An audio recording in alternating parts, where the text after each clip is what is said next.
Please introduce yourself for the chat.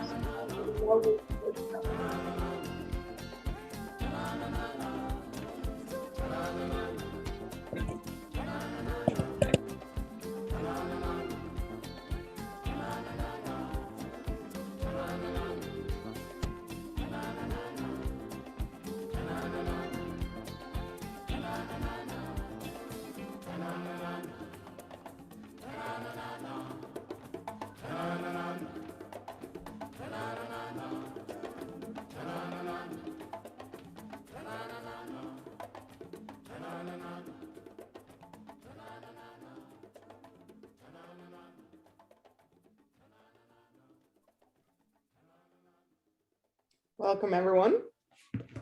Still have a few minutes left. It's 11 now, but let's give everyone one more minute to join. In the meantime, please introduce yourself in the chat.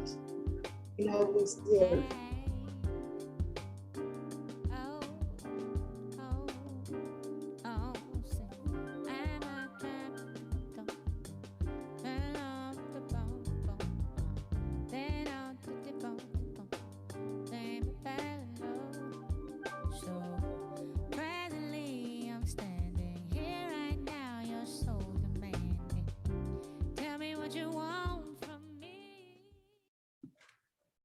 Okay. I see the first introductions are coming in. Hi, Suzanne. For everyone else, please introduce yourself in the chat and welcome to this one-day webinar on newborn health, organized by many people in the background. My name is Joyce Brown, and I work at the UMC Utrecht, and this webinar is organized together with the Emma Children's Hospital, the working group for safe motherhood and international reproductive health, and the Wilhelmina Children's Hospital. And I would like to give Professor Louis Bond the floor to say a few words. Louis, please go ahead. Thanks, Joyce. Welcome, everybody. Also on behalf of the Child Health Program in Utrecht, here at the UMCU. I'm very happy that we have been able to make an interesting program for you today. I'm also very sad because we had prepared much more for an entire week. So we hope we can do that next year. Looking at this beautiful picture, I think it shows everything we want to share with you today. Our interest is to get healthy babies that look around in the proximity of a mother that is there for them anywhere in the world. And I also want to say that we highly value your feedback during this meeting. I will hand back the floor anytime to Joyce. She will repeat this message several times during the course of today, that we are building a global health summer school for newborn health, and we want to do it well, we want to do it better, and we need your input. I hope you're going to enjoy the day, and looking forward to our discussions. Joyce, back to you. Thank you. In the chat, I pasted a few housekeeping points. Please mute yourself when you're not speaking to avoid interference. It is an interactive webinar, but we are also joined through our YouTube channel by others who are interested. For those who are in the webinar itself, if you want to ask a question, please indicate so by raising your hand, unmuting yourself, or indicate it in the chat, and we will I will keep my eye out on the chat, also if the speakers cannot see it. And with this, oh, and because it's live streamed, if you want to remain anonymous, you can change your name by only your first name, for example. I need to allow you to do this right now. Or you can turn off your video. For the moments where we do not have a PowerPoint, we do appreciate having videos on because the speakers can see you then, but feel, of course, also free not to. I would like to briefly talk you through the program. So we have a number of speakers between 11, so right now until 5 p.m. Who will cover various relevant aspects for the care of newborns. And we will start with a reminder of why we care. And that is because newborn health is the best outcome possible after a pregnancy, but not all pregnancies end in a healthy newborn. And I would like to invite Mrs. Koiwa Korlarbi of Suapia. She's the Chief Executive Officer on Action on Preeclampsia Ghana, a patient-led or survivor-led organization for women who've had hypertensive disorders in pregnancy in Ghana. And she will share her story as a reminder why we care as health providers, as researchers, or policymakers, or in any other form that we're engaged in this conversation. And I would like to encourage you to keep thinking about women and babies about whom we care. Koiwa, could I give the floor to you? Hello, Joyce. Good morning, and good morning to everybody. Thank you very much for the introduction and the opportunity to be part of this webinar. I am very honored to participate and speak at this webinar. A big welcome to all our participants. Greetings from Ghana. In my country, we will say Akwaba, which means welcome. Once again, I'm Koiwa. I'm a patient advocate and a maternal and neonatal health activist, a wife, a mother. Out of 4 pregnancies or conceptions, I have lost 3 babies, 1 in the womb and 2 at NICU, and I have only 1 surviving child. Hence, the subject matter of maternal and newborn health is very important to me, and I'm here today to share with you my story with the goal of inspiring you to continue to do what you know how to do best: research, care for, and treat patients and newborns. Recently, I came across a quote which reads that healthcare is not only a huge industry, it is also a very delicate industry because patient outcomes are the end product, and that includes babies. So Joyce, the video, please. To experts, the health of women and children has become established as one of the most important indicators for measuring a country's level of development.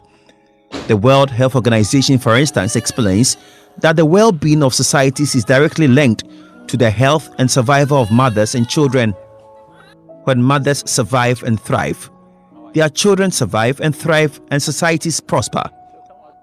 For Koiwa, enough is enough. She is unwilling to risk her life again in an attempt to have another child. Anybody hearing me now with what I'm about to say will say, what kind of a woman is this? But I pray to God, telling him not to give me a baby. I pray. That is the sort of prayer I pray. At times I miss my mess and they're like, oh, the babies. I'm like, is that normal? It's not, because I said I don't want to go back to that operation room. It's a very scary place between life and death. And if you have to go there twice, like I have, go into so much pain and come back with no baby to compensate your wounds, then I really can't go there. I can't go there again. And so I told my husband, I know I'm still young, there's a potential, but I'm done. I tell the doctors, and they're like, oh, well, now that we know yours is like a hereditary thing and you're like high risk, we can manage you. I'm like, no, I want to be there for the at least one that I have. And her husband, Dennis Ofusuapia, supports the stance. In my view, I think it's okay. That is what I keep telling her, because it is life-threatening, and she has gone through this 3 times. Even Dioli, she had it, but it makes us almost draw the same conclusion that because of the system where she found herself, they managed to keep it down for at least 2 weeks before finally they took Dioli out. So she has suffered too much, and I think that you have 1 child.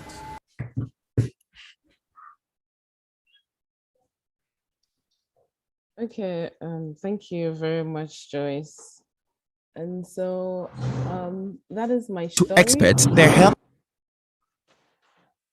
That is my story. I have had to lose 3 babies because of severe preeclampsia, and I have only 1 surviving child. And even that one, it was because I traveled out of Ghana to deliver outside.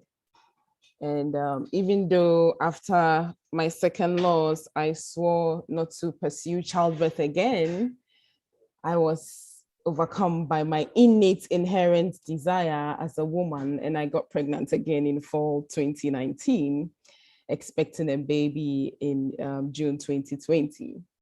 However, once again, the condition of severe preeclampsia and HELLP syndrome attacked me, and I delivered prematurely at 30 weeks and lost my baby Grace, who you see on the screen. I lost baby Grace 3 days after delivery at NICU. So you see, the subject matter of today's webinar is extremely important to me as a woman and as an advocate. It is for this reason that we founded an organization called Action on Preeclampsia Ghana, with the focus of advocating and creating awareness on preeclampsia, eclampsia, and HELLP syndrome in Ghana.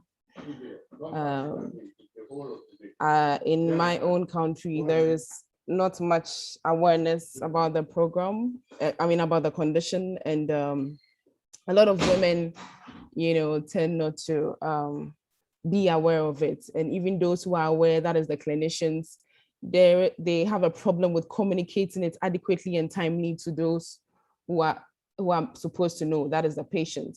And so as an organization, what we've done, our objectives really is to educate and inform, and also to partner and do research to understand why the condition is prevalent with us, and also to provide postpartum counseling to survivors who have, suffered a traumatic disorder, because losing a baby just once is not an easy thing, let alone more than once. And so on your screen is what we've been up to as an advocate organization, commemorating World Preeclampsia Day, organizing patient learning series, organizing training and capacity building workshops for nurses and midwives and doctors, and also doing some community outreaches, as well as also doing documentary, one of which is the Women in Battle you saw, the clip you saw, and also running social media campaigns and traditional media campaigns.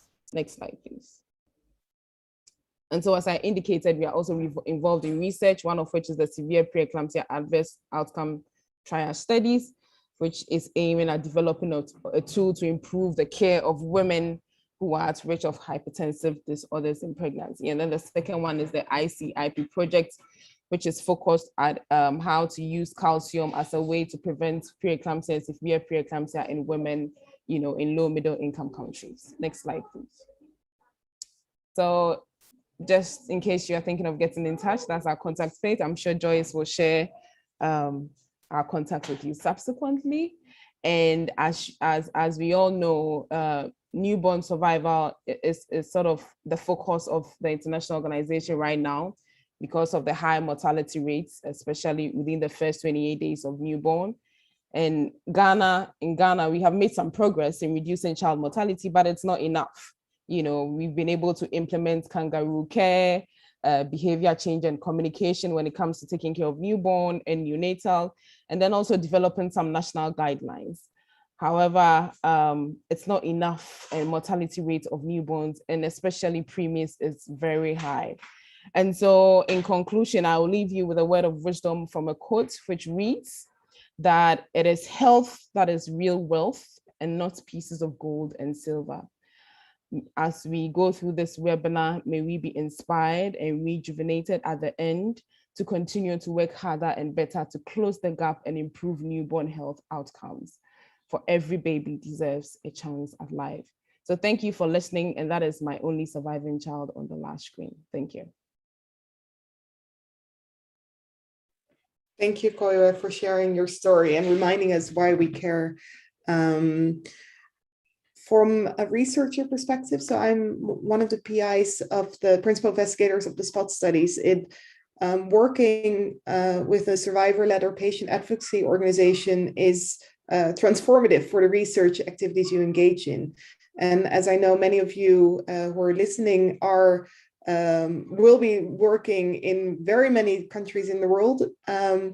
try to reach out to organizations that represent people for who you want to work and who you want to serve, because it does influence your priority setting, the way of working, etc. So I can wholeheartedly recommend you to do so. Koiwa, thank you for joining. You're more than welcome to stay tuned, but I also know you need to join some other activities later. So thank you again.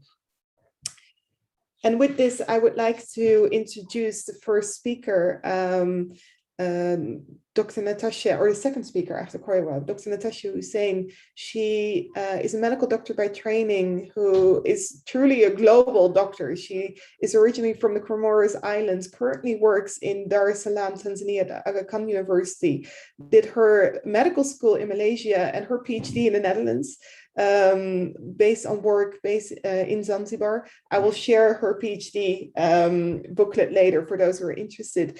And Natasha always reminds me and the people who listen to her that we should not forget about the babies, even though from a maternal health perspective, we sometimes are very much focused on the woman for many good reasons, but the babies are where it starts, and having a healthy pregnancy and a good optimal interpartum experience prevents stillbirth and promotes newborn health.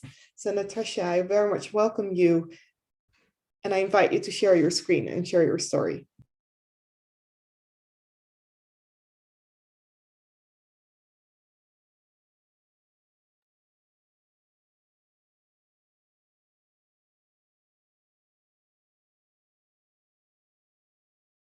You're still on mute. Can you hear me now? Yes, we can, loud and clear. Thank you, Joyce, for that introduction, and also for Koiwa for sharing your very powerful story. For me today, I would like to still talk about the babies that we lose and how we can improve the birth outcomes for both women and also their children.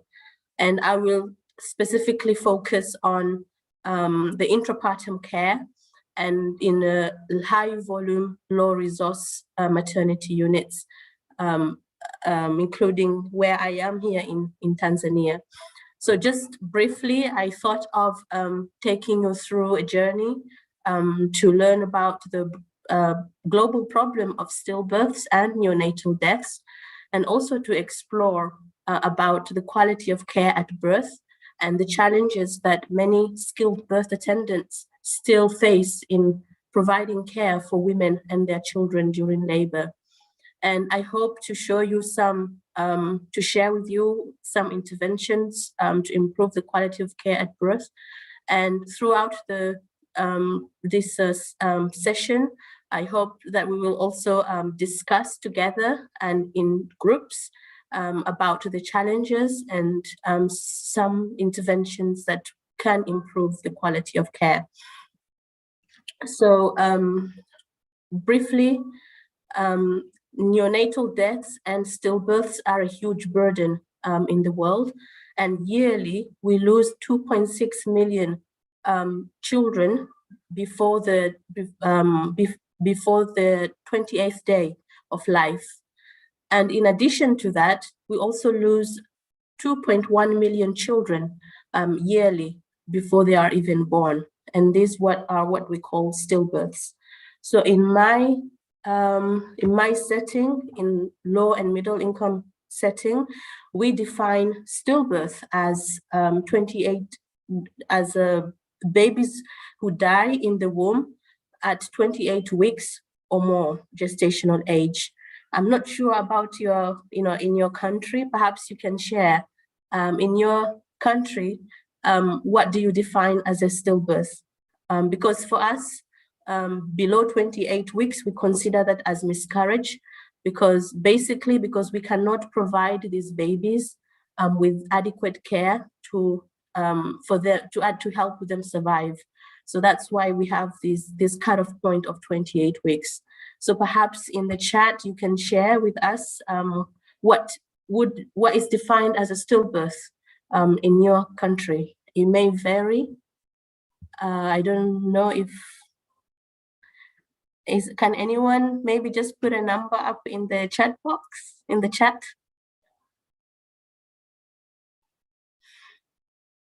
Just want to see if these thresholds do vary around the world. Perhaps in where you are, you can provide good care for really small babies, and they're able to survive. I see Emma mentioned 20 weeks. 20 weeks, and where, in which country? Emma, are you based in the Netherlands? Yeah. And Gerben Boon, he's in Ghana.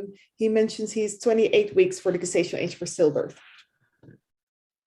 Okay, so yes, it does vary across settings. So some will say, some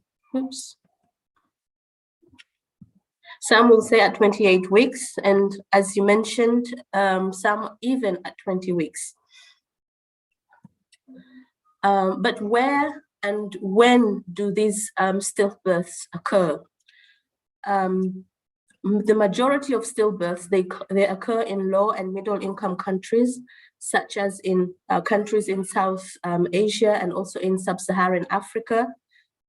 And significantly, half of these babies, as you can see in this chart, half of these stillbirths, they occur in the intrapartum period in these low and middle income countries, as compared to developed countries like the Netherlands, where they occur in the antepartum period.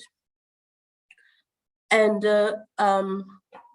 we can see that also there has been a reduction in the number of deaths of for children under 5 years. However, this reduction was not adequate in many countries to meet the Millennium Developmental Goal 4. And the main reason that we did not meet this goal was that there was a very, very slow reduction in neonatal deaths in many countries. And surprisingly, reducing neonatal deaths was not one of our targets in the MDGs. And this probably contributed to the failure to reach our goal of reducing children's mortality. However, now we have the Sustainable Developmental Goals, and yes, neonatal deaths are included as a target that we must reduce them, but unfortunately, still the stillbirths are forgotten. They are nowhere mentioned in the Sustainable Development Goals. However, there is a movement called the Every Newborn Action Plan, which aims to reduce the stillbirth rates as well as neonatal deaths. And this slide just shows you about some of the causes of stillbirths, and they include problems in the intrapartum period, infections, prematurity, or fetal growth restriction, as well as congenital abnormalities. And importantly, as we saw earlier in Kweiwa's story, many of these are also associated with maternal conditions such as hypertension. There are evidence-based interventions to reduce stillbirths, and they need to be implemented in a continuum line of care from the antenatal throughout the intrapartum period during labor and also after birth. But as you can see in this table, you can see that obstetric care or childbirth care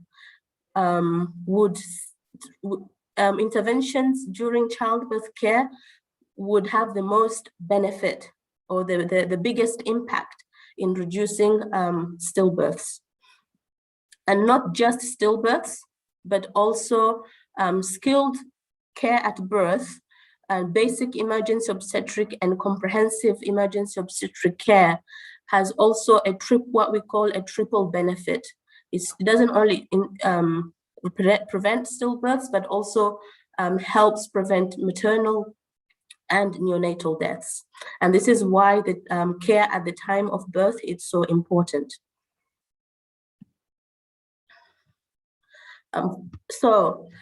Because we know this, the Millennium Developmental Goal tried very hard to influence women to give birth at facilities in order to experience a skilled birth, to experience birth with a skilled birth attendant. However, in these facilities, the quality of care did not improve. Even though you have so many women going to the hospitals, these hospitals did not improve their healthcare systems, their infrastructure, the supplies, etc. And therefore, the care that was provided to women in these facilities was not adequate. And many of these deaths ended up happening in the facilities themselves. So I just want to give you an example of the place that I worked before at Mnazi Mmoja Hospital in Zanzibar, which is in Tanzania. There, every year, we had 11,500 women delivering in this hospital. And this makes around between 30 to 40 deliveries a day. We had a very high rate of stillbirths of 59 per 1,000 total births, and half of these occurred intrapartum, meaning during labor. And our studies that we performed there showed that there was inadequate quality of care at birth, including assessment on admission was not adequate, routine surveillance for the mother and the baby, managing complications like severe preeclampsia, bleeding, and these emergency cases was not adequate. And also there was a lack of respectful care. So as an example, one of the things that we found was that it takes 210 minutes from the last fetal heart rate check until the diagnosis of a fetal death or until delivery, meaning that it takes 210 minutes for us to monitor a baby. So this is not frequent. International guidelines says we should monitor every half an hour, but unfortunately this does not happen. So, there are many reasons for this, and therefore I would like to share with you a video that will take you through the setting that I worked in Zanzibar at Mnazi Mmoja Hospital, for you to hear and see the challenges yourself. Please take note of any challenges that are mentioned or that you can see in the video, as well as think of some solutions.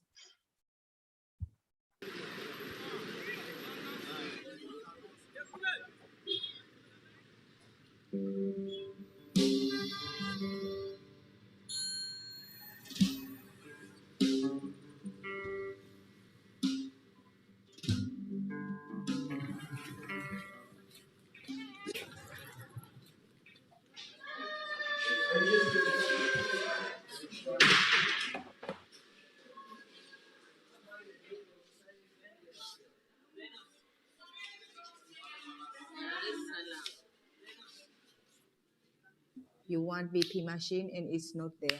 You want maybe fetoscope and it's not there. So what will you do? You have to move here and there to find it. So sometimes you are frustrated with that situation. A woman come with a live baby. Once after delivery, the baby is gone.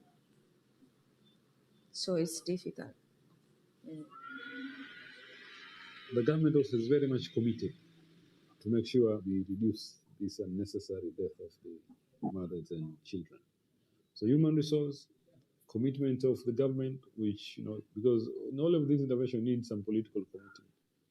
So for us, political commitment came actually with the resources also, because we are on top of the list of the ministries, which we are getting, more funds.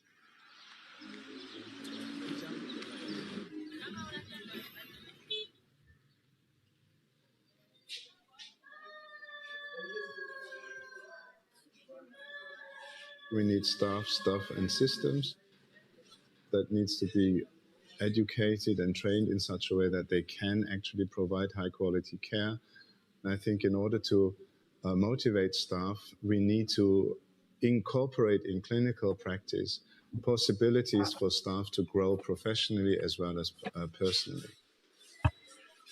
So it's what time? We should keep good people for a long time, as long as possible, and we should provide them with the possibility of further training, further development. And then in the department, train people, train the young ones, train the old ones to have a real system of continuous medical education and nursing education within the department, and that we value all the contributions of all the different people equally. Not that we disproportionately value research above training or above clinical work. We shouldn't fall into that trap.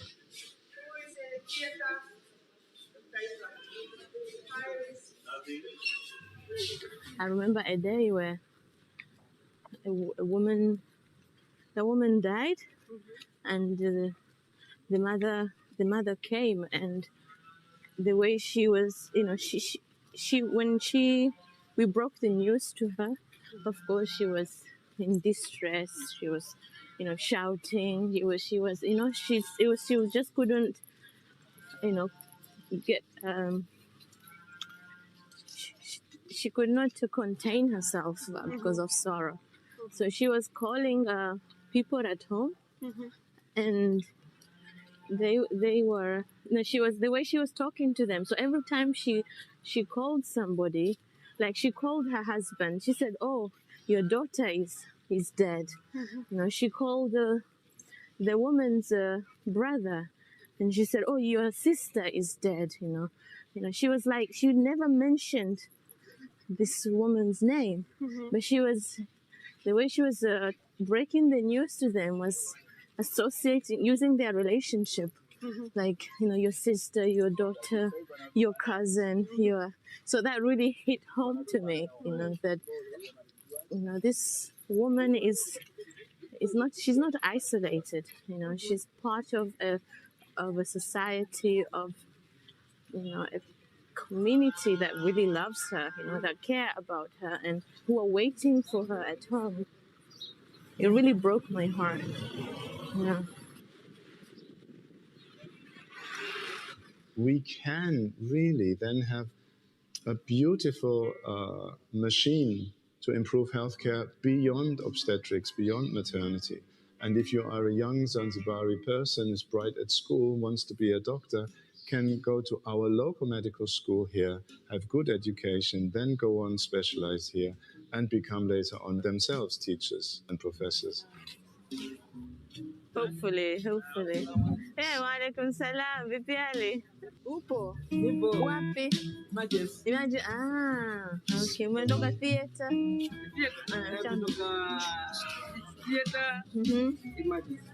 Okay.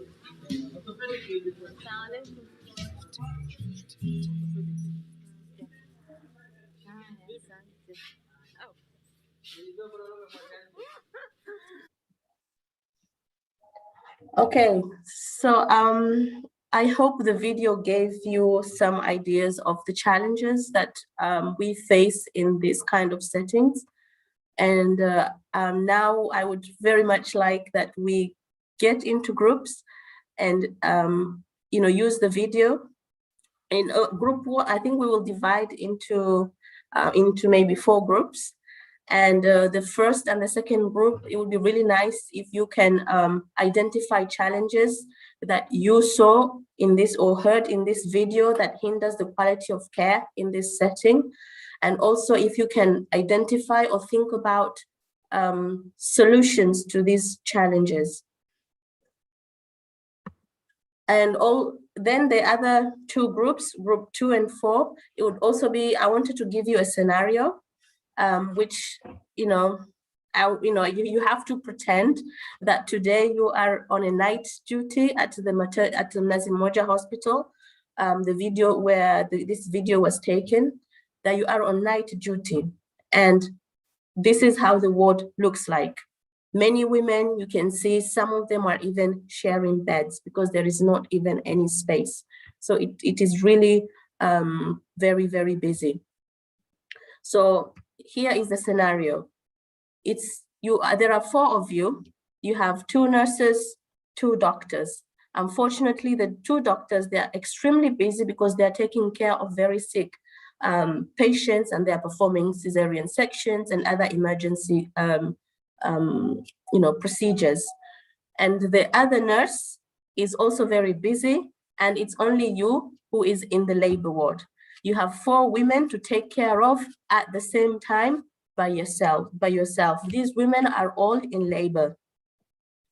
And your guidelines that you have now with you in this ward tells you that you have to, this is how you have to monitor these women and their kids. You can see that you have to monitor the fetal heart rate and the contractions. You have to monitor the vaginal examinations, the blood pressure and pulse, and the frequencies and the time it takes to do each assessment are also shown. So this is the exercise you have to do. And don't forget that you have to listen to the fetal heart rate. There is no CTG here. You have to listen with what we call a PNAD. So the challenge for you is to determine how much time, whether in minutes or hours, it takes for you to monitor all these 4 women in 4 hours. So how much time will each woman take? And do you think you can do it? Is it possible? And how can it be possible? How would you manage to do it? And think about how you would feel as well if you were in this situation. And also lastly, please think about the experiences, compare and contrast to this situation. Think about the experiences at your own hospitals and try to see what are the similarities and the differences and how you manage to solve some of these issues. So please, Joyce, I would very much like your help in dividing the participants into 4 groups. So the first 2 groups will discuss the challenges and the solutions, and then the third and the fourth group will work on this exercise about overcoming some of these challenges of monitoring. I will open the breakout groups in 1 minute, and then you will be assigned to one. You will receive a pop-up, or and if you have any trouble, just hang out in this main room and I will manually direct you. Natasha, could you go back to the 2 assignments so everyone can take a quick either a screenshot or a picture with their phone, so you have the assignment ready for your group. So everyone take out your phone and take a picture of this one, because you will only know after if you are going to work on assignment 1 or 2. So this is the first assignment for the groups 1 and 2. Did everyone take a picture? Natasha, could you then go to the second assignment?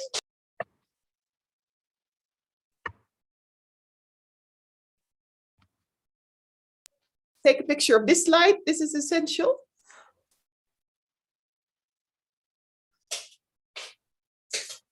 And then the assignment, it's the description.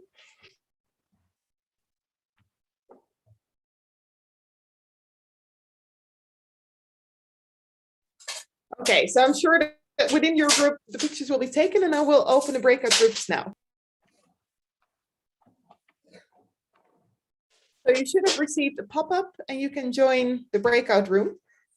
If you did not receive a pop-up, you can go to the bottom bar of Zoom and you see more, and you can go to the breakout rooms there. But judging by how many people are leaving, I think you all received your invite.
sugar daddy. This became so from I got a girl, she a London thing. She wanna roll and smoke one thing. I want to give her a diamond ring, but she say other girls like mine thing. She make my heart beat say like say boom boom. Next time you're gonna take you to bloom bloom. When we done we go home and boom boom. Hop on the wagon, baby say vroom vroom. Say cheese, take a picture. Shaka pose, make I see, take a picture. Say cheese, take a picture. Shaka pose, make I see, take a picture. Say cheese, take a picture. Shaka pose, make I see, take a picture. Say cheese, take a picture. Shaka pose, make I see, take a picture. I rap on your thing, but we move. Even you where they catch my cruise. You know the vibes, you know the groove. Only why they miss my boo. She make my heart beat say like say boom boom. Next time you're gonna take you to bloom bloom. When we done we go home and boom boom. Hop on the wagon, baby say vroom vroom. Say cheese, take a picture. Shaka pose, make I see, take a picture. Say cheese, take a picture. Shaka pose, make I see, take a picture. Say cheese, take a picture. Shaka pose, make I see, take a picture. Say cheese, take a picture. Shaka pose, make I see, take a picture. I got a girl, she a London thing. She wanna roll and smoke one thing. I want to give her a diamond ring, but she say other girls like mine thing. She make my heart beat say like say boom boom. Next time you're gonna take you to bloom bloom. When we done we go home and boom boom. Hop on the wagon, baby say vroom vroom. Say cheese, take a picture. Shaka pose, make I see, take a picture.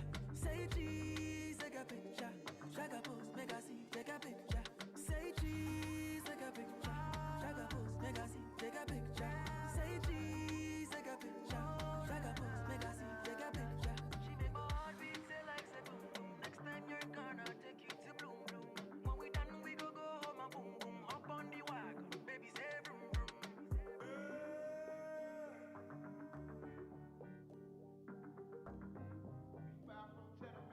This became so from Timber.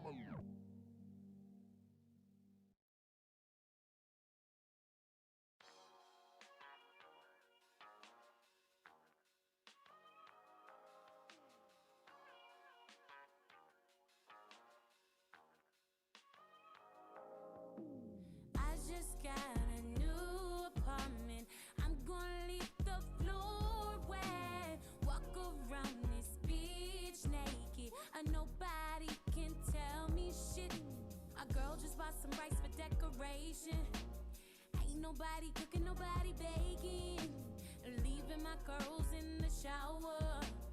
No more missing the hot. It might seem crazy what I'm about to say. Sunshine, she's here, you can take a break.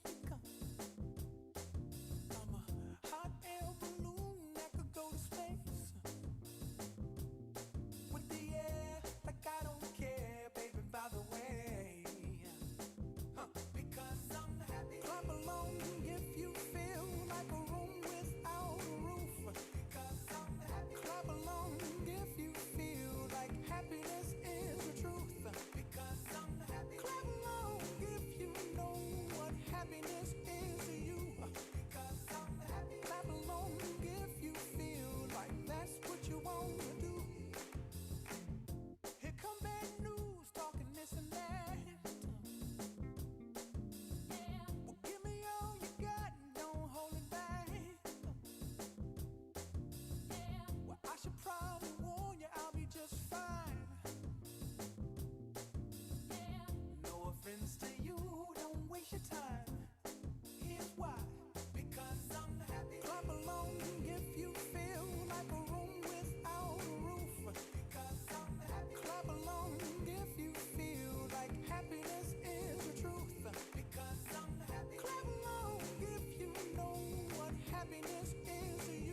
we're waiting for the final few people, final groups to resume, or to come back.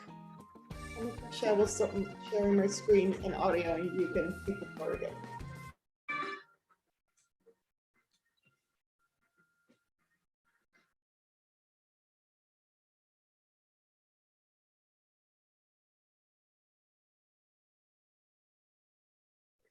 There's still two groups in very active conversations. I guess they will be all returned to the plenary session in 2 seconds. Okay, everyone is back.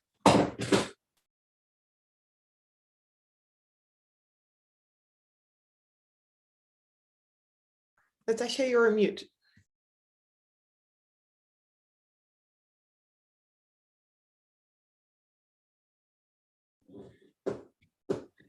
Yes, I'm back. Yeah, so I hope there were some very lively conversations going on. So let's start with group 1, where they were discussing challenges and also some possible solutions to these challenges of providing quality of care in a low resource setting. Please welcome a representative from group 1. As I was the one taking notes, maybe it's best if I also present our conclusions or a summary of them. So we talked about the challenges of the labor room. One of the things we discussed is the organization of the labor room. It's important to have the necessary equipment readily available. And for this, the labor room has to be organized. And one of the other things we discussed is the knowledge of healthcare professionals, which is often not adequate enough. And this will require more training. We talked about the motivation of the staff also in relation to those trainings. How can you motivate people to follow these trainings? Yeah, that's also important.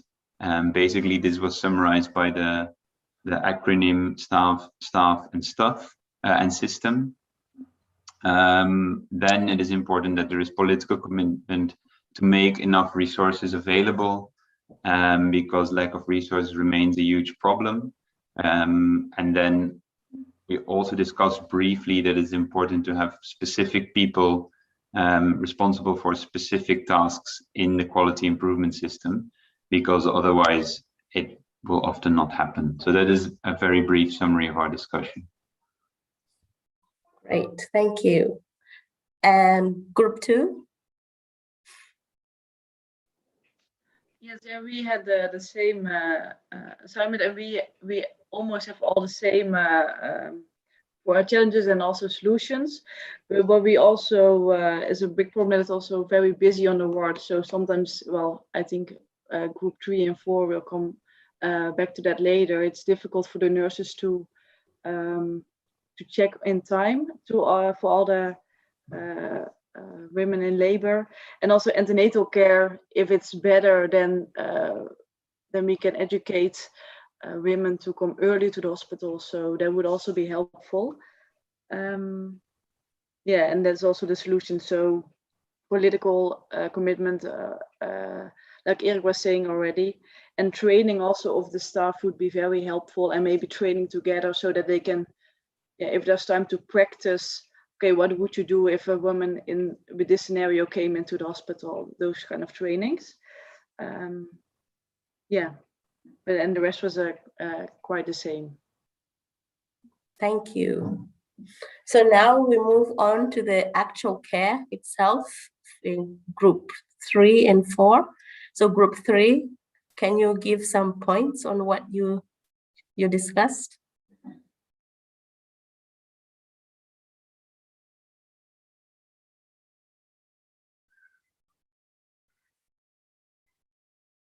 Anyone from group 3?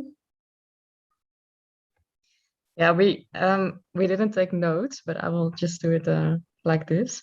I think it's just impossible to monitor 4 women at the same time, because time-wise it's just impossible. So we thought it's really important to prioritize, to just decide before you well, to decide which one are the risk ones, like which ones do have preeclampsia, which ones do have high blood pressure or anything else. But then it's still impossible if someone is pushing and you're just monitoring them to monitor the other ones.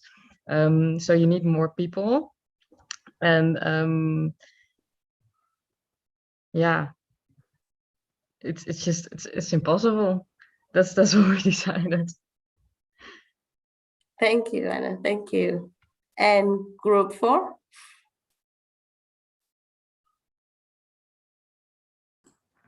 Yeah, we calculated that it would be possible if you had the very long working day, because it's 7.3 hours to only do the measurements. So we also thought of prioritizing more stuff, more people to help. Thank you. And don't forget that you haven't, with all this monitoring, you also have no time to provide supportive care to the women. You have no time to comfort her, to help her drink, eat, walk her around the labor ward. So there's absolutely no time for that. So this is, I hope now you understand, a bit better how it is to be a skilled birth attendant, with a midwife or a doctor in one of these very busy, low resource maternity units. And I wonder, does anyone have any other experience from their own hospitals of how they do it, or how it goes? How do you monitor in your own hospitals?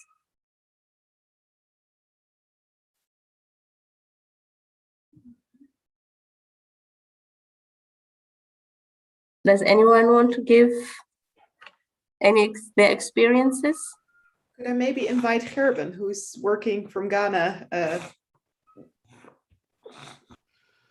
Yeah, sure. Thank you, Joyce.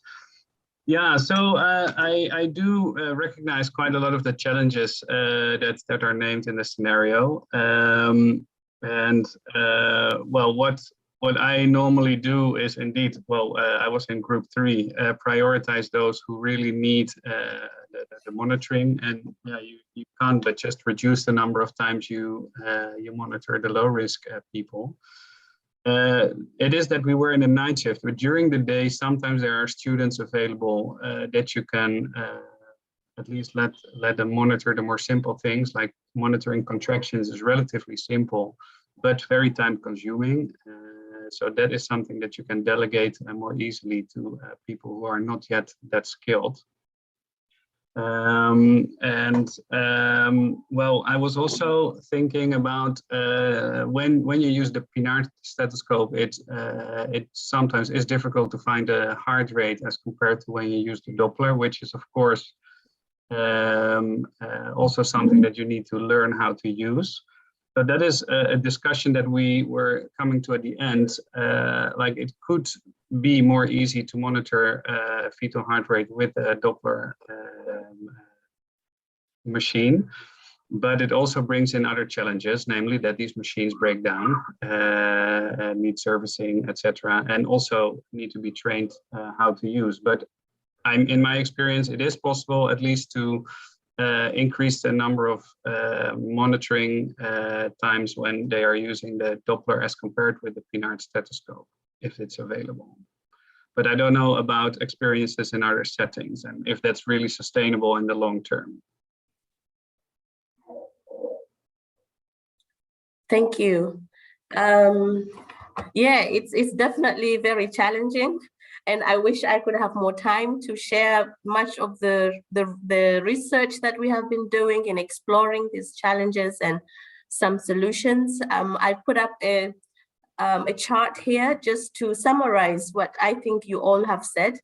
All the challenges that influence the quality of care from the labor ward itself, as well, like the space, the equipment not available, the human resources, the volume of staff, the organization, and the infrastructure of the labor ward. And then we go out, as we go out, then we get these health system challenges of hospital policies and government policies and political commitment and so many things that come into play in producing an environment that is really not conducive for providing good care. So actually one of the things that we noticed in our research group is that, all these, the guidelines which are being produced by international organizations such as WHO for these low resource settings, they really don't take care into account all these challenges. I mean, there is no involvement of stakeholders such as the frontline health workers to voice their opinion, their experiences, their challenges. And there is really, these guidelines really do not match the reality. For example, WHO says, oh, you must check fetal heart rate every 15 minutes or every 30 minutes. Well, as you saw, you tried it yourself, that is really impossible. So what do? It really is a challenge. And one of the things that, these are just some of the two solutions that we explored and we are currently exploring. And one of them is to provide health workers with achievable guidelines to follow. So we say, for example, looking at your settings, how, it's impossible to monitor fetal heart rate every half an hour, but make sure you do it at least every 1 hour. Or for contractions, for that matter, it takes 10 minutes to monitor contractions. You can't do that every half an hour if you have 4 women who are in labor. Then we say, okay, if you cannot, then do it every 2 hours or every 4 hours. I know this is somehow, bringing the standard down, but what else can you do? It is very demotivating for the staff if you set them a really high target and you know that it's impossible to reach this target, isn't it? I mean, I wonder how you felt when you went through those cases. You must have felt, helpless or demotivated, and, you didn't know what to do. I'm so sorry. I have a cold. But what I wanted to share is our experience of co-creating context-specific clinical guidelines. This comes from the bottom-up approach, that we work with the skilled birth attendants, listen to them, their challenges, look at their context, and see what is actually doable, and then make these clear guidelines that says, okay, this is what we will follow. We know WHO says this, but we're not able to achieve that. So let's try and make it more doable. We still follow evidence-based guidelines, but also we have to consider the local evidence that many of these recommendations are not achievable at the local level. So that's when we come up with this small, simple booklet called the PATOMA Guidelines. And we have been implementing them in Tanzania for, I think, since 2015. And they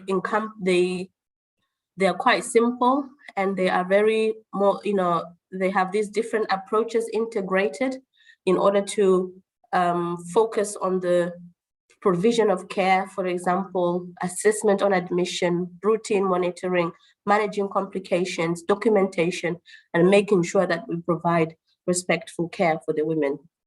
They're very simple pocket guidelines. And after using them, we have found that they do have some good outcomes, although not optimal outcomes. They do help to reduce the stillbirths, as well as help reduce the APGAR scores, the low APGAR scores. And one intervention, which I think both the groups, the group 3 and group 4 came up with, was to try and triage, develop an obstetric triage system, which can help us to recognize which woman needs our care the most. So we are still working on this.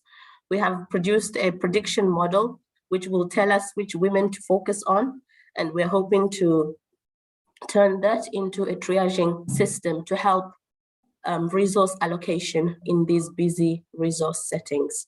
So these are just two interventions that we have been working on, and I'm sure there are plenty more. So I think that brings me to the end of my presentation. It will be nice to know, even you can also write in the chat what key learning that you can take from these discussions. And if you have any ethical dilemmas or any challenges in the approaches that we have used, I'm so sorry. And also if you feel there are anything that is important and you felt that we have not managed to discuss. So please, if you have anything, you can say it now or you can write in the chat. Do you have anything to share with us in relations to these questions or anything in relation to the topic that we discussed? Well, I can maybe just share, I'm not a health worker, but a programmer from Germany. We support some hospitals in Congo and DR Congo, and our main challenge right now trying to improve this program is receiving data, evidence-based information. So we are trying to find out what are the main causes of stillbirth, neonatal births, and it's extremely complicated because they just don't have the capacities to follow up with the documentation. Thank you. So documentation is definitely very important, and it's usually a big problem in these settings, because if you don't have more time to monitor, you definitely also don't have time to document what you do. But it does, although documentation is very important because it helps us to improve the care. Anyone else? Please feel free to share. Well, maybe some good stories also nice. We, together with Martina, who is probably also joining us today, she's a young medical doctor from the Netherlands. She came to help here in Ghana. And she engaged in training of the nurses and midwives of the maternity ward, the NICU, and theater staff. She focused mainly on neonatal resuscitation to improve the skills there. And we used a very practical approach in that training, much hands-on training, scenario training, which was received very well by the staff. They really had a lot of fun and well, really gained practical skills. And we're currently still doing this refresher courses every month in just Monday morning to quickly just update people's skills and run them through a scenario. And so the practical approach, hands-on training really is helpful for both the staff to come to the training, to enjoy it, but also to see that their skills actually improve, and the practice of neonatal resuscitation also has improved in the past weeks. So yeah, that to support indeed the intervention of improved training.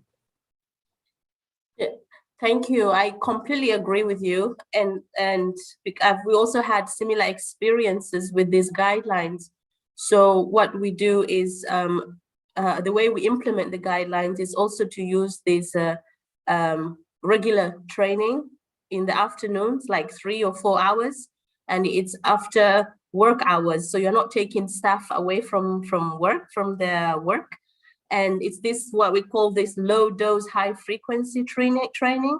And they are problem based, as you mentioned. We use case stories from the labor ward, and we try to, they work in groups and they discuss the cases and how they can manage these cases using the guidelines.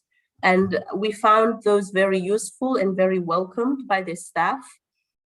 And it does really help to improve the knowledge, as you said, as well as the practice, clinical practice and quality of care, as well as the birth outcomes. So I can definitely, understand what you mean. Definitely, yeah. I saw Inge also try to unmute. Inge, would you like to add your thoughts? Thank you, Joyce. Yeah, well, I had a question for you, Natasha. What do you find the most challenging in doing your work? You mean in the labor ward? Yes, and then also I also want a positive note. So I also want to ask, like, what do you like you told a lot about what you achieved, but what are you most proud of what you did with your in your hospital? So the most challenging is definitely trying to provide care as set by these standards, international standards.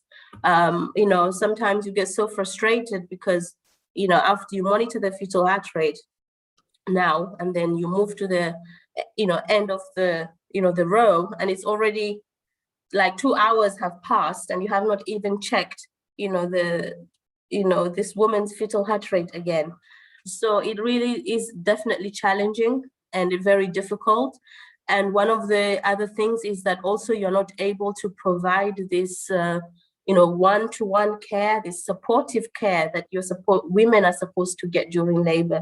So sometimes or often women are left unattended during labor because you cannot be with them to comfort them, to help them deliver their baby. There is no that continuous support. So that is also very challenging. And at the beginning, I think, as a young doctor, I used to blame ourselves, to blame the midwives, blame the doctors that you are not doing your job. But then later on, you get to understand that it is really, really difficult to do the work as recommended. And so I think so that's one of my main achievements. I have to think about that. But one thing that I always feel proud of is the way I have always tried to maintain, to treat women with respect. I think that's so important, no matter what situation you are in, whether you have not slept for I don't know how many hours or you are having so many emergencies, always maintaining that respect to women. I can never regret that. So that's something which that's very close to my heart, treating women with respect. It's so important. Yeah. Thank you very much, Natasha. We have time for one more question or comment, if there are any.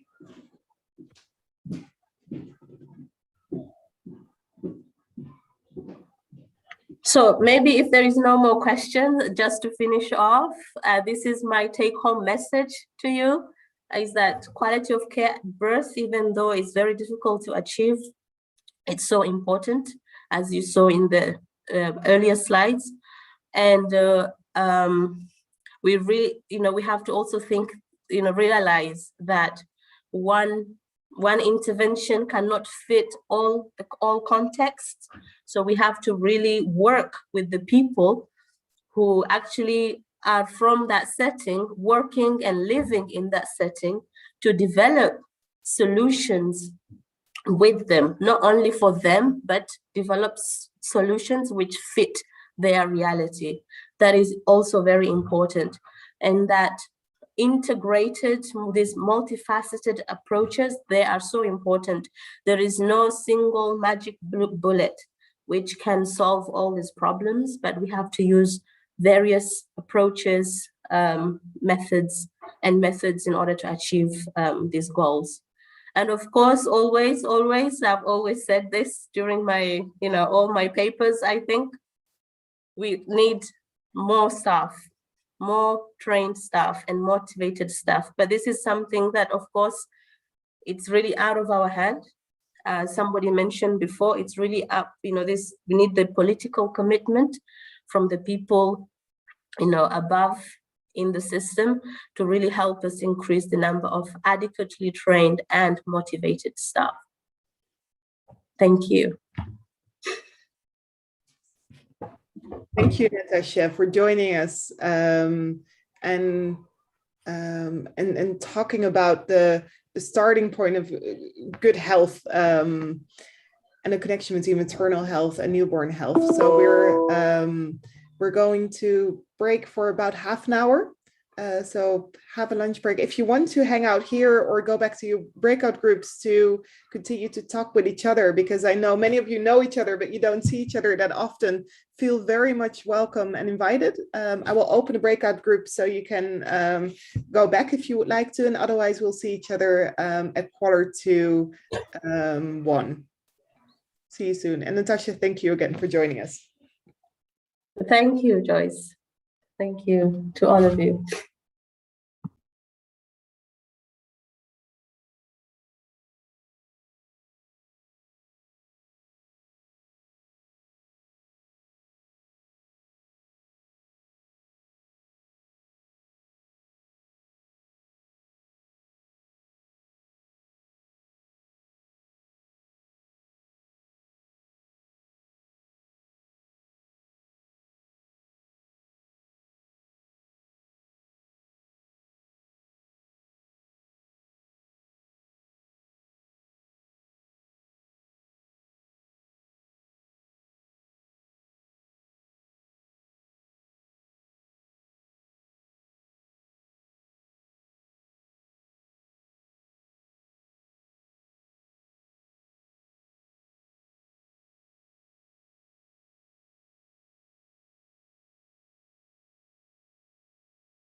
Pour apprendre à marcher, être né quelque part.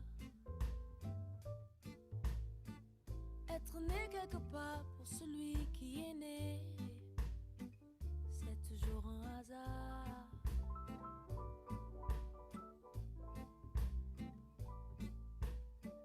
Y a des oiseaux de basse-cour et des oiseaux de passage. Ils savent où sont leurs nids, qui rentraient de voyage ou qui restent chez eux. Ils savent où sont leurs œufs.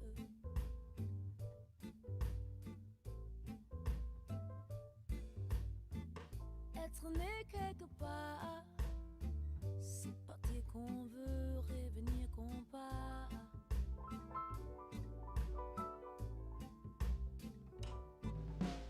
Est-ce que les gens naissent égaux en droit à l'endroit où ils naissent? Que les gens naissent pareils ou pas?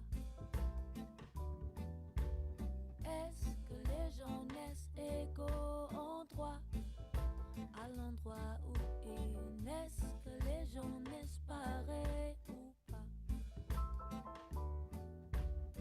On choisit pas ses parents, on choisit pas sa famille. On choisit pas non plus le trottoir de Manille, de Paris ou d'Alger pour apprendre à marcher. Je suis né quelque part. Je suis né quelque part. Laissez-moi ce repère où je perds la mémoire.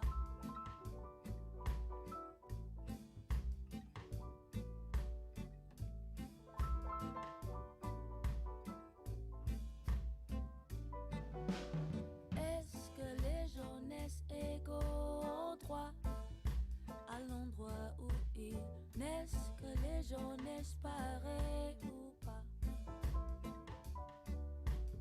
Est-ce que les gens naissent égaux en droit à l'endroit où ils naissent? Que les gens naissent pareils ou pas?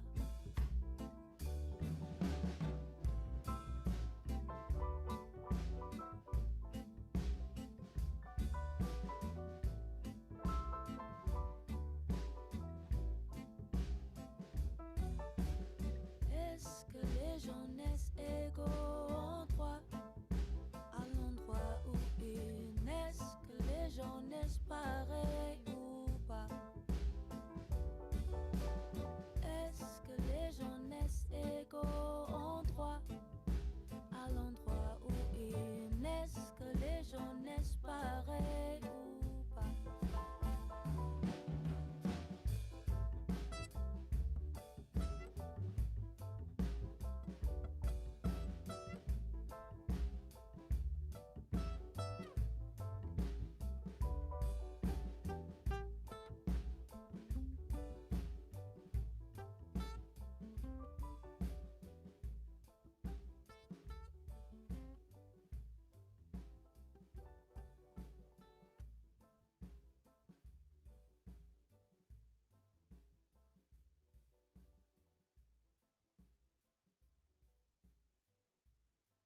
4,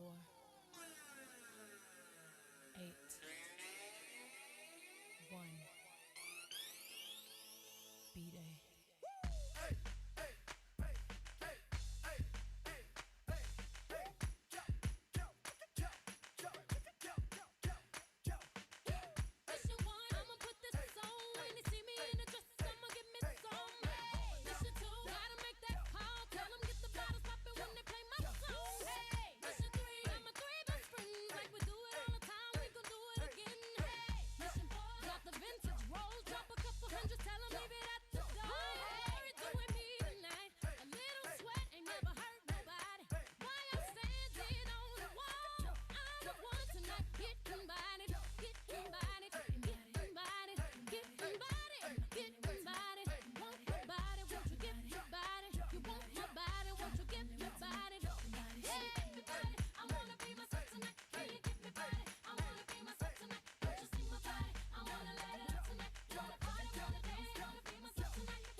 She's got the good vibes, beauty that I can't describe, golden like the summer skies.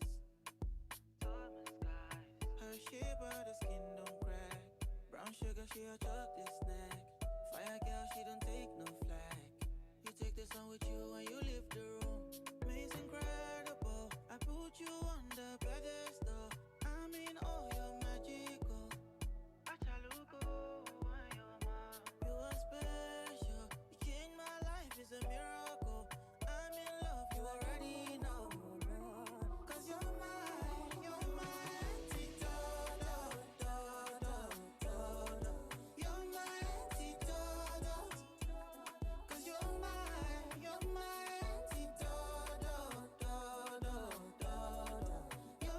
antidote. Cause I'm in love, you already know. Baby, I love to have you. Take me from myself, you save me. You bring me life, you bring me joy. Lately, I've just been letting past life come and regressing. Take me. I pray for something more than just mystical. Ooh, you're something spiritual. Ooh, you made a miracle. Oh, I pray for something more than metaphysical. Ooh, you're something spiritual. Ooh, you be my antidote. Cause you're my antidote. You're my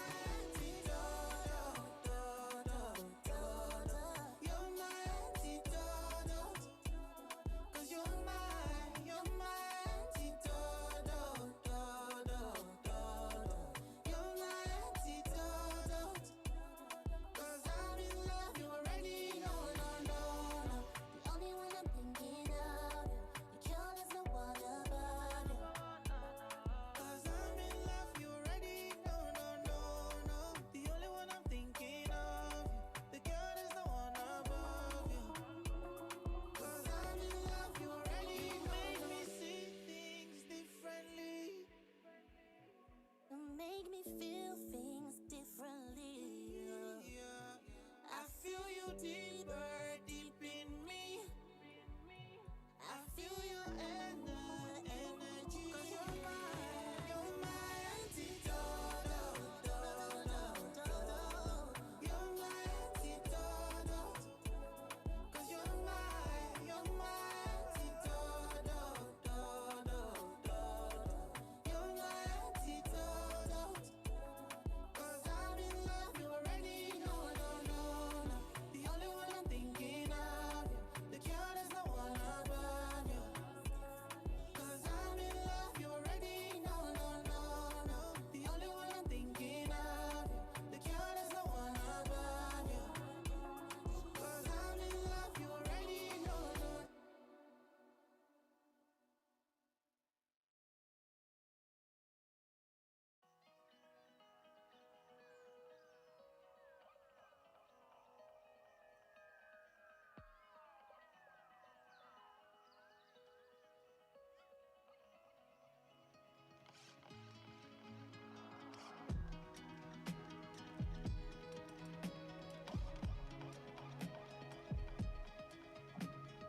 Good day in my mind, safe to take a step out.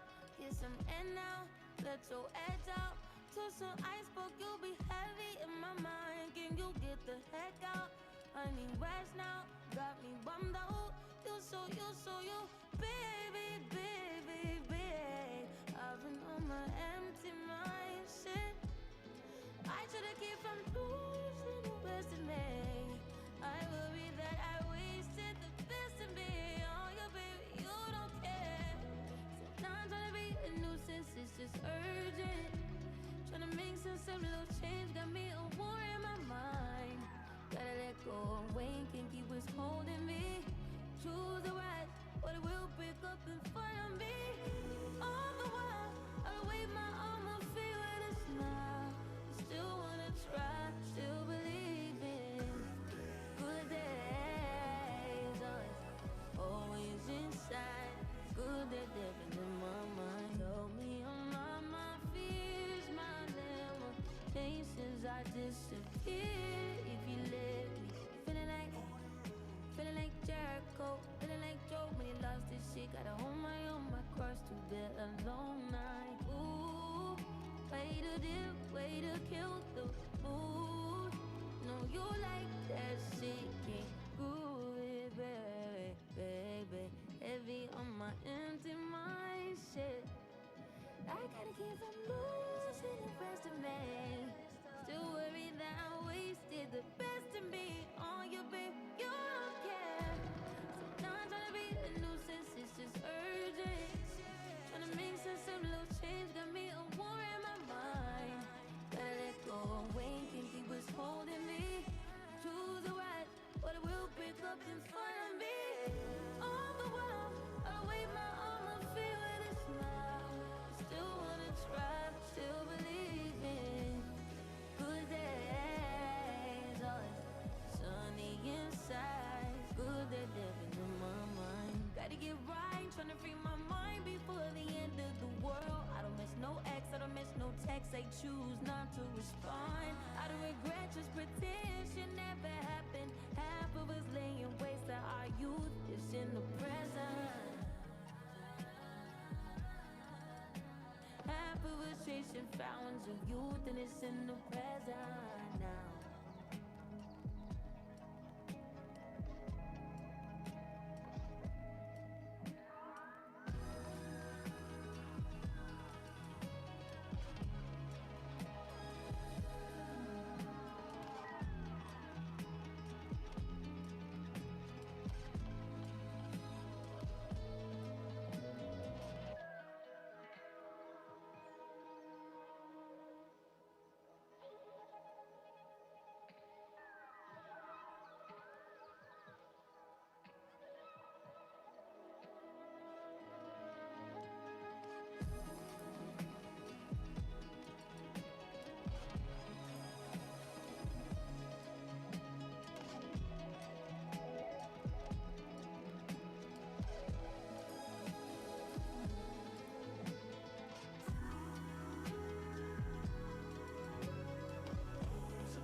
I like to dedicate this to all of the Creator's righteous children.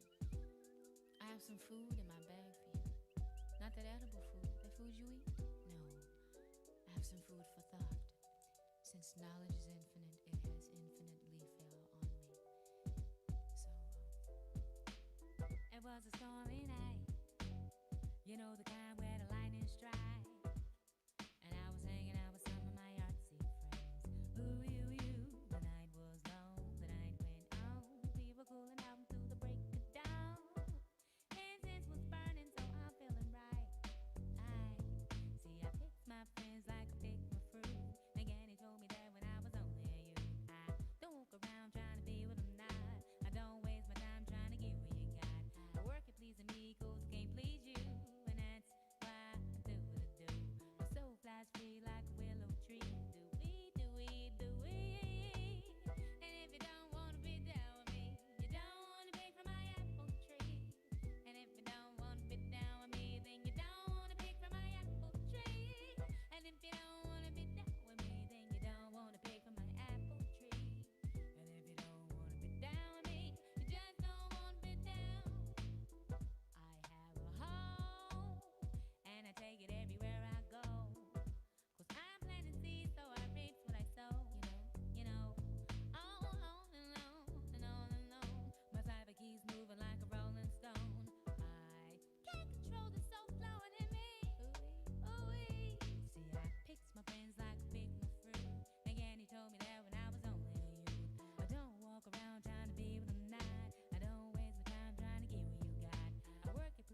Hoi Klaas, ik zie dat je er ook bent.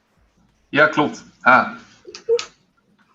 Kun je mij horen? Ja, we kunnen je helemaal goed horen. We zitten starten over om kwart voor weer. Dus mocht je even een try-out willen hebben voor je, of je scherm al willen delen, kan dat. We kunnen ook nog een paar minuten wachten.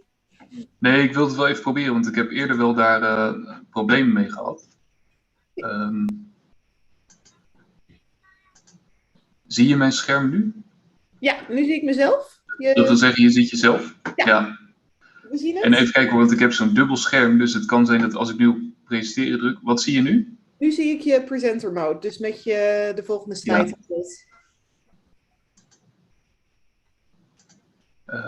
Even kijken of ik dan... Stop ik even met delen en dan kijk ik even of ik mijn andere scherm kan delen.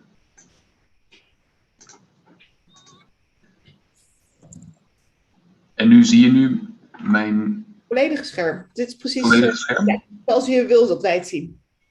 Ja, fijn. Ideaal, want dan heb ik zelf ook nog mijn presenter mode. Ja. En nu zie je deze Menti-code, denk ik, toch? Ja. Ja. Nou, heb ik één Menti-dingetje, Joyce. En verder weinig, hoe heet dat? Webinteractie. Maar is de chat een beetje actief? Of breken mensen ook in? Mensen, er zijn 3 manieren waarop mensen iets kunnen zeggen. Ze kunnen of even inbreken, of een hand opsteken, of de chat. Ik kan me voorstellen dat jij de chat niet wil zien. Als er in de chat iets komt, kan ik het even aan je laten weten. Ja, graag. Want ik kan de chat niet zien terwijl mijn presentatie loopt. Dat is een beetje onhandig van deze Geen situatie. probleem. Dan ben ik je tweede scherm. Ja, fijn. Ja. En ik zal kijken of ik die Menti dan kan delen, want ik ben heel benieuwd naar wat mensen ervan vinden. Maar goed, dan verder moeten mensen gewoon maar inbreken. Maar ik zal ze dat zo ook zeggen. Ja. Perfect. Also, just in case some people already started to listen in, but we're at the moment with about 30 people. The majority are residents in training to become doctors, global health tropical medicine, tropenartsen in training.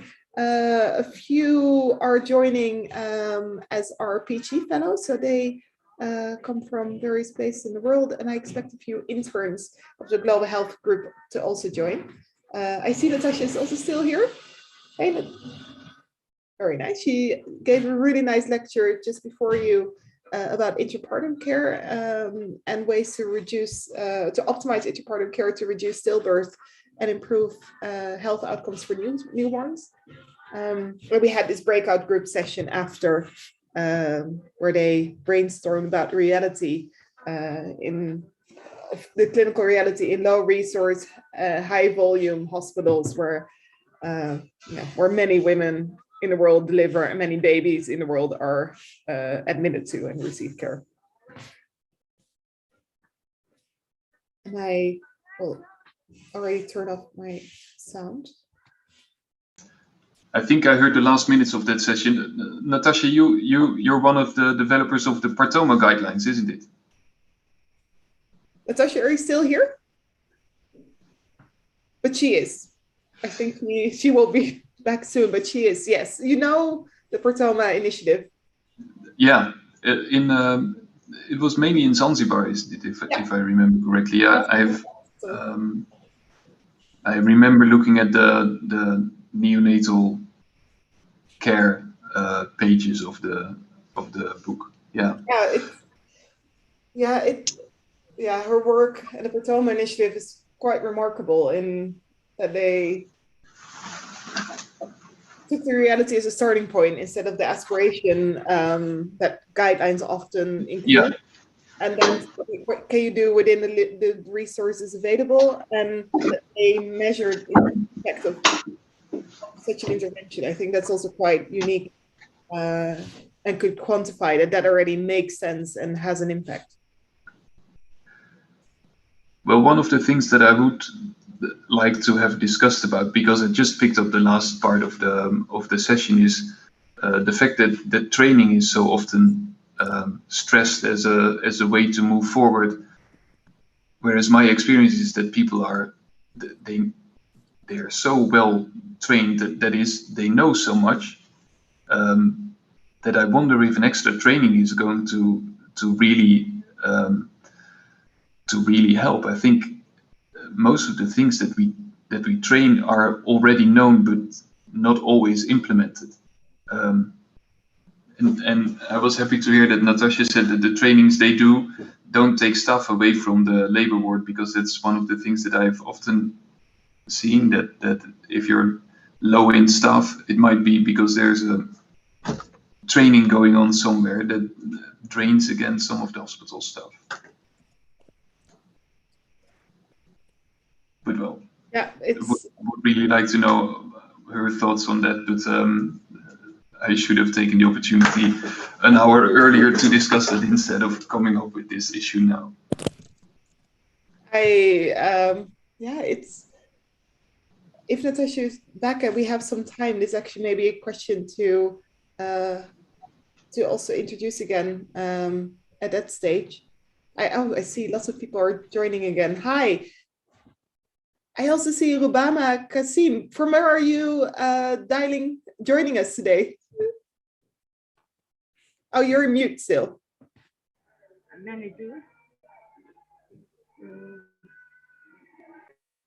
Oh, we could hear you. So from where are you joining us today? Hi, Rubama. Yes, I can hear you. I'm fine. Hi. I'm a new member. Welcome. How are you? From where are you joining us today? Hope to learn more. That's the ambition we have for today. So that's it's a good starting point, a good aspiration. I see it's 1:45 in the Netherlands again. So let's start. We are joined by Dr. Klaas Koop. He's a pediatrician at the Wilhelmina Children's Hospital and has worked abroad for many years when he was what we call in the Netherlands a tropical doctor at Global Health, now called a medical doctor in Global Health Tropical Medicine, the residency program in the Netherlands that spans 2.5 years. Klaas, please introduce yourself further, and the floor is yours. Thanks very much, Joyce, and thanks for inviting me. I'm Klaas Koop, pediatrician in the Netherlands in the Wilhelmina Children's Hospital. Thanks very much. Like Joyce said, I have a background in tropical medicine. I worked in Malawi and Ethiopia for some time as a tropenarts, or working in global health, mainly in obstetrics and pediatrics. And today I was asked to tell you something about preterm birth and the care for preterm babies. Now, I saw in the program that the last session today will be about kangaroo mother care, and I think, I was a bit afraid that our sessions would overlap a bit, so I'll not go into kangaroo mother care too much, but I'm afraid that the most important thing that you should take away from today, how to care for preterm babies, is in fact kangaroo mother care. So please pay attention in the last session of today, and I hope that I can tell you something about the background of the problems of prematurity and how to deal with some of the complications that it might bring. The bottom line is do simple things and do them well, and that will help you move forward for most of neonates that are born, but also for preterm babies. And I hope you can all see my screen where it says prematurity causes, consequences, and care.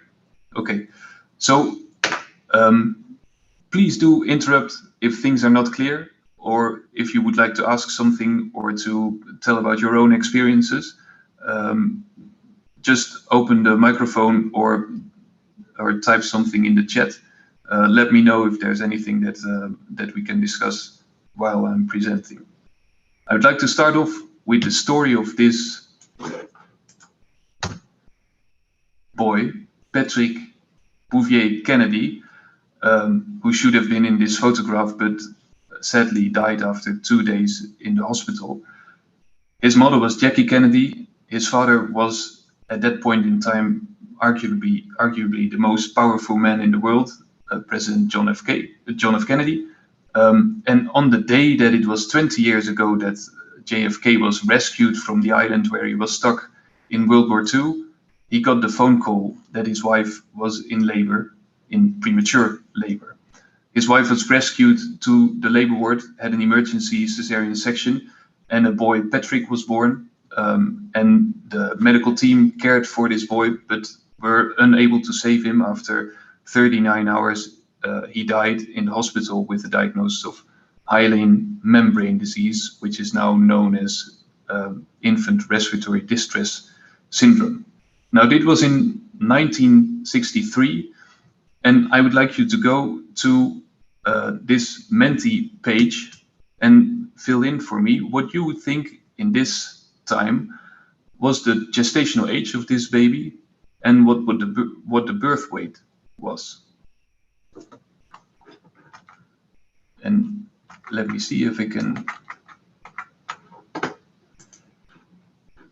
So let me see if I can share this screen as well with you. Do you see the Menti screen at this moment, Joyce? Yes, we do. And so for everyone, go to www.menti.com and use this code.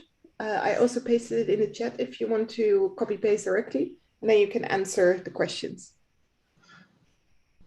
So to fit both results in one skill, I've divided the birth weight by 10, but I think you'll manage to do this. One of the hallmarks of pediatrics is calculation and transforming. Was right. That's true. Transforming birth weight into usable applications of medication and breast milk, etc. Yeah.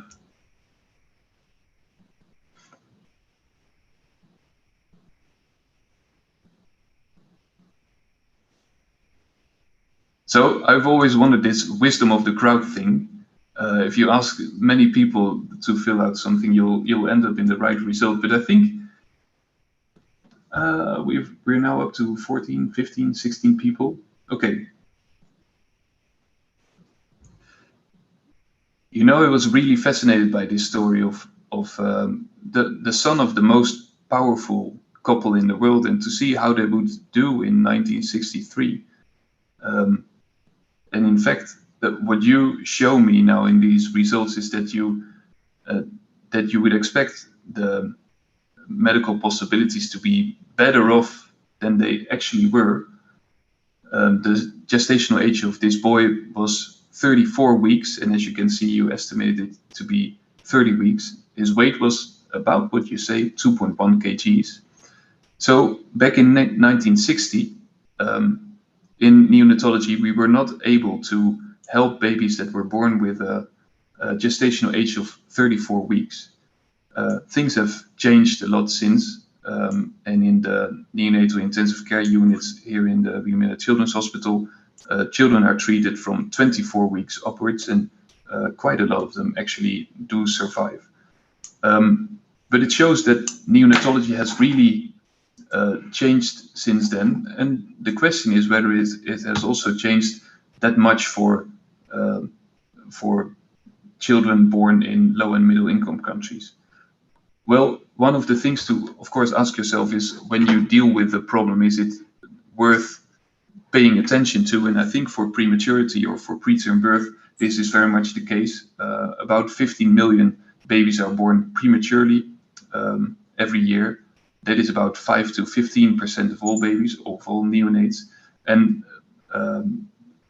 preterm birth is the leading cause of neonatal mortality, as you see in this graph, but also the leading cause of under 5 mortality. It used to be pneumonia or respiratory problems, but since I think 2012 or so, it's now prematurity that is the leading cause of under 5 mortality.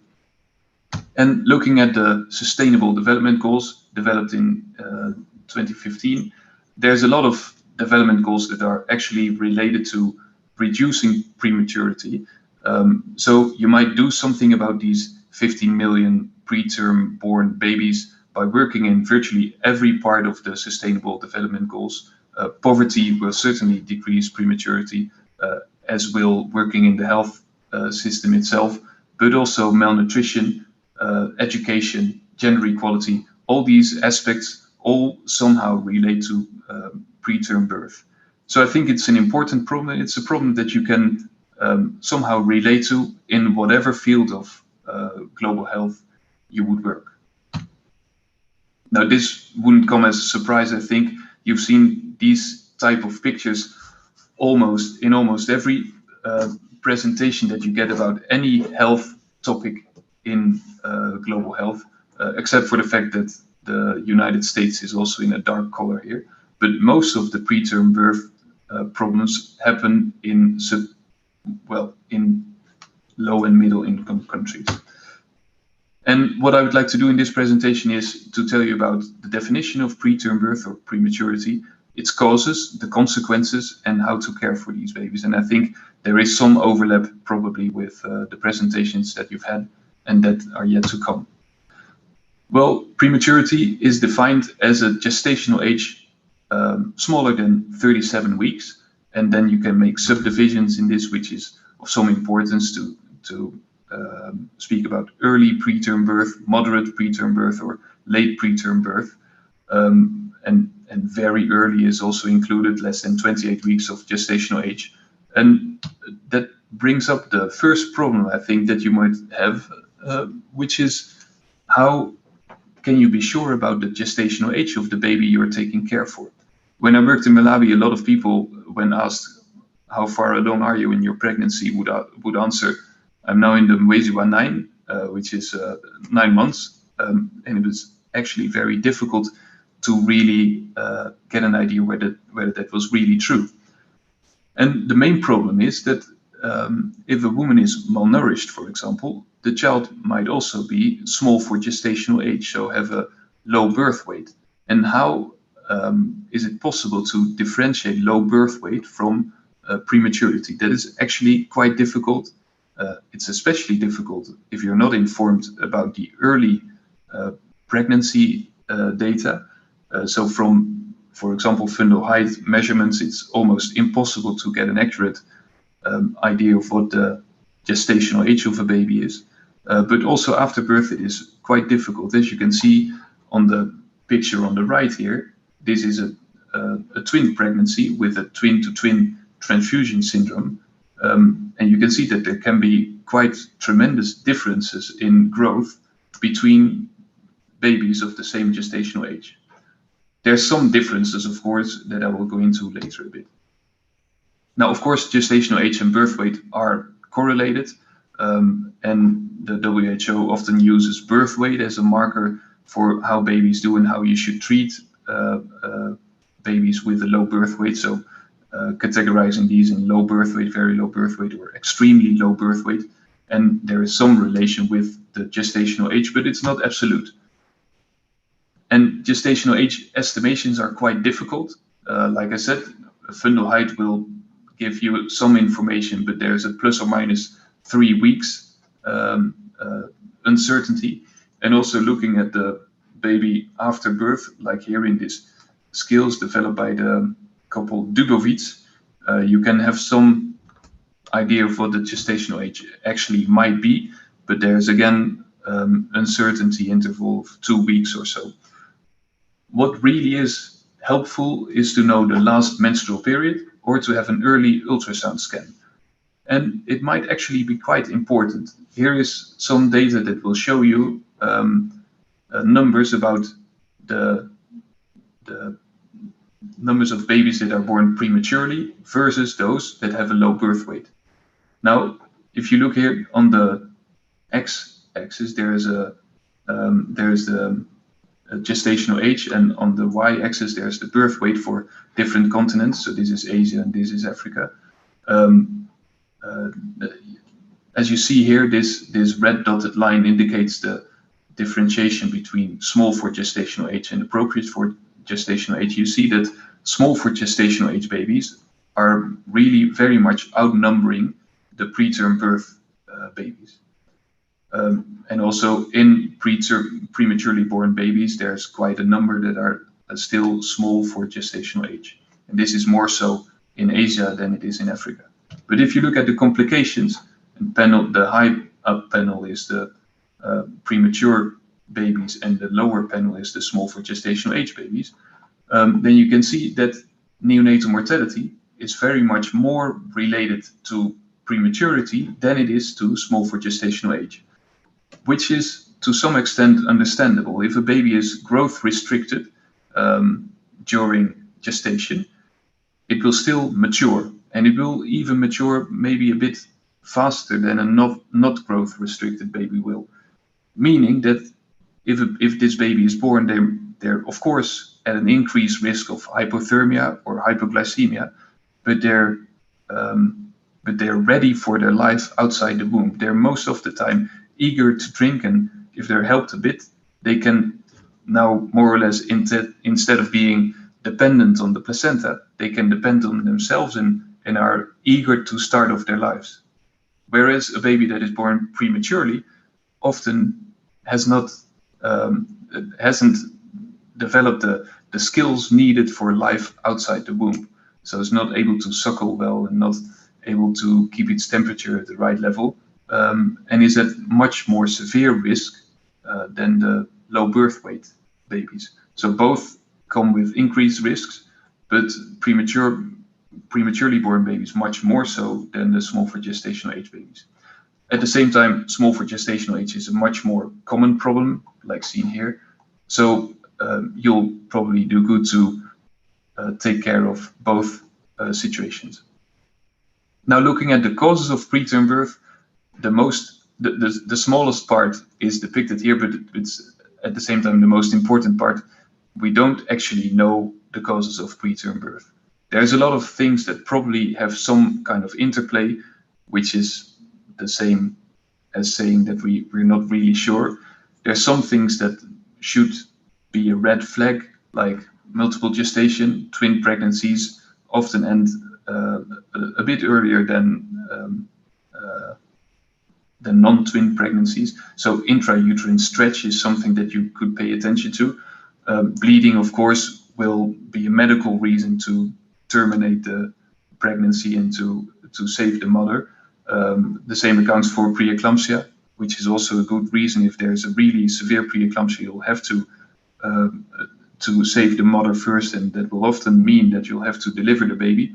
But most of the time, we're not really sure what is going on, which makes, of course, treatment or prevention of prematurity a bit difficult. So look, this is a picture to look at the causes, and there's many causes and even more consequences of prematurity. This would show the path that a 24-week-old neonate would follow, with all the different problems that they might have on, well, almost all aspects of their life. This is a different depiction of this. I mean, almost every organ system is affected by prematurity, so there's a lot that you should pay attention to. Eventually, the health outcome would be death or disability, and that is something that is very common, like I showed you before, and something to therefore look at the care for premature babies and how this can be improved. Now, if you would look at this care, there's several stages where you could start, and I think care for preterm babies or reducing death from prematurity would actually start before conception, by taking good care of the mother, but also by offering a choice. Then there's antenatal things that you might do. There's a management of preterm labor that might be important. And of course, the postnatal care that I will go into for the most of this presentation. And I must stress that a lot is dependent on local circumstances. So really the hospital, if you work in a hospital, the hospital that you work will really very much determine what kind of care is possible for these preterm babies. So the most effective interventions that you'll have to remember is, like I said, kangaroo mother care. So they're scaled here to the amount of efficacy of these interventions, and as you can see, kangaroo mother care is the most effective part. And then antenatal corticosteroids might be effective to reduce preterm, well, especially the respiratory complications of prematurity. Conditions apply, I'll go into that later. Family planning is the third most effective strategy to reduce death from prematurity. And then things that are quite obvious for all neonates, thermal care, neonatal resuscitation, antibiotics, but the role of these is much smaller than actual kangaroo mother care. Now, like I said, preconception, I think for women to have the choice to become pregnant or not is one of the most important things to prevent prematurity. It will help prevent prematurity, it may save maternal lives, and I think this is really something that would help women move forward to be able to have more control over their lives. But then if you would look into what can you actually do for the pregnant woman who is whose pregnancy might end with a premature delivery, one of the important things is to have an accurate determination of the gestational age, because otherwise you'll not be able to later on tell apart a low birth weight baby from a premature baby, and it does make a difference to know this. So if possible, take note of the last normal menstrual period, or if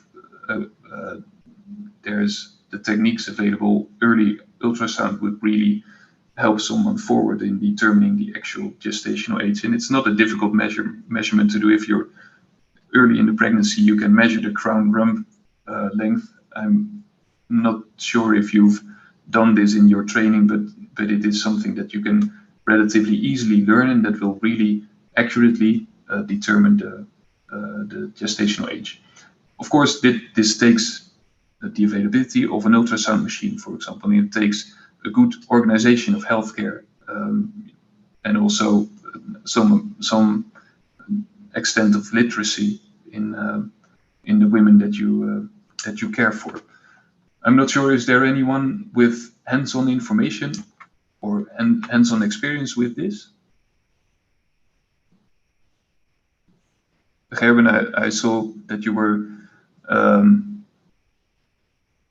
discussing the Ghana situation. I was wondering, is there how the determination of gestational age in your situation is, what your situation is like?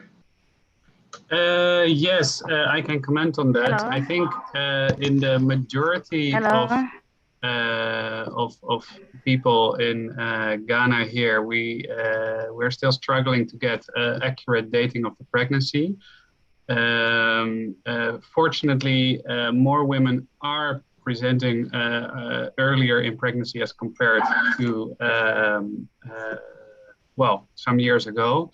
It used to be that over 50% of the women came in the second trimester. Now they are coming more during the first trimester when they still remember their last menstrual period, which is helpful.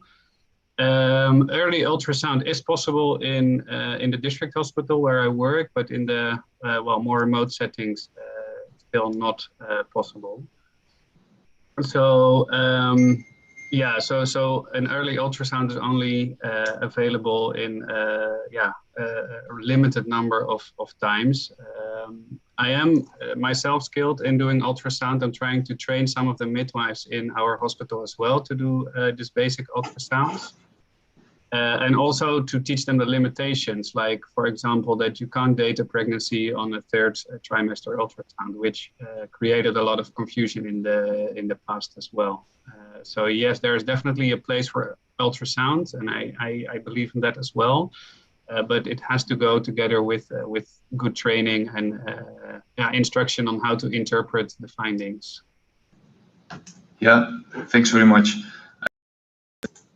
I think this holds true for most improvements in healthcare, that actually the improvements in healthcare will start outside the hospital, outside the health facilities. it will have to start with a better infrastructure and a better healthcare organization, better literacy, so that people are aware of the possibilities so it really helps to say that in whatever aspect of global health you would work, or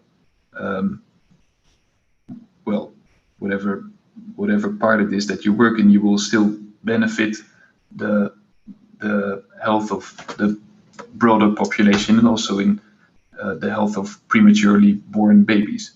So preconception care is something that really is important to eventually be able to help preterm babies.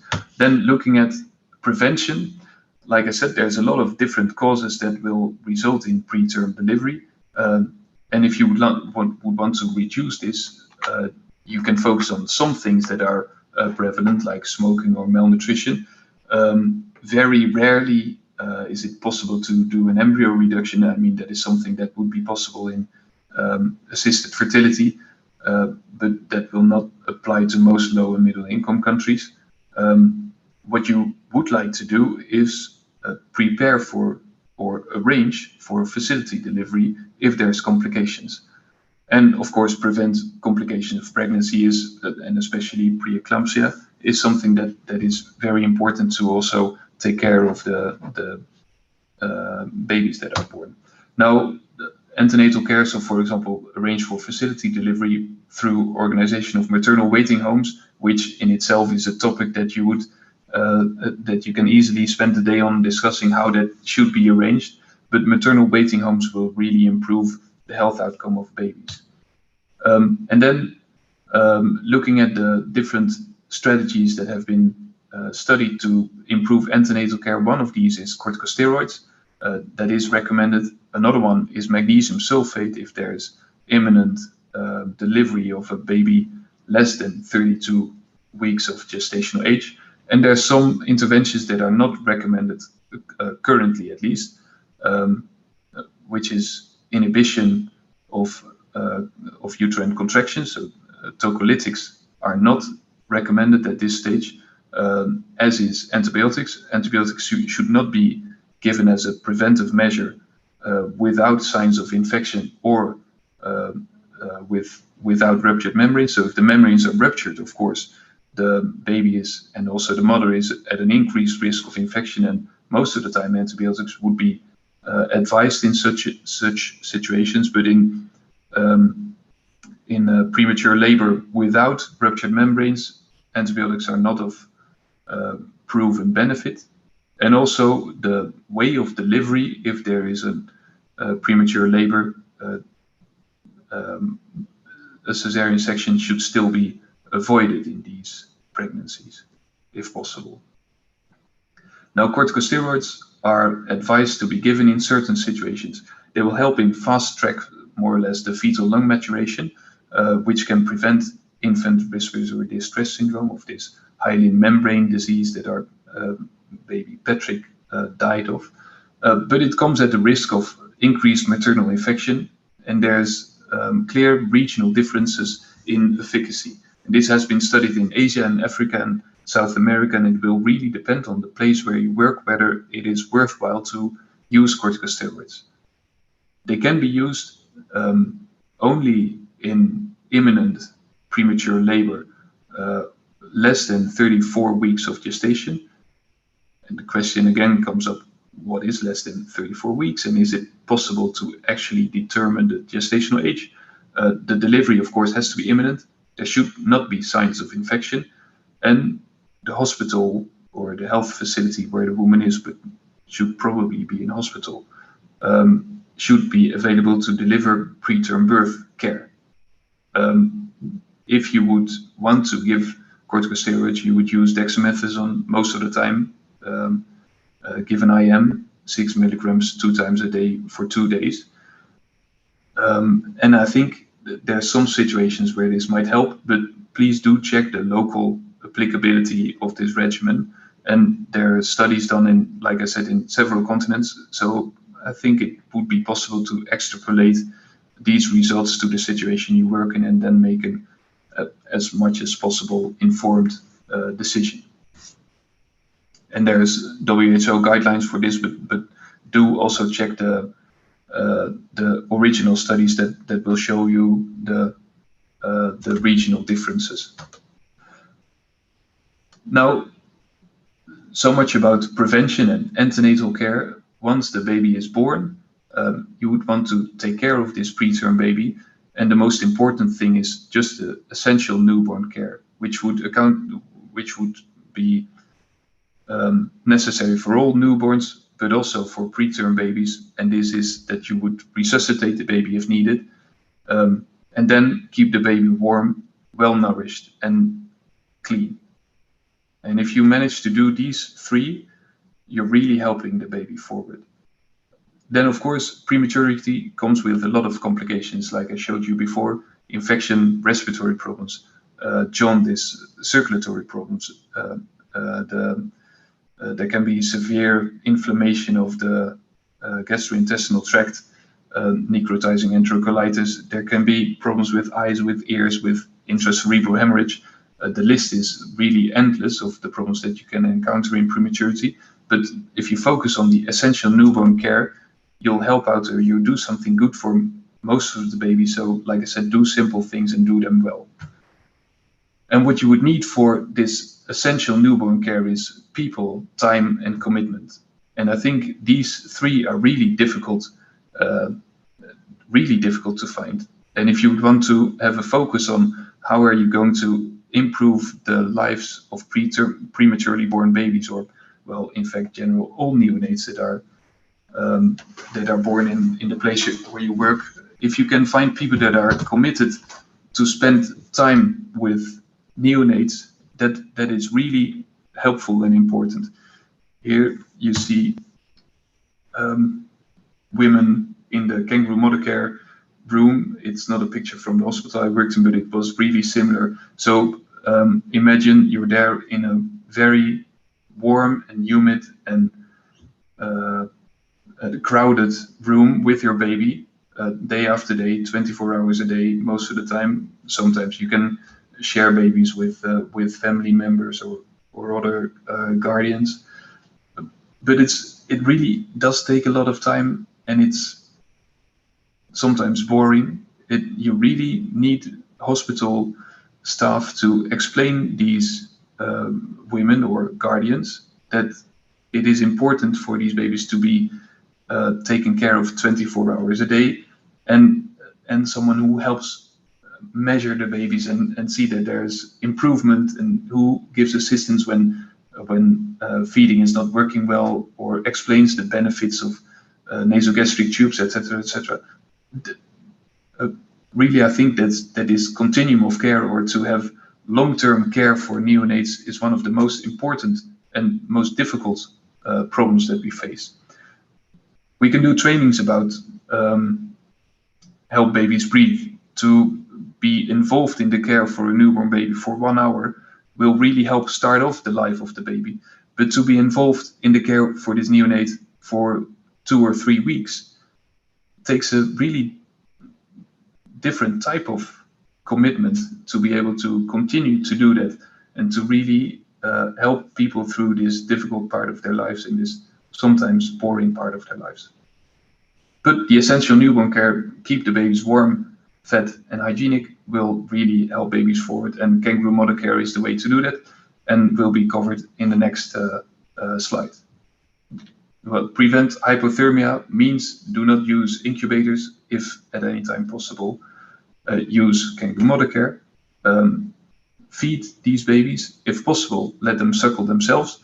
The suckling reflex will only start from 34 weeks or so upwards. So that is actually also a quite good estimation. If a baby is able to drink by itself, that will probably mean that if the baby is small, it's a low birth weight baby and not a premature baby.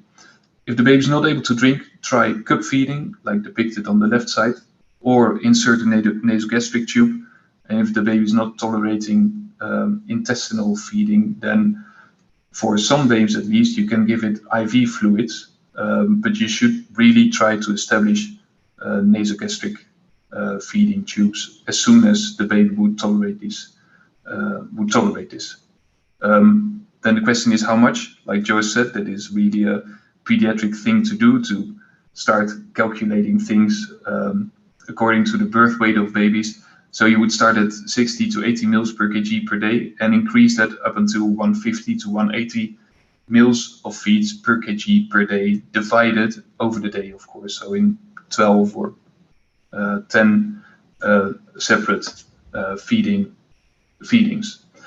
And you would want to monitor the growth of these babies, which can also be a great incentive for people to see that really the baby is moving forward. So keep track of that and aim at the growth of about 1% per day. Of course, in the first few days, the babies will lose some weight, but after that, they should regain weight again. At about 10 weeks of age, 10 days of age, the baby should have reached their birth weight again most of the time.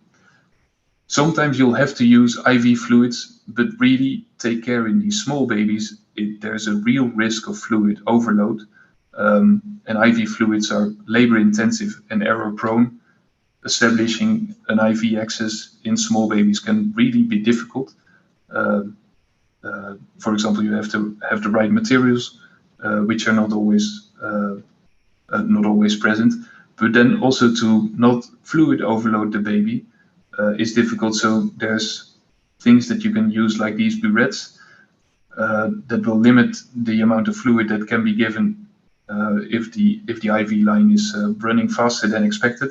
But again, if you would start off with IV fluids in preterm babies, you have to be in a somewhat, well, more equipped hospital, and especially you'll have to be able to depend on people who are there all the time and who are aware of what is going on and can monitor the amount of fluids that are given. Yes. So I could very well imagine that in some hospitals, if you would need IV fluids for a baby to survive, you might say this is beyond the capacity of this hospital. But that is, of course, a very difficult decision to make. But it is a decision that you should make if there's shortage of equipment and shortage of hospital staff. Yes. Hygiene, Yeah. of course, hand washing, well known, poorly done, but it should be present in every kangaroo mother care ward. And one of the things that really are proven to be beneficial for preterm babies is cleaning the umbilical cord with chlorhexidine will prevent infection. And of course, if hygiene measures are not effective enough, which is often the case in premature babies, you'll have to be able to recognize infection, which is quite difficult. I mean, there's 4 things that a newborn should be able to do: maintain its temperature, drink or at least tolerate feeds, sleep, and at some point be somewhat alert. Now, any of these aspects of newborn life will be infringed on if there is a disease, and in infection, you would see any of these be affected.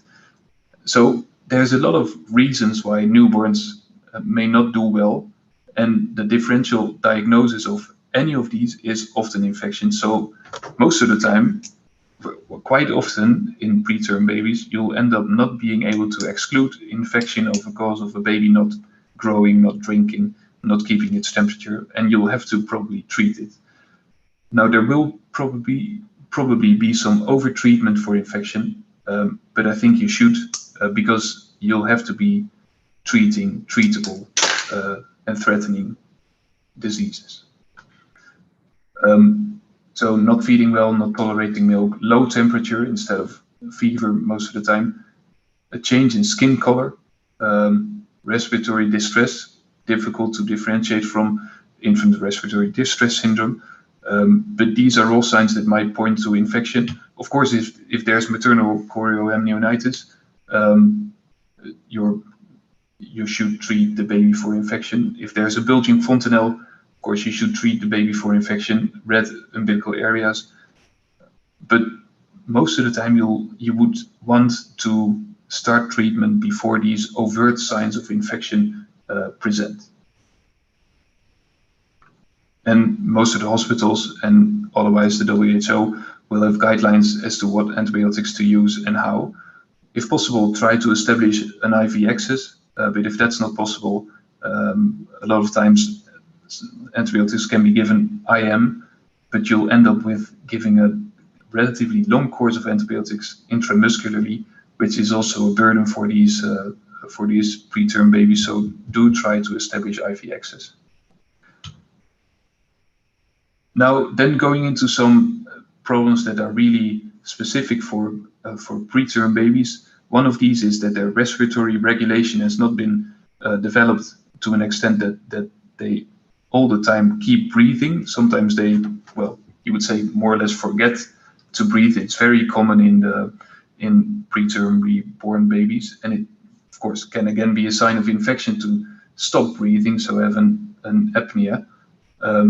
It's treatable. One of the things is to just stimulate the child to help it start off breathing again. And if it happens quite a lot, then you can use medication like caffeine to increase the respiratory signals in the brainstem. A more difficult problem is the respiratory distress syndrome, which is very common in preterm babies, especially if they're born before 30 weeks gestational age, and if they're not treated before birth with corticosteroids. It may be treatable, but it will really depend on the local circumstances and the local possibilities that you have. The cause is a lack of surfactant, which will cause the alveoli of the lung to collapse, and that will eventually lead to hypoxia. And the treatment is, ideally, you would treat the cause, so surfactant replacement therapy. But if that's not possible, you want to prevent alveolar collapse, and if that's not possible, you at least give supplemental oxygen. Well, the problem is that these therapies are, if they are available, it's in the wrong order, so to speak. So you would, oxygen is sometimes available, but CPAP to prevent alveolar collapse is not always available, and surfactant is really rare, I think, in low-income countries. So clinical, how would you recognize RDS? By an increased effort, less effect, and less efficacy of breathing. So chest indrawings, reduced air entry, hypoxia, tachycardia, and on chest X-rays, if they're available. I mean, it's a clinical diagnosis, but you might, if you go on treating these babies, you might want to know what their chest X-ray look like, and there's a progression of changes that you might see in patients with IRDS. So, like I said, if possible, give oxygen. Aim for a saturation in the oxygen saturation that is not too high, because that will increase risks of retinopathy in these newborns. If there's even more possibilities and more technical assistance, you would want to invest in something that increases the pressure of the air that the baby is inhaling, continuous positive airway pressure, CPAP, and the machines used here are quite expensive, but starting in Malawi, I think a type of CPAP, the bubble CPAP, has been developed, which is actually relatively cheap and used with relatively good results. So if you would work in a place where there's people who would be able to invest in this, and especially invest time in this, there's possibilities to establish a CPAP machinery for babies, and that may prevent ICU admissions.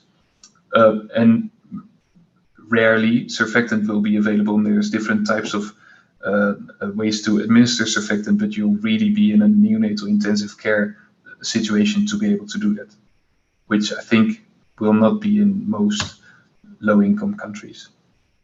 Now, one of the problems that you would be that you might see if you take care of prematurely born babies is necrotizing enterocolitis, inflammation of the gastrointestinal tract with this shiny, distended abdomen. And if you look in the X-rays, you would see that there's a loss of mucosal integrity, meaning that they're at increased risk of bowel perforation, an air leakage into the tissues, like you see here. This is a baby with a necrotizing enterocolitis where the air is actually present in the portal vein of the liver. Do you see that here? So you see a air portogram, it's called. Well, this will really indicate that something is very much wrong with the mucosal integrity of the bowel of this baby, and will really depend on the circumstances whether there's anything that you can do about this. If you would want to treat these babies without surgical intervention, the only thing you can do is to stop enteral feeds and start antibiotics, give IV fluids, give supportive care, give painkillers, of course. This is another type of presentation that you have to be aware of. Actually, you can see the shadow of the air that is present in the abdomen of this baby. If you look at a supine picture, then you can see that there's a lot of free air in the abdomen, indicating a bowel perforation, and this really needs surgery. And if surgery is not available, this will mean that you'll have to take care of the comfort, to provide pain relief and get the baby in a comfortable position, because this will really mean that without surgery, this baby is bound to pass away. So really, with severe complications of prematurity, like severe RDS or necrotizing enterocolitis, you're really quickly to the boundaries of what your health system can do if you're not in a well-equipped hospital. Very common problem, of course, is jaundice, originating from the breakdown of fetal hemoglobin that is not conjugated quickly enough in the liver. And one of the things that is difficult is that in babies with a darker skin, it's difficult to recognize the actual degree of jaundice. And one of the things that you might do is to blanch the gums. I couldn't really find a picture on the internet, but if you press your finger to the gums of the baby, it should be really white. And it's a really accurate way to assess whether there's a jaundice in this newborn. So blanch the gums if you're worried about a too high degree of bilirubin in the blood. If possible, measure. If not, make sure that at least feedings are well established, because if the feedings are well established, that's the most important way to get rid of the bilirubin. Whether or not to use phototherapy for these babies is a difficult decision, because it will need incubator care. And I think the benefits of incubator care are quickly outweighed by the risks that come with it. Now there's more, and actually Joyce Brown was one of the people, together with Miriam Kleinhout, reviewing all the evidence for interventions that might help to reduce mortality among preterm babies. And I would really recommend looking into their article. It's a great piece of work, and it, for example, brought up, which was not actually in the WHO guidelines, that early vaccination for tuberculosis and also community kangaroo mother care are proven strategies to reduce mortality from preterm birth. In contrast, for example, to different types of CPAP. There's been a lot of attention for that, but it really didn't make that much of a difference. So it also shows that we should keep looking into the data and trying to find interventions that are available and applicable, that do not necessarily have to be very costly, like community kangaroo mother care, to help babies forward. And that was also shown in this infograph that we need more information for women, that prematurity is a risk factor, that we need to inform mothers about this, about kangaroo mother care, or about hygienic conditions after their baby is born, about the possibilities to take care of babies at home or in the community, about vaccination, and that we should keep working on gathering data to really further improve the health of neonates. So that more or less concludes what I would like to tell you about the problems of prematurity. So my take-home points would be that the care of prematurity starts before pregnancy, especially with choice. It needs a proper antenatal care, especially focus on the gestational age measurements. There is a few antenatal interventions that you might do. Look into the evidence for corticosteroids in your local situation, and the postnatal interventions are really dependent on time, people, and commitment. And the most important thing to establish is essential newborn care, kangaroo mother care, and there are several specific interventions, but these will take a lot of your time and not add much to the survival of babies. That is what I would like to tell you. And of course, we can discuss about this, and let me know if there's questions. Thank you, Klaas. And there are quite a few questions that popped up in the chat. Erik, can I invite you to answer or to ask your questions first? Yeah, I had two questions. One was regarding the use of tocolytic drugs before the age of 34 weeks. Because the MSF guidelines state that you should use them if you are waiting for a 48-hour period to administer the dexamethasone. But I'm not, is this also something that has recently changed? Because I thought you said that it was no longer recommended. Yeah, I think it was in 2018 that the new WHO guidelines on whether or not to use tocolytic medication was updated. And there I found that it was not of proven benefit. Okay. And my second question was with regards to the use of sunlight instead of using UV lights in the presence of neonatal jaundice. Yeah, I'm not sure. I'm not aware of any studies that have been done to compare incubator care versus sunlight as a way of phototherapy for premature babies with jaundice. I would think that the chances of a baby surviving jaundice are much higher if there's someone, preferably the mother, sitting outside in the sun, rather than having your baby placed in an incubator and then hoping that the temperature regulation will be okay and there will be no power cuts, etc. Well, I've used incubators once or twice to give phototherapy. Most of the time, this was not really helpful. Again, it will depend on your local situation. If there is a trained hospital staff that can really provide optimal care for newborns in incubators, it will probably be better.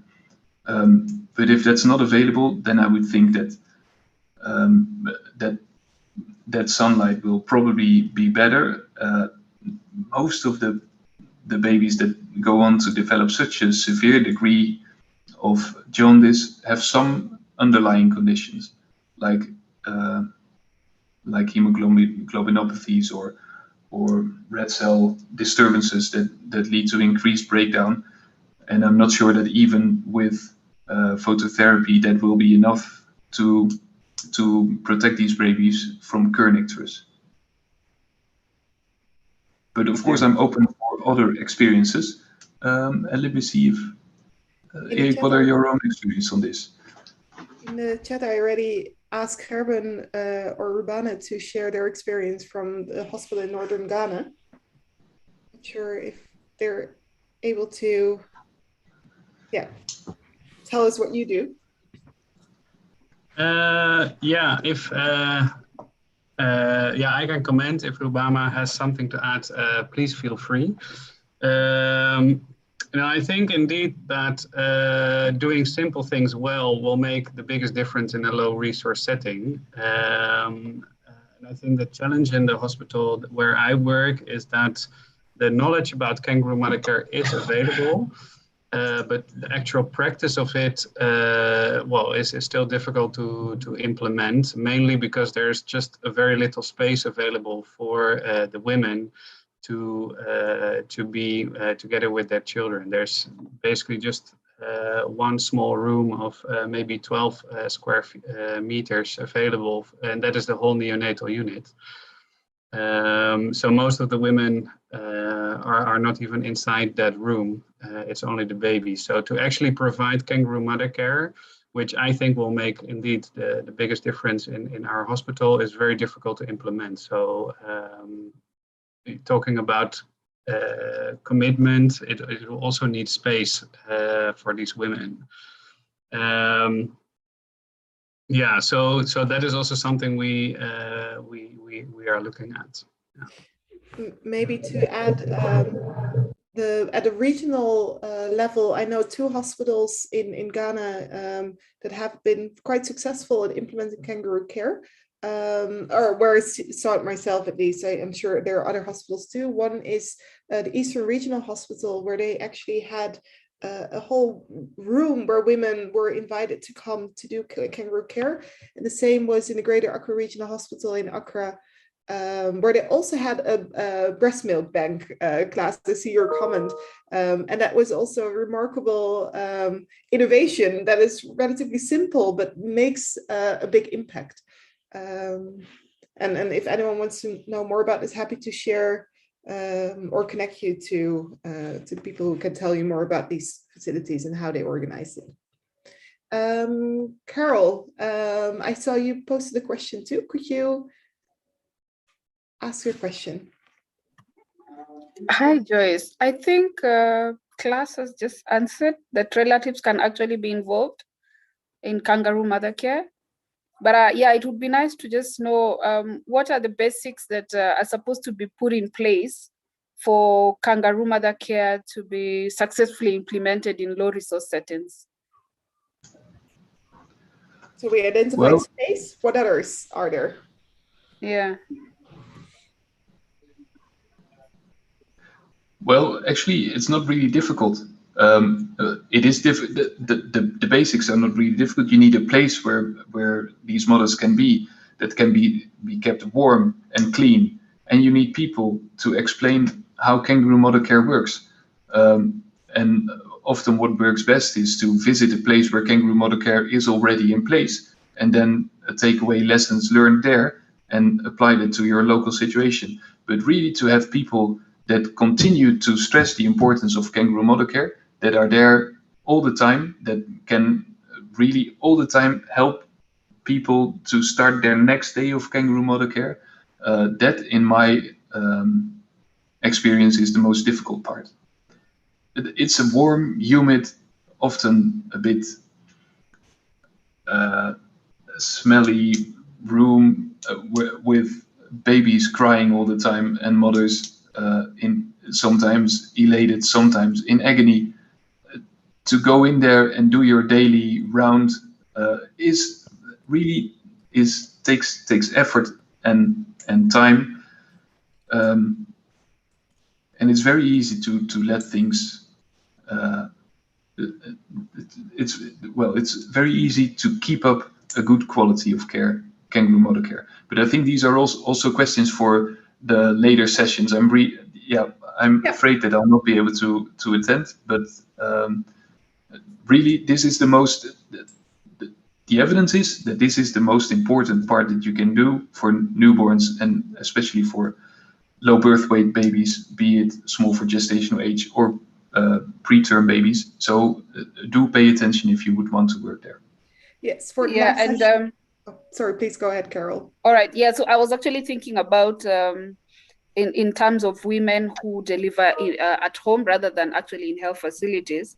So when I'm asking about the basics is, can this actually be done outside the health facility? And looking at the task shifting and the use of the community units, community health volunteers, like how feasible is this? It's very much possible. So relatives can help, the community can help. It's just that people have to be aware of the possibilities, and that someone has to really start off, and then it will work. I mean, in my experience, most of the time, babies and children and infants are part of the daily life of people in low and middle income countries. They're there all the time. So why not for premature babies? The difference is that you keep them closer to your skin, and really it is very much possible. But you need some people who continue to stress the importance of it. Otherwise, it will not work. And simple things that you can do yourself is to keep track of the weight, for example, which is very stimulating. If you see a graph with your baby increasing in weight, it really helps to continue doing what you're doing. So these are really simple things that you can easily implement. And what Klaas already hinted at the last talk today will be by Professor Rao, who's from the WHO, but also expert in kangaroo mother care, based in Bangalore. And I'm sure that she can also explain and give many more examples of how to implement kangaroo mother care. Because of time, I want to move to the last two questions. The first one by Victoria. Please go ahead. Thank you. Yeah, I was wondering more a bit in the preventive factors you mentioned before, and especially about malnutrition. Do you think that's a realistic goal to achieve, to really tackle malnutrition in pregnant women? And from your own experience, which would be suitable ways to address that issue? Well, I think malnutrition, severe malnutrition will often result in not being able to become pregnant. So that is a preventive measure that nature has endowed us with. I think to tackle malnutrition in pregnancy is going to be quite difficult, and there has to be a system to treat malnutrition in place already to also extend that to antenatal care. But I think if people would be, or if there is a malnutrition program in the health facility you work in, then it's quite easy to have trickle-down effects of this into antenatal care. Does that help? Well, yeah. So really see that as a trickle-down effect of an established malnutrition program. Have you experienced that before in the settings where you worked, or have you seen examples where it actually worked? Yeah. In the hospital in Malawi where I worked, there was a nutritional rehabilitation ward, especially aimed at children, but also for patients living with HIV who were often quite malnourished. There was a program that provided plumpy nut, for example, and we've supplied these supplements to quite some pregnant women. Yeah, not sure. I've not collected the data, so I'm not sure to what extent that would have worked. But I'm sure that that in this way, by having the possibilities or the equipment that is needed for a pediatric nutritional rehabilitation, well, can easily be extended to pregnant women. Thank you. And Yelena, can I invite you for your last question, which is maybe also a nice wrap-up of an important learning point, the distinction between preterms and low birth weight babies. So Yelena, could you please? Yes, sure. So I have always been wondering before when I was reading about neonatal deaths and always low birth rates and the preterms, they were put into one category, and I never really understood why. So this has been really enlightening. Thanks. Maybe you can explain me what more exactly why it is so important to distinguish these two, and is it because, if I got it right, that preterm babies are at much higher risks for severe health outcomes, and they would need better monitoring? Yeah, that's right. So I think the most important thing is that a low birth weight baby with a normal gestational age is ready to start its life outside the womb. It will have a developed suckle reflex. It will be able to keep up a normal breathing pattern. And most of the time they're eager to start. They've been starved all the time. Now they're outside and they're ready to start off their life. Well, of course, not always, but that would be the kind of baby that you would expect to see in an intrauterine growth restriction, a baby that is looking a bit old or grumpy, with a wrinkled skin, a head that is a bit out of proportion with the body, and eager to drink, crying, vigorous, at risk, of course, because it's so small, at risk for hypothermia, hypoglycemia, but if given the right circumstances, will be able to drink its feeds and to start gaining weight. Whereas a premature baby that is not ready for life outside, because the suckle reflex is not there and the breathing pattern is not really structured, will run into much more problems because of these immature bodily functions. Same accounts for breathing, for example. A term baby of 1.5 kgs will not have much of respiratory, well, will of course have respiratory problems, but not as severe as a 28 or 30-week-old baby of 1.5 kgs. So it's really the extent to which babies are ready, the organ systems have developed to be ready for life outside. Thank you. And it's true. So preterm babies, the relative risk of prematurity is much higher than the relative risk of small for gestational age. The numbers of babies small for gestational age are higher than those of prematurity. So eventually, both categories will need your attention.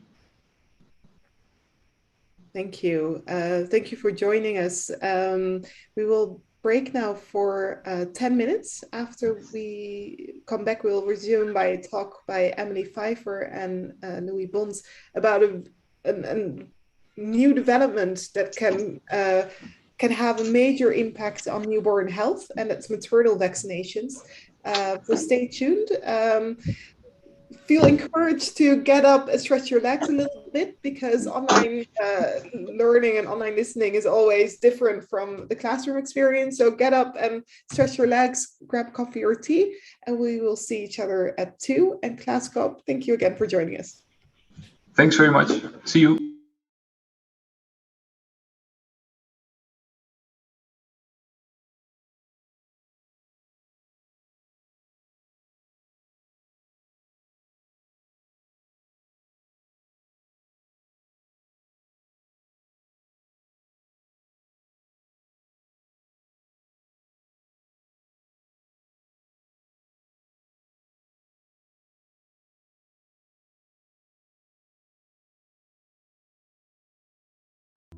Choisis pas non plus les trottoirs de Manille, de Paris ou d'Alger pour apprendre à marcher. Être né quelque part. Être né quelque part pour celui qui est né, c'est toujours un hasard.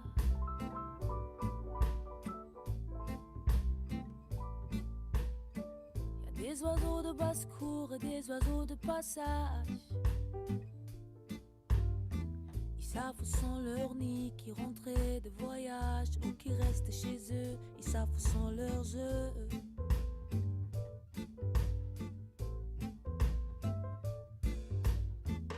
Être né quelque part, c'est partir qu'on veut, revenir qu'on part.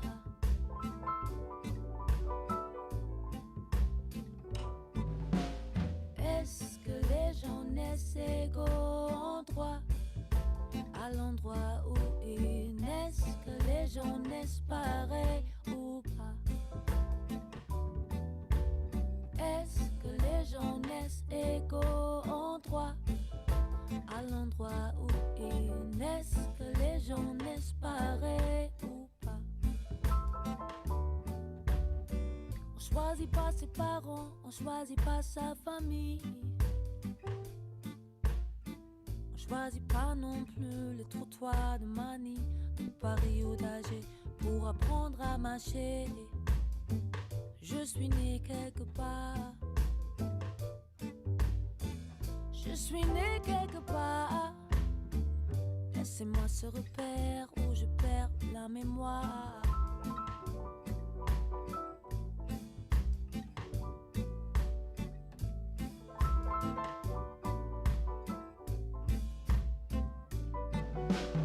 Est-ce que les gens naissent égaux en droit à l'endroit où ils naissent? Que les gens naissent pareils ou pas? Est-ce que les gens naissent égaux en droit à l'endroit où ils naissent? Que les gens naissent pareils ou pas?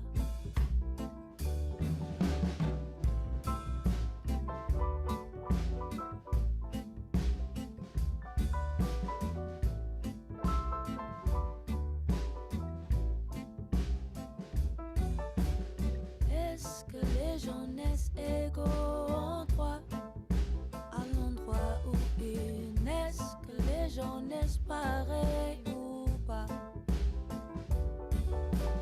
Est-ce que les gens naissent égaux en droit à l'endroit où ils naissent? Que les gens naissent pareils ou pas?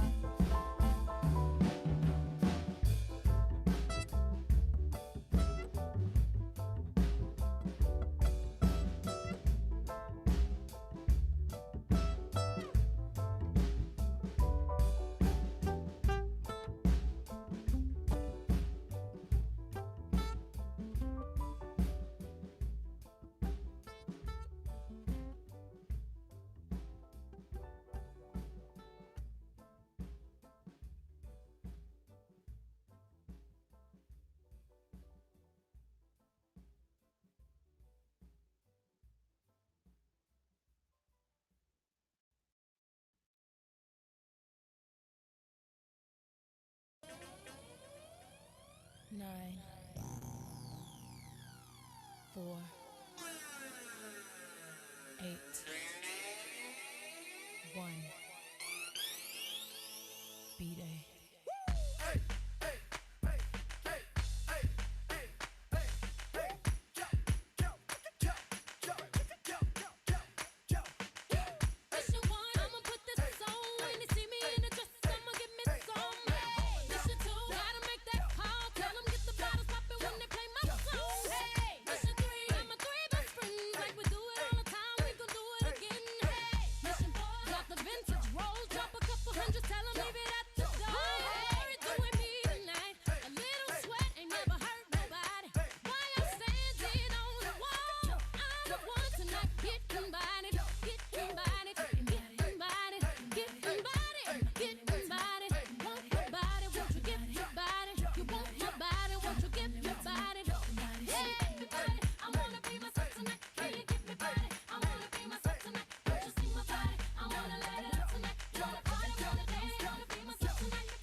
She's got the good, good vibes.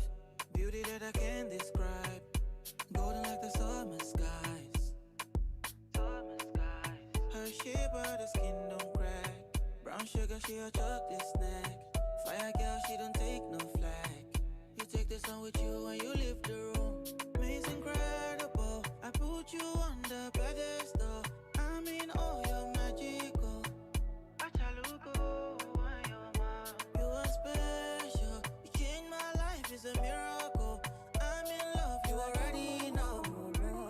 Cause you're my antidote. You're my antidote.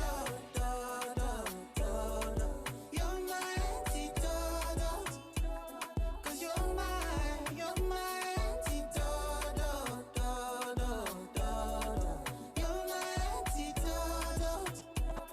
Cause I'm in love, you already know. Baby, I love to have you. Take me from myself, you save me.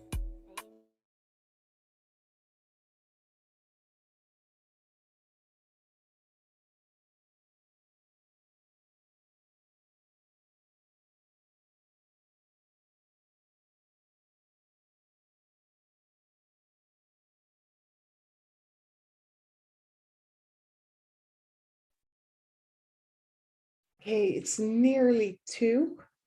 I hope everyone is slowly starting to get back.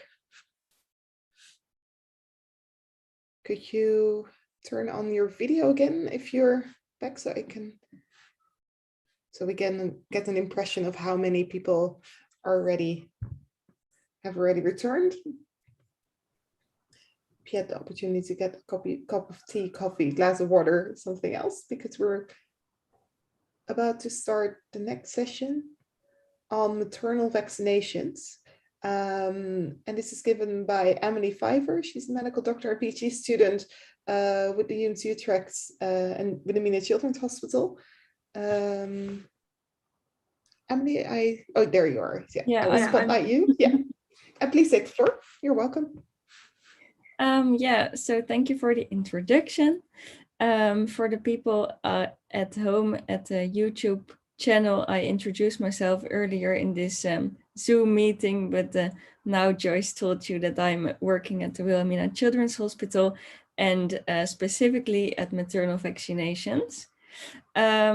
So I'm currently investigated an RSV maternal vaccine, and therefore will tell you more at the end of this presentation, but I will start with the general talk about maternal vaccines. The presentation will take approximately 30 minutes. There are some questions included for you to think about in the part 2 of this presentation, and if any questions arise during it, please save them for the end. So the aim is to explain more about maternal vaccines, and I will use 4 topics. So these are the 4 topics. The first is the rationale for preventing infectious diseases in newborns. The second, the mechanism of maternal vaccines. Then the registered and licensed maternal vaccines. And then at last, the maternal vaccines that are currently under development. And for example, the RSV vaccine. So first of all, the rationale for preventing infectious diseases in newborns. As you will know, there is a great burden of infectious diseases in infants and also neonates around the world. And like Natasha earlier told, there are sustainable development goals for child health, and one of them is the goal 3.2. And that has set a target for reducing child mortality to at least 2.5% by 2030. So that means that there is a maximum of 25 children dying per 1,000 live births. And that is, the target is set at the red line. I don't know if you can see my mouse, maybe now. So you can see that a lot of countries are still above the target. And we are far away from it. And these numbers are also shown on a world map in the next slide. And here you can also see the green countries that are the countries where the target is already reached. So the 25 per 1,000 live births, and all the other countries in the other colors are far away from the target. So you can see that mostly in low and middle income countries, the target isn't reached yet. And this is also for maternal mortality and also for neonatal mortality. The maps are quite the same. So when you distinguish the child mortality and the neonatal mortality numbers, the child mortality under the age of 5 have reduced over the last couple of years. But when you should take a look at the neonatal mortality rates, you can see that this reduction is much more slow. And that is also what Natasha earlier mentioned. So therefore, a maternal vaccine can maybe prevent also these neonatal deaths and not only child deaths. So when we take a look at the child mortality causes and also neonatal mortality causes, we actually have the same figure as Klaas Koop already presented, but Klaas Koop only looked at the preterm percentages, and I will take a look at the infectious diseases among this picture. So in the right side, you see the yellow causes of that are in the neonatal part. So that is after birth up to 1 month of age. And in the left part, you see the more colored part that are children from 1 month up to 5 years of age. And in the next slide, I grayed out all the infectious diseases. So that include pneumonia, sepsis, meningitis, tetanus, measles, also pertussis and pneumonia. Oh, I will let you see the mouth. And there are 11% of the children in the colored part that die of infectious diseases, and 23% of the neonatal deaths are caused by infectious diseases. And all those infectious diseases are potentially vaccine preventable. So the second part of this presentation is about the mechanism of maternal vaccines. And this part also includes a few questions for you, so buckle up. First of all, the recommended immunization schedule by the CDC. I think most of us know this immunization schedule for children. And what you can see is that from 2 months of age, there is a vaccine for the rotavirus, the pertussis vaccine, Haemophilus influenza, pneumococcal, polio, and from 6 months of age, also influenza, measles, mumps, rubella, varicella, and hepatitis A. But what you can see at the most is this white part that isn't filled with vaccinations. And this part is also called the immunization gap. And that is present between birth and up to 2 to 6 months of age. And that is the most vulnerable period for neonates to die.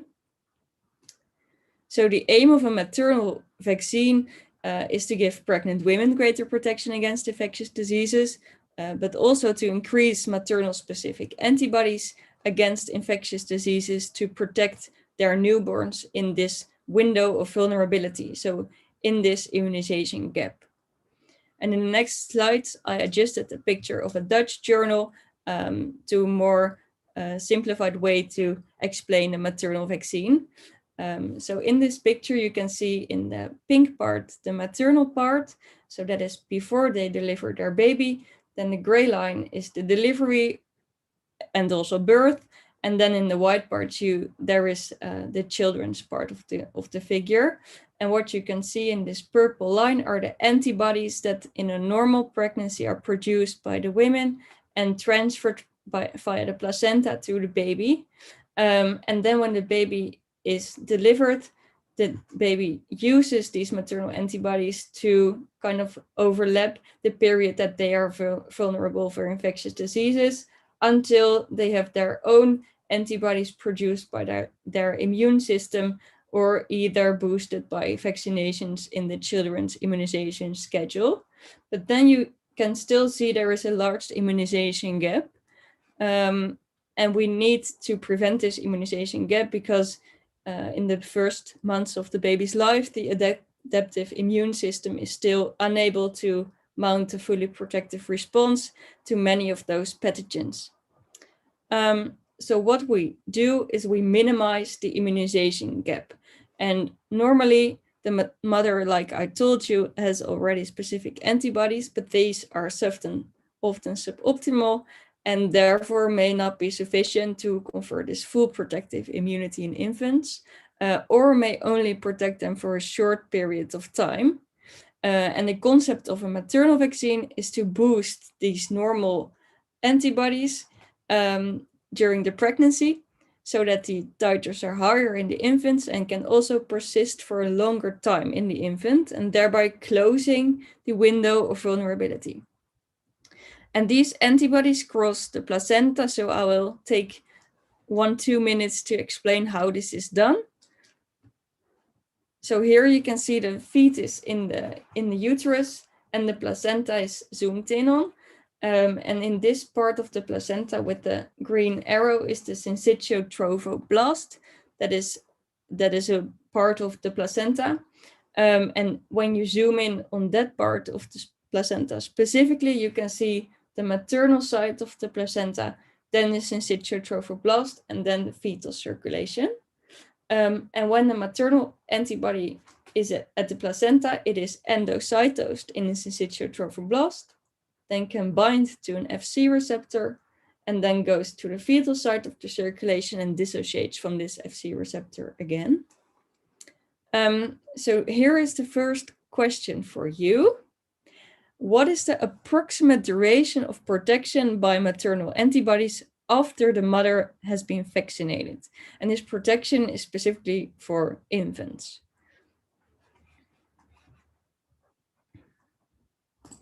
Maybe you can all put it in the chat if you think A, B, or C.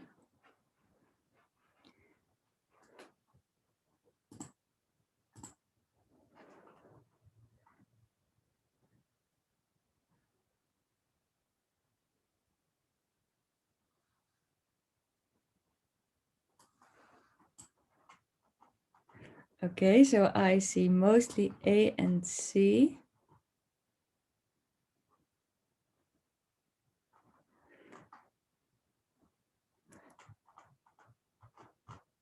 Yeah, still A and C. Okay. Actually, you are all wrong because it is B. It is 2 to 4 months, and I will explain it using my figure.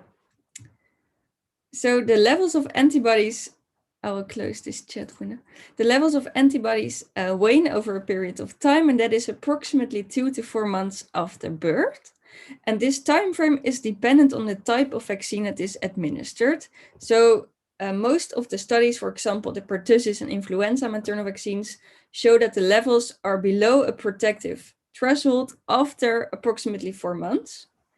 But the latest RSV maternal vaccine trial from Novavax showed also efficacy against any lower respiratory tract infection through 6 months of life. But this trial didn't meet this endpoint. But I greened out the zone up to 6 months of age because I know this from the Novavax trial, but the approximate duration is 2 to 4 months. Then the second question for you, what is the optimal timing for administer a maternal vaccine? And then I will also take a look at the chat box, what you think.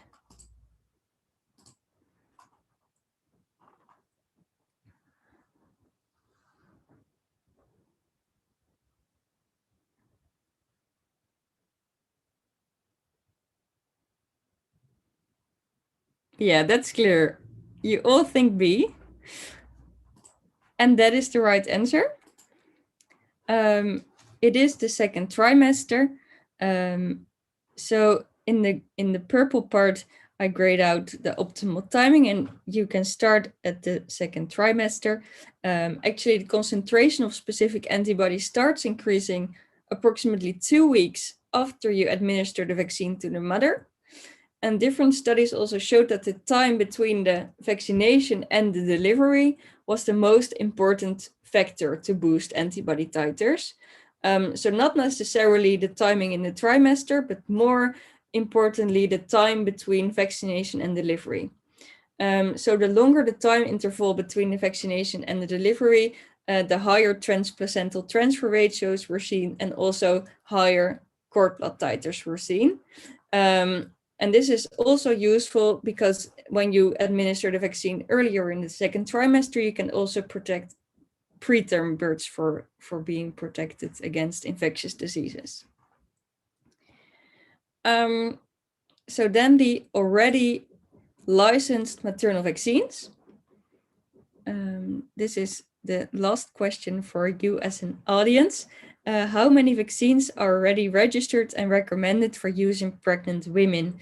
And then I do mean really the registered, licensed, and recommended for all pregnant women.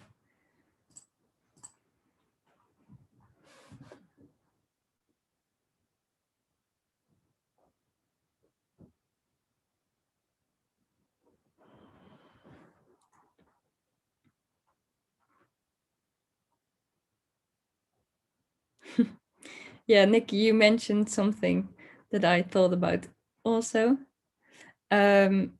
Before I mentioned COVID, there are two registered and recommended vaccines, so influenza and the pertussis vaccine.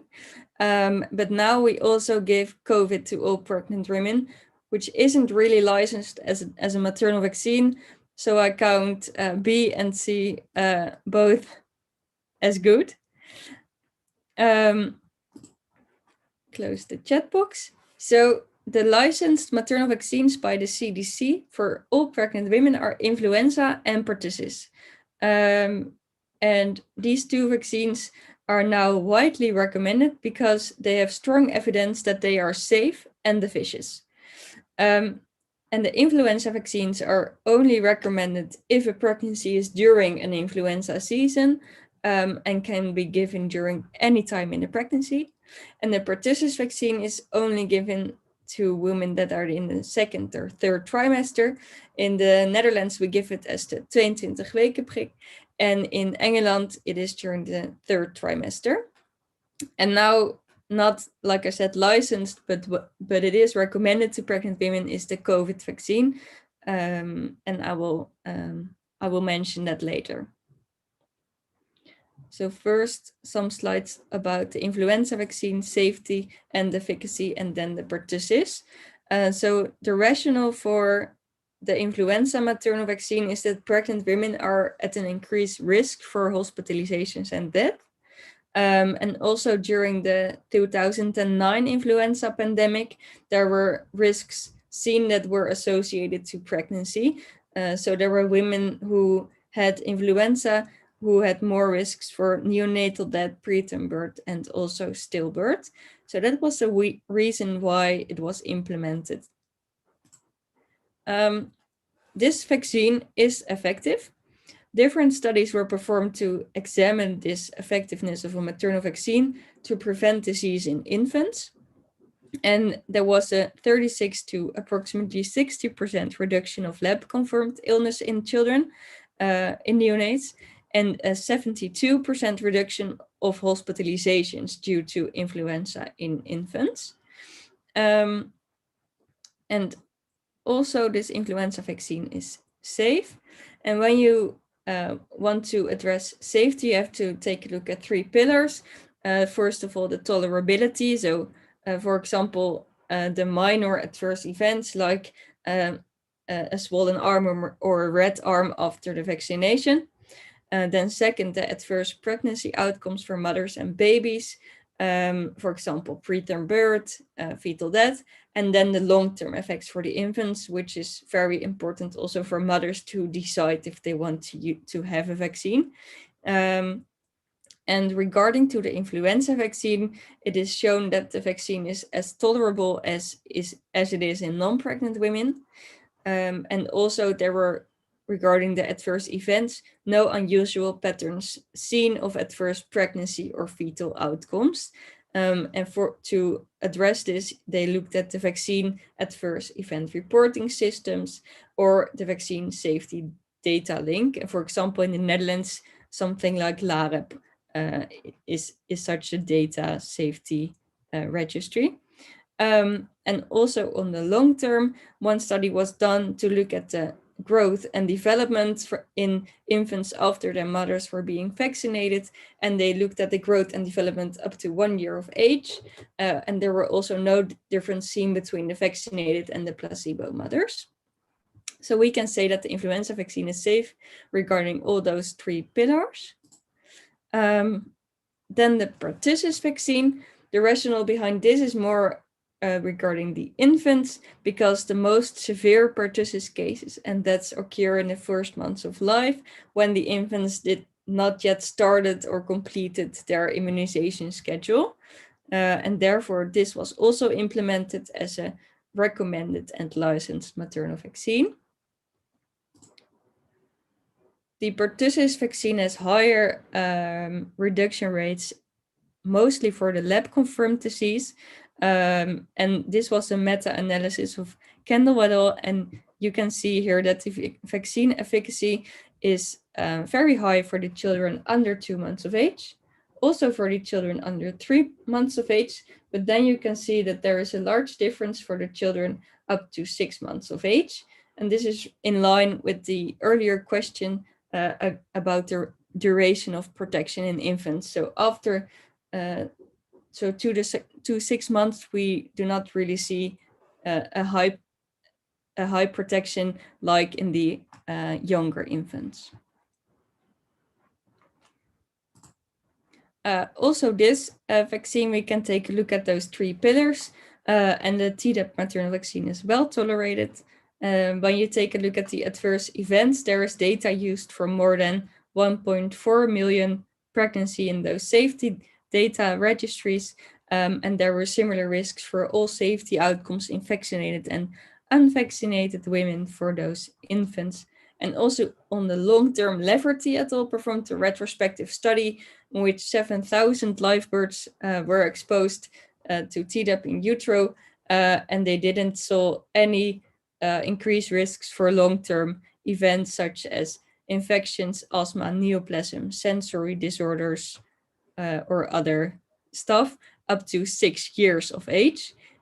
So we can also say that the pertussis vaccine is safe. Then in short, the COVID vaccine, I think everybody knows, but pregnant women are at an increased risk for ICU admission, mechanical ventilation, and death when they have COVID during their pregnancy. And also it was seen that there is a higher risk for preterm birth, stillbirth, cesarean deliveries, and preeclampsia when women have COVID during their pregnancy. So therefore, it is now recommended to also give this vaccine to pregnant women and only the mRNA vaccines. And for the efficacy in infants, we do not yet have data regarding that, but we have data on safety on a short period of time, because there were a lot of women that were vaccinated without knowing that they were pregnant, and also women who participated in the VSafe pregnancy registry. And this is a registry of the CDC in which women can self-report their adverse events after they received the vaccination and also after they delivered their baby. And also in this registry, there were no risks associated to vaccinate pregnant women with mRNA vaccines. And currently there is one trial from Pfizer and BioNTech to look at the mRNA vaccine specifically in pregnant women, and this is currently in phase 2 and 3. So now when we are talking about development, the section 4 of this presentation are the maternal vaccines that are still in the pipeline. So beyond the vaccines that are currently available, there are several new vaccines developed. And for example, these are the respiratory syncytial virus, so the RSV vaccine that I'm doing myself, and the group B streptococcus. And both are targeted for use in high, middle, and also low income countries. And so I will start with the GBS vaccine and then end with the last but not least RSV maternal vaccine. So GBS is the Streptococcus group B, and this is associated with preterm delivery. And it is also a leading cause of pneumonia, meningitis, and sepsis in newborns. And this bacterium is really scary because it passes from the mother to the baby during birth, and then the disease occurs within hours after being born. And because of this early onset of the disease, it is not effective to administer GBS vaccine to neonates, because then you don't have a rapid enough immune response. So therefore, it is the idea to administer GBS vaccines to pregnant women. And there was one future vaccine that completed phase 2 with promising results.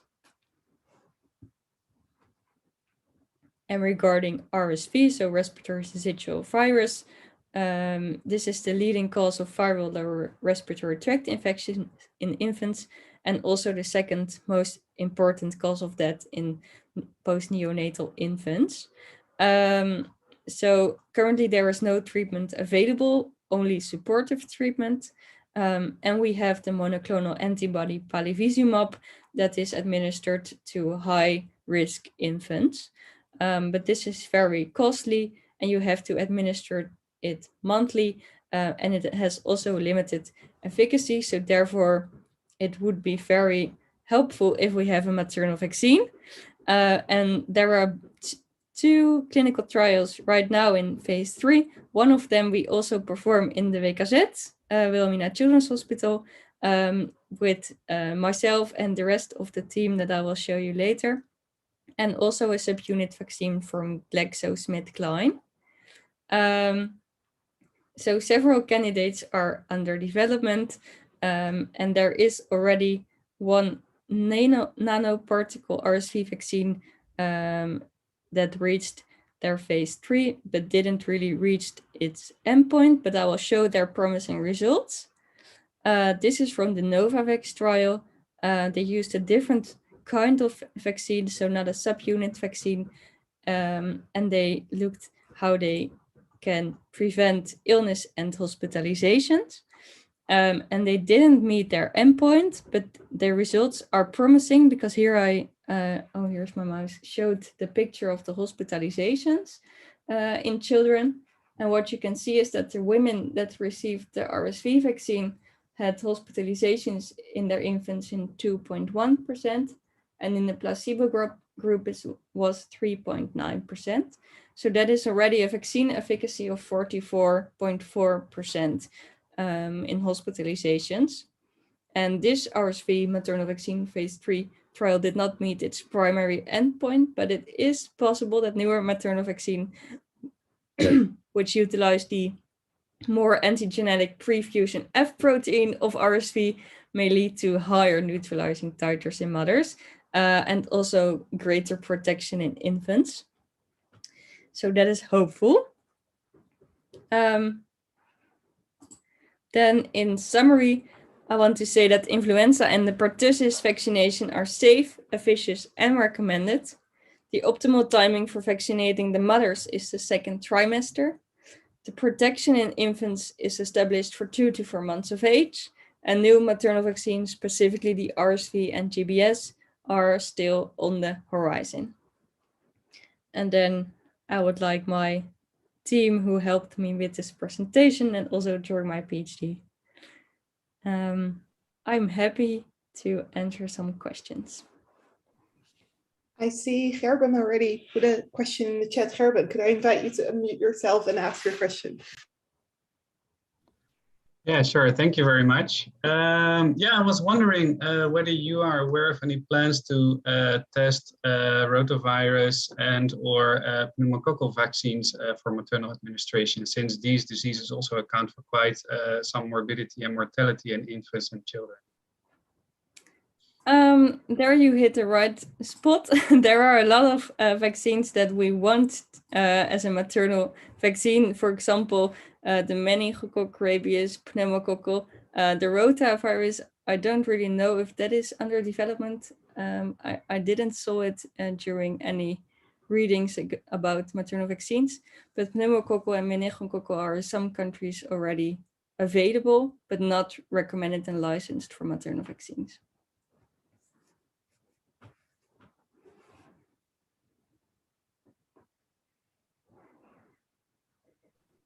Any other questions or comments?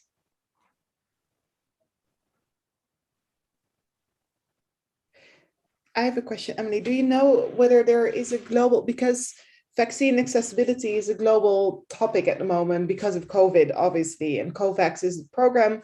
Gavi is one of the major players globally to try to make sure vaccines are more available. Do you know how much are maternal vaccines part of the global debate in vaccine access globally? Yeah, that's a good question. The maternal vaccines, there is a kind of a, we look at two preventive interventions, the monoclonal antibodies, but also the vaccinations. And in general, vaccinations are cheaper than monoclonal antibodies. So it would be very good if maternal vaccines go under development more. And Gavi countries can help to also reduce the costs of maternal vaccines more. But I don't know if they already said something about the pricing, but they will help. Maybe Louis can elaborate more on that.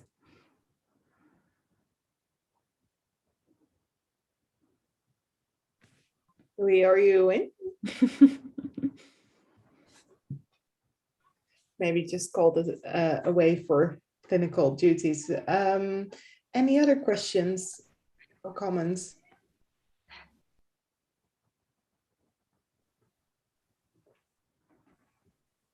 If not, Emily, thank you very much for your presentation. And we will have a break going back to the program. We will resume again at 3 with Albertina Bouw to talk about health of vulnerable children, and specifically refugee children globally, but also in the Netherlands. So we'll see each other in half an hour.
Wash, oh, wash, oh, wash your hands. Wash them for 20 seconds. Wash, oh, wash, oh, wash your hands. Get them nice and clean. On the top, underneath, all your fingers in between. While you wash, you can sing this little washing tune. Wash, oh, wash, oh, wash your hands. Wash them for 20 seconds. Wash, oh, wash your hands. Get them nice and clean. On the top, underneath, all your fingers in between. While you wash, you can sing this little washing tune.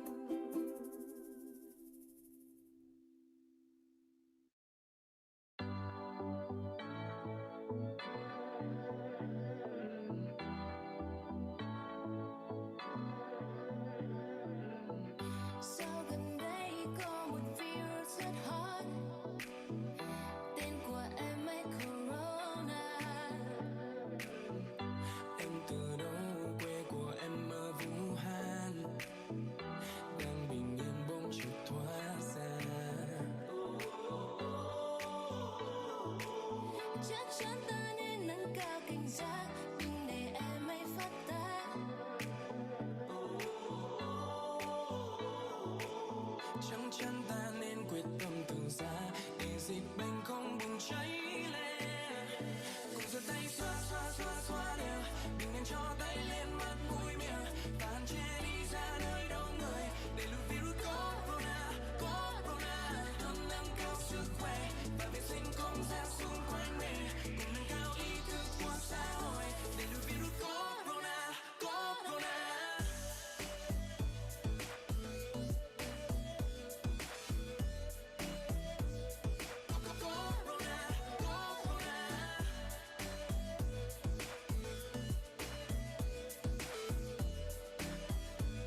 chạy vì chính em.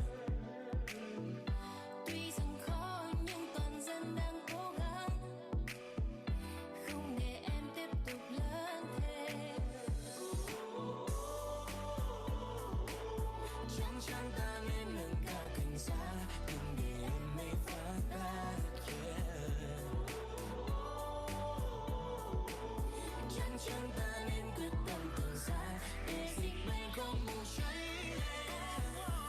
Giơ tay xoa xoa xoa xoa đều, đừng nên cho tay lên mắt mũi miệng, và hạn chế đi ra nơi đông người để lùi virus corona. Corona luôn nâng cao sức khỏe và vệ sinh không gian xung quanh mình, để nâng cao ý thức của xã hội để lùi virus corona. Corona.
Woman, I see a woman every day in the mirror. I see a woman, and every time I look in mama, I see that woman, a wonderful woman, an African woman, mother of nature. Beautiful woman. Beautiful woman.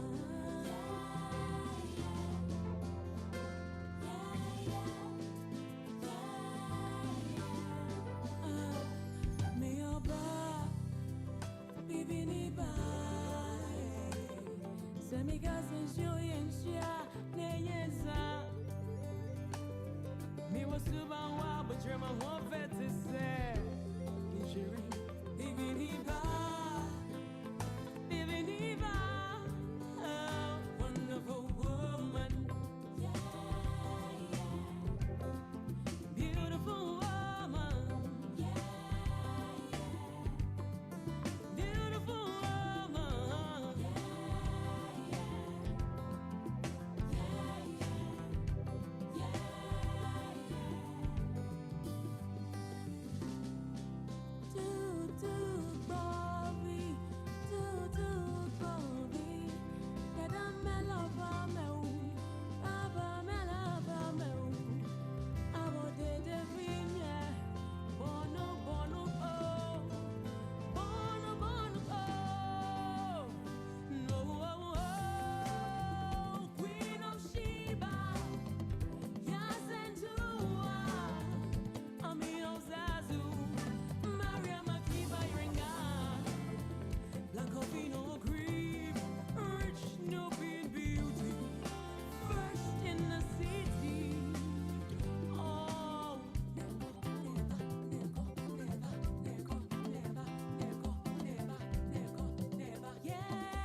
You know that health is wealth and ital is vital. They're not just some rhyming words, it's something that's just got to be heard. Who is responsible for your health? Look in the mirror, it's your very own self. You can't rely on nobody else. Health is wealth, ital is vital. Try and take care of yourself. Health is wealth, ital is vital. You can't rely on nobody else. Health is wealth, ital is vital. Try and take care of yourself. Health is wealth, ital is vital. You can't rely on nobody else. Tracking with the herb at the field for the healing of the nation. Fruit and vegetable for medication. So much food, so much variation. Sustenance for all generation. It's there in abundance. Vitamins and minerals and whole heap of nutrients. Anti-inflammatory and antioxidants. Give your temple a chance, cause health is wealth. Ital is vital. You gotta take care of yourself. Health is wealth. Ital is vital, you can't rely on nobody else. Health is wealth, ital is vital. Try and take care of yourself. Health is wealth, ital is vital. You can't rely on nobody else. Vegan, we're vegan. Plant-based, we say. Long time Rastafari. Say I dey so he dey. Ital, we ital. Nah go no way. Under we roots and we fruits and we vegetable all the way. Cause health is wealth, ital is vital. You gotta take care of yourself. Health is wealth, ital is vital. You can't rely on nobody else. Health is wealth, ital is vital. Try and take care of yourself. Health is wealth, ital is vital. You can't rely on nobody else. Don't you realize your body is a temple? Certain vitamins, they are essential. Some things are too detrimental. Stop you fulfill your potential. Even if you go pharmaceutical, try balance it with the natural. Some food and no food, it is chemical. Have to stop it too much animal. And then you will see you start operate at a different frequency. Your mind and body get in tune to the elements and treat them accordingly, compassionately. You don't want to hurt nobody and you want to live consciously. It's I, Maccabee. Try and be the best you can be, cause health is wealth. Ital is vital. You gotta take care of yourself. Health is wealth. Ital is vital. You can't rely on nobody else. Health is wealth. Ital is vital. Try and take care of yourself. Health is wealth. Ital is vital. You can't rely on nobody else. Me say prevention is better than cure. You can't rely on the system no more. Say all over the West the healthcare in a mess, especially for the poor, that's for sure. Eat good, exercise and try your best. Might visit the doctor less and less. In your own health you have to invest. It's in the best of your interest, cause health is wealth. Ital is vital. Try and take care of yourself. Health is wealth. Ital is vital. You can't rely on nobody else. Health is wealth. Ital is vital. Try and take care of yourself. Health is wealth. Ital is vital. You can't rely on nobody else.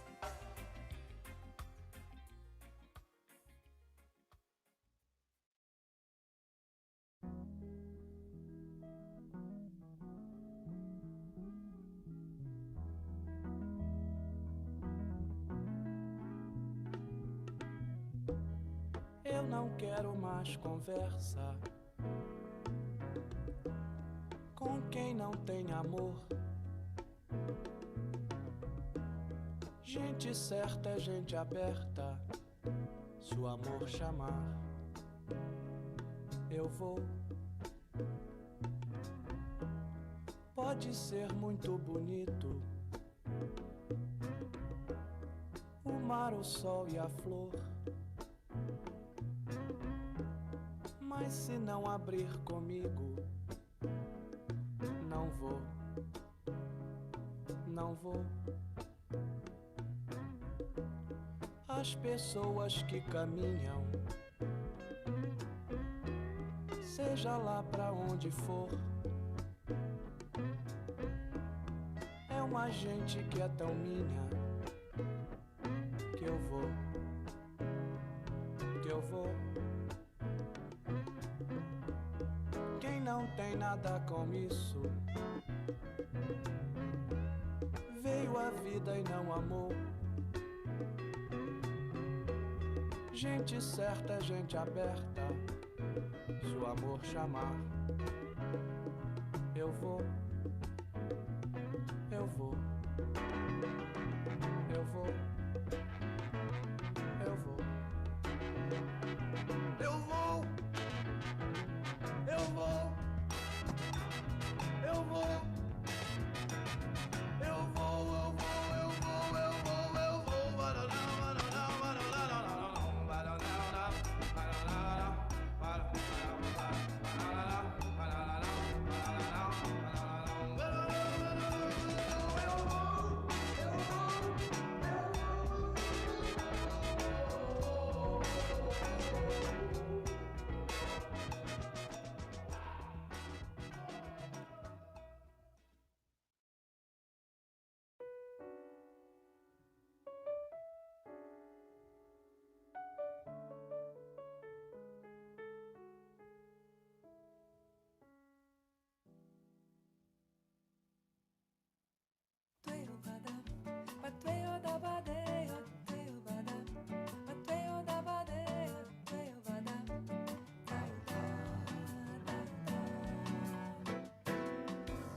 Eu quis amar, mas tive medo e quis salvar meu coração, mas o amor sabe um segredo. O medo pode matar o seu coração. Água de beber, água de beber, camarada. Água de beber, água de beber, camarada. Tueu badaba, tueu da badeia, tueu badaba, tueu da badeia, tueu badaba.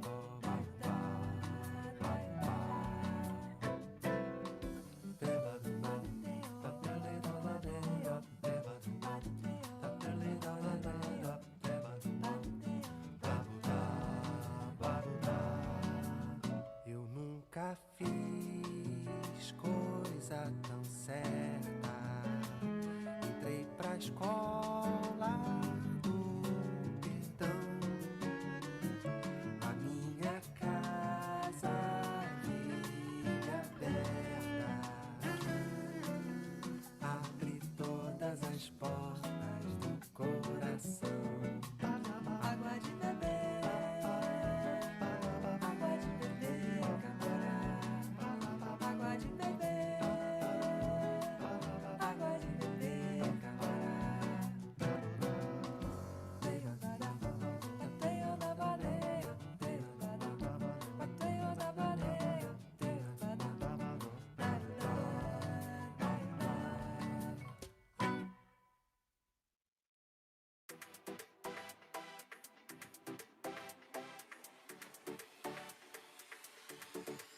We got that vaccine vibe going on. Gonna save the nation with inoculation. We got that vaccine vibe going on. We got one shot to save the freaking world. Get off your couchy and do the Fauci ouchie. Get the jab, get the poke. Hey girl, it's not a joke. This scientific breakthrough is gonna protect me and you. Vaccine vibes. Gonna save the nation with inoculation. Vaccine vibes. We got one shot to save the freaking world. One shot.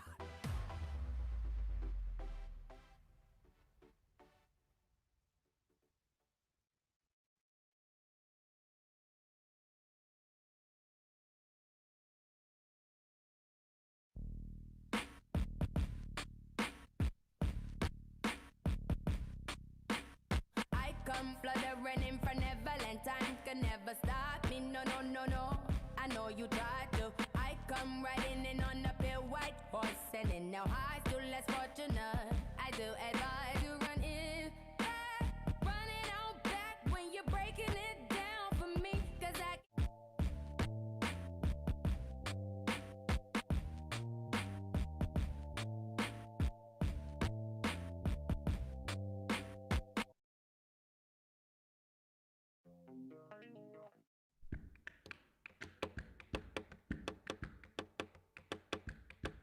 Subhanallah. Eh, ada. Safo wo bono duni. Ya yerkoi.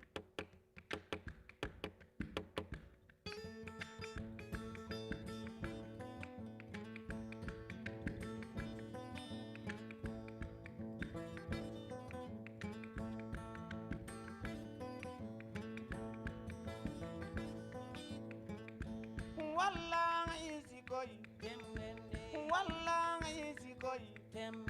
Ayar meng easy koi kalata fedika hanai harmadu. Wallang easy koi. Yenda ya hasiku bone. Ya kai wani easy ko bone madembende.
texture like sun lays me down. With my mind she runs throughout the night.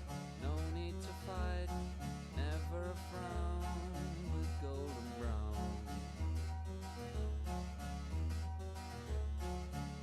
Every time, just like the last, on her ship, tied to the mast, to distant lands, takes both my hands, never a frown, with golden brown.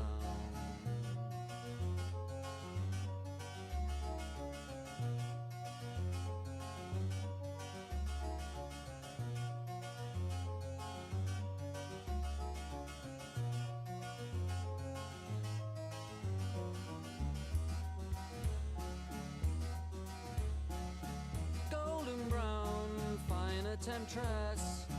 Through the ages she's heading west.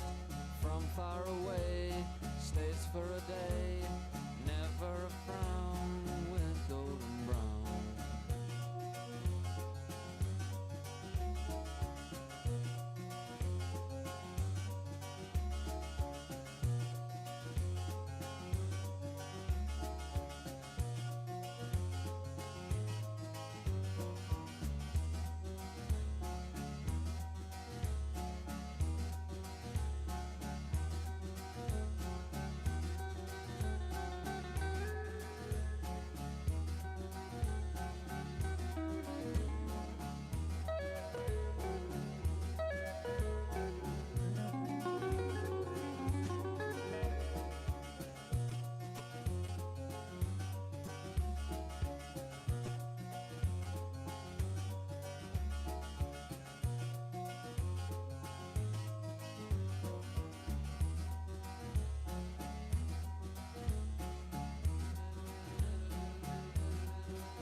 Okay, welcome back, everyone.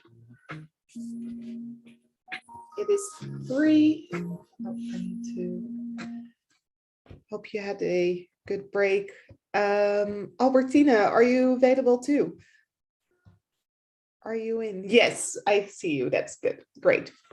And while I slowly start to see more videos pop up. Okay, I'm really happy to introduce Albertine Bouw as the next speaker. She is a pediatrician by training, a global health doctor, as well as she's currently the curriculum director of the residency for global health and tropical medicine in the Netherlands.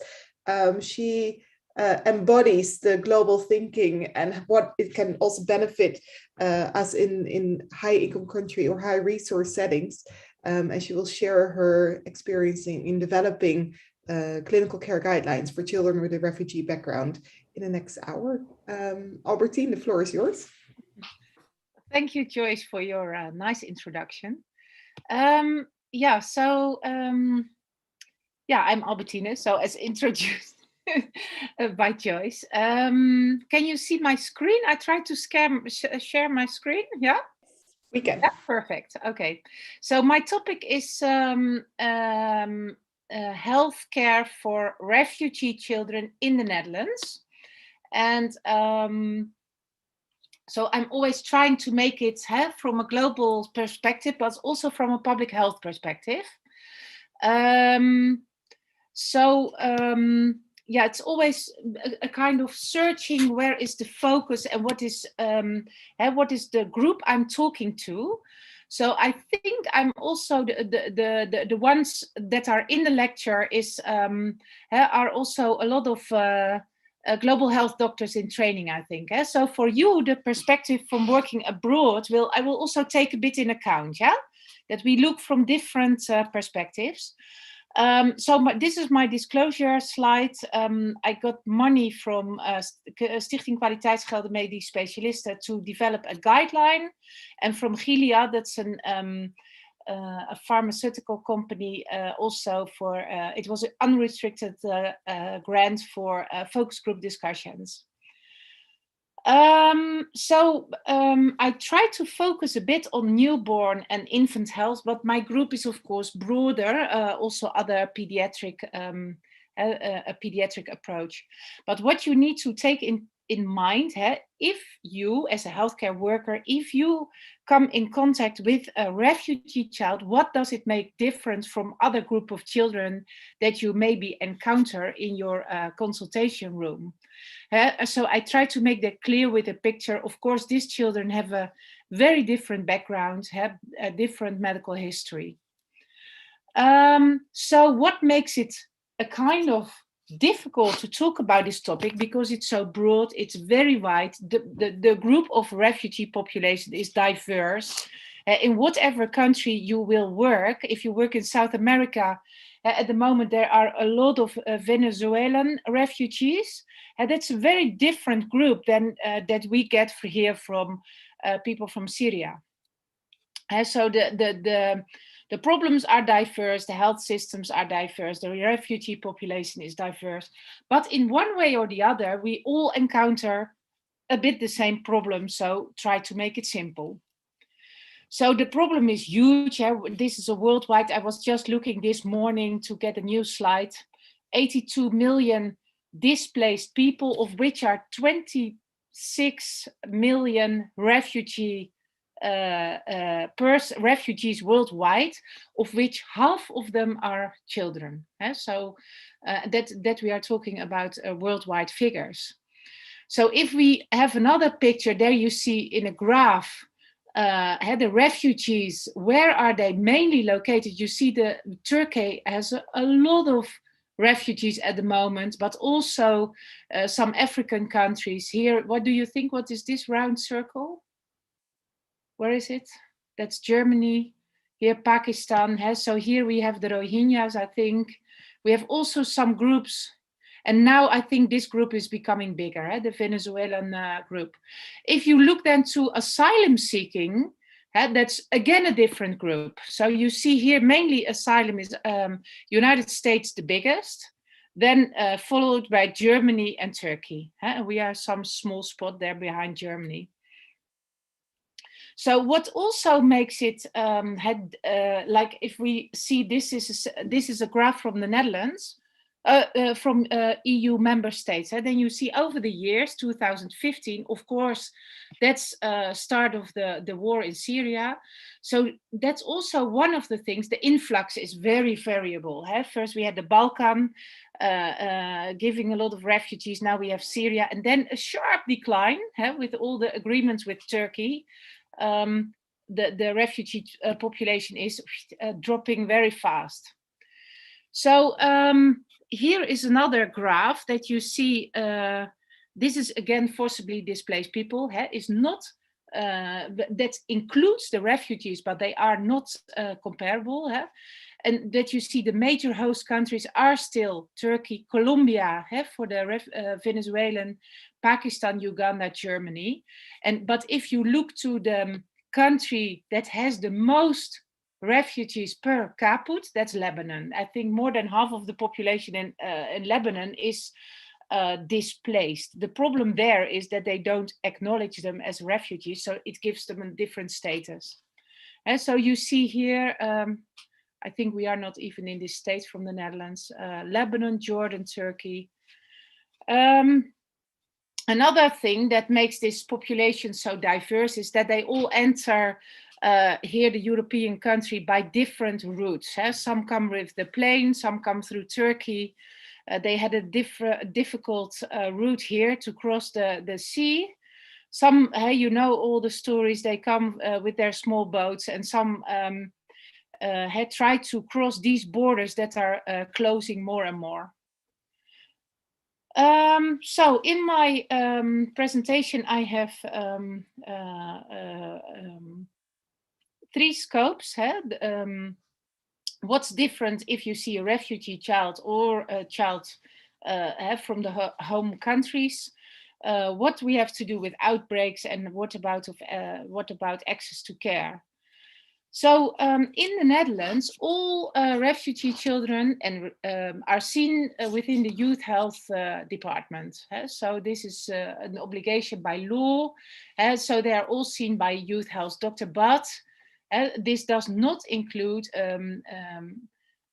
blood tests. It only includes like the by the GGD the chest X-ray for the active tuberculosis, because that's a public health risk for spreading. But we are not checking them for certain conditions, and that's I'm also asking you as a group what's your opinion about that. If you compare that to children in the Netherlands, from newborns and from small children, actually we know a lot, because all pregnant mothers are screened for HIV, hepatitis B, syphilis, rubella. A lot of women don't actually realize that if they have a few children, that they have been checked several times for these diseases. And in all newborn children in the Netherlands receive neonatal screening, including, for example, hemoglobinopathy or thyroid problems. So we, for refugee children entering the Netherlands, we are not doing that. So, and what is also a thing that we do not systematically screen for psychiatric problems. Well, if you see where they come from, here they enter the Netherlands, but they bring their own history. This is a camp in I think in Lebanon, the Akba camp there, and they bring their history, they bring their trauma, they come upon their arrival. It's just a start of trying to come over this. And then they are here in this country, completely different. So what makes this different? So if we have a child with a lymphadenopathy, if it's a Dutch boy or if it is Mahmoud coming from Syria, what do we know? What do we not know? So here again, Dutch children born in the Netherlands have gone through antenatal screening. Here the mother is checked, the child is having a neonatal screening and has been in regular follow-up for them within the youth health department. So what we try to do is to lobby at national level to come up with a guideline had to do this better, because a lot of pediatricians, they were actually facing a lot of problem, especially with the high influx of 2015. Then 60,000 people entered the Netherlands, of which were about 20,000 children. So if you look upon these figures, do you know how many children are born in the Netherlands each year? Can I see in the chat if somebody wants to answer that? I can't see the chat. Is somebody, do you know how many children are born in the Netherlands each year? What do you think? Do a guess. No, I see a guess in the chat. 300,000 is Gerben's guess. 300,000. 150,000 is Suzanne's. 50? 150,000. Oh yeah. So it's about, I don't know the actual figure, but it is about 170, 180,000. So imagine in 2015, 20,000 children arriving in the Netherlands. If you compare that to the group of Dutch children, you are like, you know, it's not a little group we are dealing with. It's not like a small problem. So what we wanted to try is to convince policymakers that this actually is something they should look into. So they said, no, but we don't know anything about these children, and we have it's not proven. And so what we tried to do with Bridget Slattery and another student, we did a systematic review to see worldwide if we had data on health needs of refugee children if they were entering reception countries. So we had 220,000 children entering. We had 26 studies, and the majority of the studies came from the United States. And why?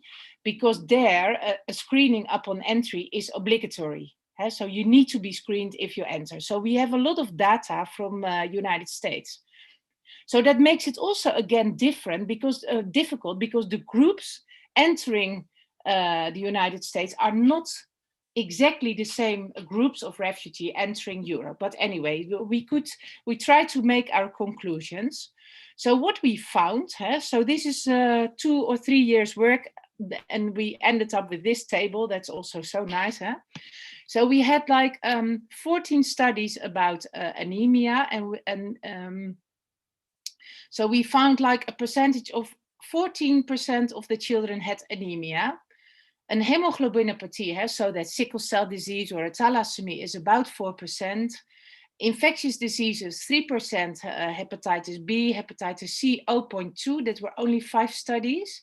HIV, very low, only 4 studies that did some kind of, they tried to say something about it, but a lot of studies did not include HIV. So active tuberculosis, 0.2%, and the latent tuberculosis, depending from the type of test, 11 till 19% of children having latent tuberculosis. So schistosomiasis for the whole group, 10%, thrombolysis, 10%, intestinal infections, 31%, and malaria, 2.5%.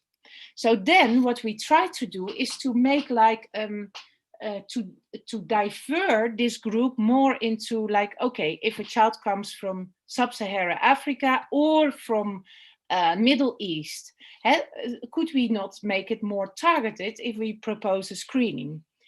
So this is a full slide, don't try to read it, but here, look, so you have all the things here again. This is then infectious diseases. So we try to split up in a region, for example, Africa, all. If you look then to, for example, here to latent tuberculosis, you see from North Africa, you have a percentage of 34% of the children having latent tuberculosis. And if you compare that to Middle East, it's much, much lower. Or if you look into hepatitis B, then you see sub-Saharan Africa is 7.7% having a hepatitis B infection. And so actually you could make a very targeted approach to these children. Oh yeah, here is the latent tuberculosis. And so here North Africa, 34%. Sub-Saharan Africa, 20. And so we had, it's not so many studies that specifically that we could, especially with the tuberculosis, we had a lot of data, but they were not divided by country of origin. So we only found a few studies that were really saying, okay, this child comes from this country. Another thing that we tried to do, and this was like, oh, then we were getting a big headache, to make an age groups for the specific diseases. So for hepatitis B, for example, we try to split up for age. Now, what you then see is that that's actually very interesting. In the groups of under 5 years, we found 0%. So actually that means that a lot of children entering Europe or the Netherlands are already vaccinated. So the higher the age, the higher the percentage of the hepatitis. So 5 to 12, 1.8, 12 to 18, 6.1. And you can hardly imagine that we are not screening for this, and percentage of 6% entering worldwide, then this is yeah. So why are we not testing for that? So what we found is that especially unaccompanied minors were a very vulnerable group. So we had several studies. You see here, chronic hepatitis B infection in a group in Germany, 8%. So that's very high. So in the Netherlands, Simone Goossen, what she did, she had like circumstantial evidence to find HIV percentages in children. So what she did, she retrospectively got all the data from a group of women, asylum-seeking women, entering upon the Netherlands and got pregnant in the asylum procedure. So what she found, out of like around 5,000 people pregnant in the asylum procedure, she found 80 women HIV positive. So in the whole group, that's 1.6%. That is like 100-fold higher than what we find in the Netherlands among pregnant women. But here, because they get antenatal screening, we find them. So what they found is that unaccompanied minor refugees who got pregnant in the asylum procedure, they were like at a percentage of 8% of them had HIV. So that was 3 times higher than the ones pregnant upon arrival. So that means they are vulnerable in the beginning of the asylum procedure. So here again, so all these percentages are confirmed by other studies. Here we have a positive IGRA, so latent tuberculosis from Germany, 13.9%. And also from the perspective of the pediatricians, we found a lot of children with problems. So we had a Syrian girl presenting with a headache. So we screened her. She got a latent tuberculosis. So in the youth health department, this was all the time said, yeah, she's so stressed. She has a post-traumatic stress disorder. And here, an Eritrean boy, he had a TB in their sternum. So I've also never seen that. But of course, children usually have extrapulmonary TB, and so not in the lungs, but it can be everywhere. So so that is what they bring, the things they have already when they upon entry. So now what happens to these children when they are in the reception countries? So what we have seen in Syria is that there were several outbreaks of polio. So in like 2012, actually, we thought, okay, polio is eradicated worldwide. Only we have Pakistan, Nigeria, and one other country. But then it popped up in the war in Syria. So it was not so many cases, around 30, but of course it was called an emergency because for one patient presenting with acute flaccid paralysis, you know there's hundreds that are asymptomatic. So you know there are many more. So what happened? So they did big campaigns in this region to do the vaccination. So, but what happened then when this group entered the Netherlands? Of course, there was like a fear of outbreaks. So what they did is that they vaccinated them for polio upon arrival in Ter Apel, and they did not place them in like the Bible Belt, where you have low vaccination coverage. And also, and I think they are still doing that, they check the sewage system like every week for enteroviruses. And that's not only happening in the Netherlands, that's what they do also in London, just to see what is the status of the enteroviruses, if there are also polio strains around it. And so until now, only one case was found with the VCPV, so the vaccine-derived polio virus. You remember from the NTC, I told you about that. So that's the oral polio vaccine you get, and that is attenuating then again to the wild, if you get circulation within your community. So actually no case of polio, just one found in the stool of a child with a VCPV. So, what about outbreaks of corona in asylum seeker centers? Of course, that has been in the news several times. It was quite, sometimes embarrassing news I found. That sometimes the whole asylum seeking center was closed down.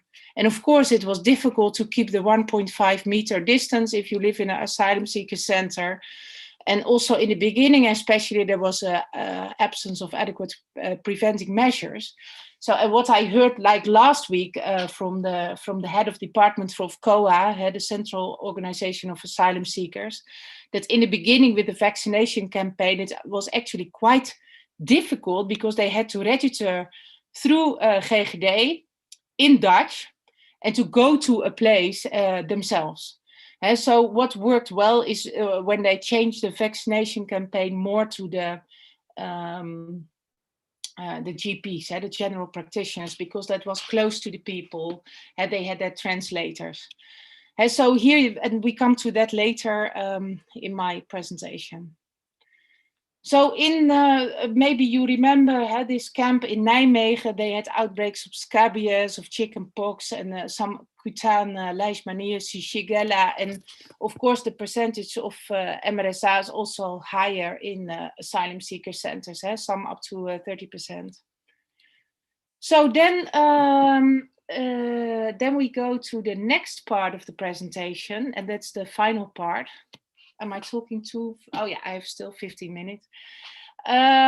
So what we did, so we got a lot of reports from pediatricians, like we have problems, what shall we do? So what we did, we set up a notification system that pediatricians could report. So in the beginning, we analyzed like the first 60 reports, and now recently we analyzed the next 180 reports that we received. So what were the main problems was, we tried to split them up in physical health, mental health, or health systems. And it appeared every time it was the health systems that popped up like the major problems.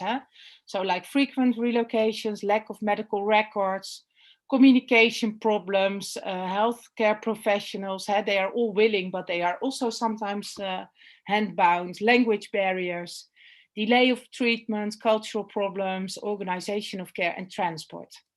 And so this is, and then if you look to the organization of the healthcare for asylum seekers, you can also understand a little bit how complicated it is.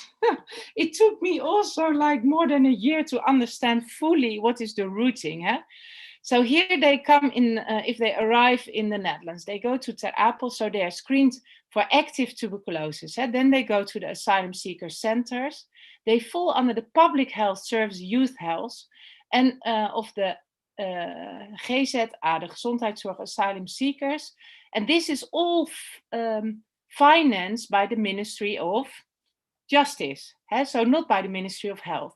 So here you get also a domain problem. So this is one of the problems, that these systems not always communicate with each other. So if they get their status, or they get a negative asylum report. And so if they get a status, they go to the municipalities, they go to the youth health care that is financed by the municipalities, to the public health services that is under the GGD, and they go to the first, second, or third line. So what we try to do, I first have a few issues on what that, the implication of that. So a refugee mother or with a baby, they arrive in the Netherlands.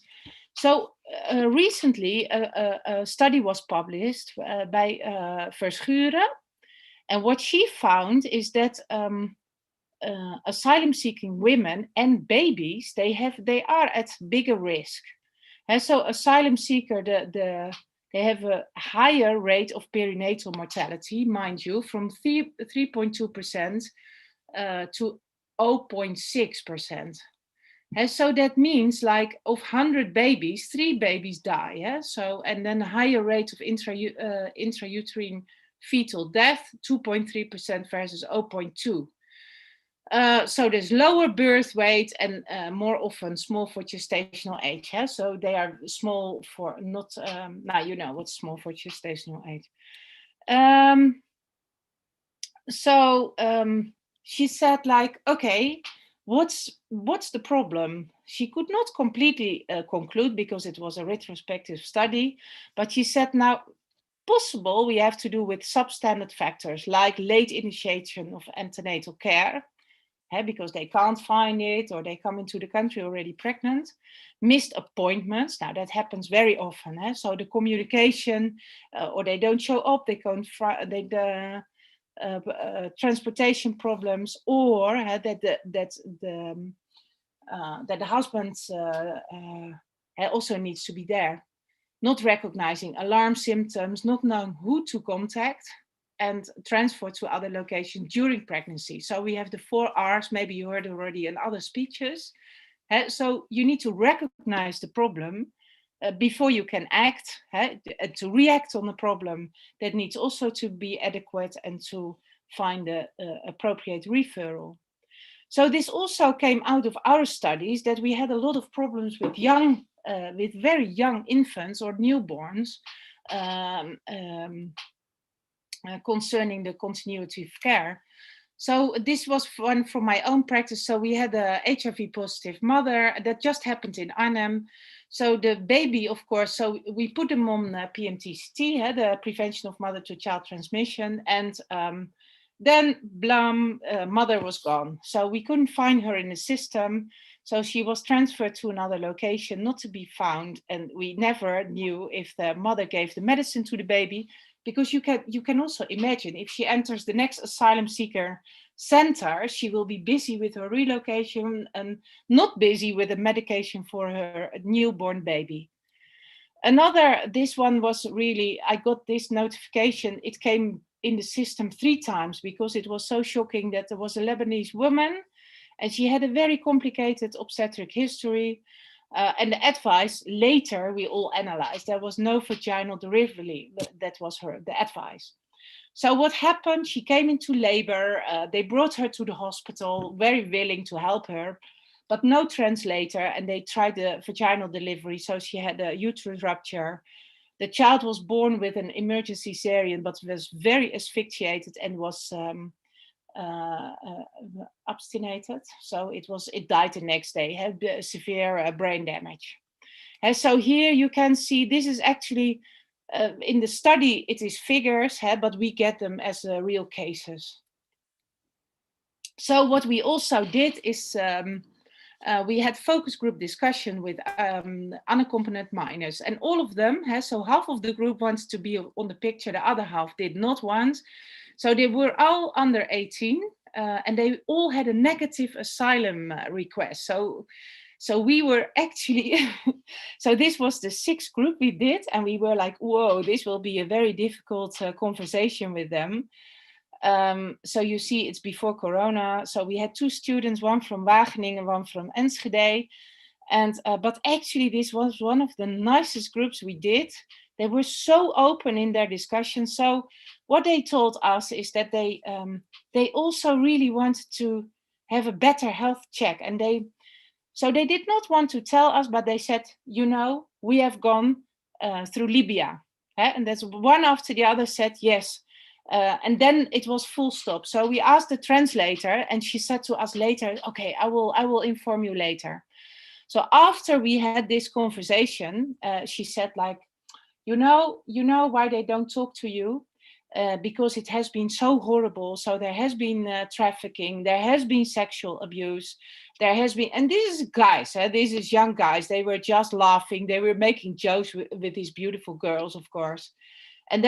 And we are like, okay, so the percentage of 3%, of 1.6% of HIV that Simone found is this group. So this group is at risk for hepatitis, for HIV. So why not just checking them?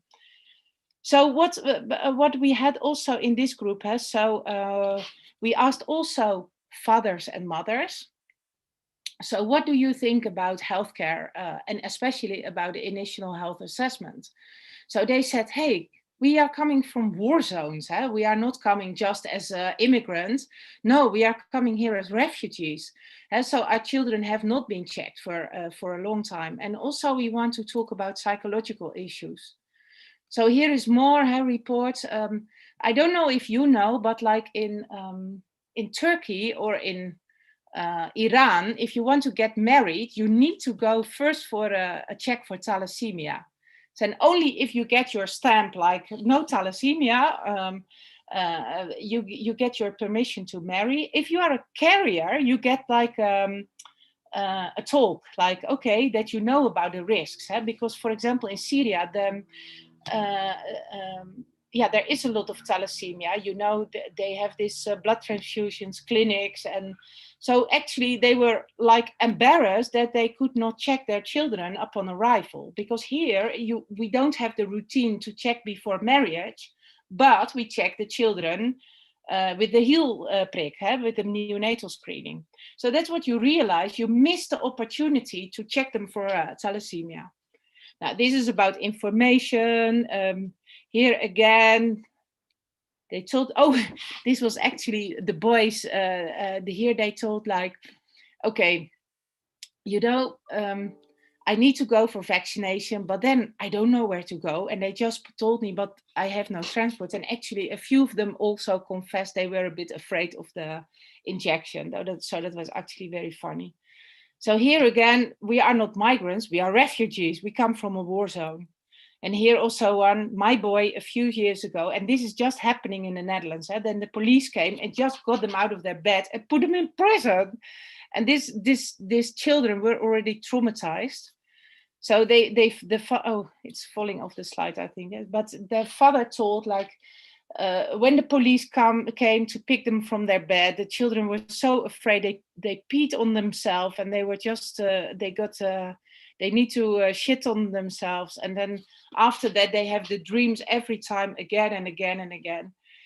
So, and this is Holland, where it happens. So what we did, we tried to analyze this focus group discussions from the perspective of Levesque. Oh, I didn't, it's Levesque, there should be an S here. So actually I like this model very well, because it's actually saying something about the persons, it's saying something about the system, and it's something saying about the resources. Because you need all these three things together to provide good healthcare. So here you say approachability. And then it is, here from the perspective of the refugee, is the ability to perceive. And you also need to perceive that you have a problem. If you think, okay, I'm healthy, I don't feel anything, then so you have the ability to seek, the ability to reach, the ability to pay. So this is about resources, but also the ability to engage in the system and to understand the system. Now, I just glued this in before I started my talk, just to show you what we did. We said approachability, acceptability, availability, affordability, appropriateness. And then, yeah, you get things like, so what actually this is what we try to do is to triangulate our data with healthcare professionals. So this is all reports from GZA doctors and pediatricians. So what's the way forward? So that's the last part of my talk. I have still 10 minutes. And so I think our role is advocacy and to develop policies. And so advocacy, I think we are trying to do a little bit about the situation in Europe. So this is Jamila Sherali. She was a medical coordinator of boat refugees in Moria. So she's always pleading for better conditions there. So we tried also to initiate a campaign there. So another thing is to develop strategies, and there are strategies in Europe, but it's not obligatory. How do you say? It's not. Yeah. And so it's, of course, and we have a lot of challenges because there's a high mobility, poor living conditions, barriers to accessing care, and the lack of responsiveness to migrants' specific needs. That's one of the main things that we don't recognize and we don't see it. In Europe, we have guidelines. Here you see the WHO guideline. It's also talking about the problems, but it's all, of course, voluntary. And what we tried also to do is to develop a Dutch national guideline. Now, that's a big hassle. I can talk about many hours about that we try to do it multidisciplinary, the pediatricians and the youth doctors and the GZA doctors. So that's the GPs working in the asylum seeker centers. So then, of course, you get these domain things. So the public health services are talking like, okay, why are the pediatricians telling us what to do? Because it's our business, because it's preventive healthcare. And so we are still in talking about what to do. So we developed, oh, there's another slide. So why is it so different between the European Union and the United States? So of course in the United States it is obligatory to be tested, while in Europe it's voluntary. So a pediatrician or a GP can just decide to screen. But if you use the word screening, the health insurance will not pay because they say it's screening. And then who's responsible for screening? So the public health services are not allowed to take blood. Oh. So what are we going to do? Are we only going to test the ones that are getting a residence permit? Because that is, I'm talking every month or every 2 months in the Ministry of Justice, and they say, yes, but if we find somebody who is HIV positive and he gets a negative asylum, what are we going to do with it? Are they going to use their medical conditions to get a permit? In what stage of the procedure are we going to screen? Upon entry, but maybe they are too traumatized for that.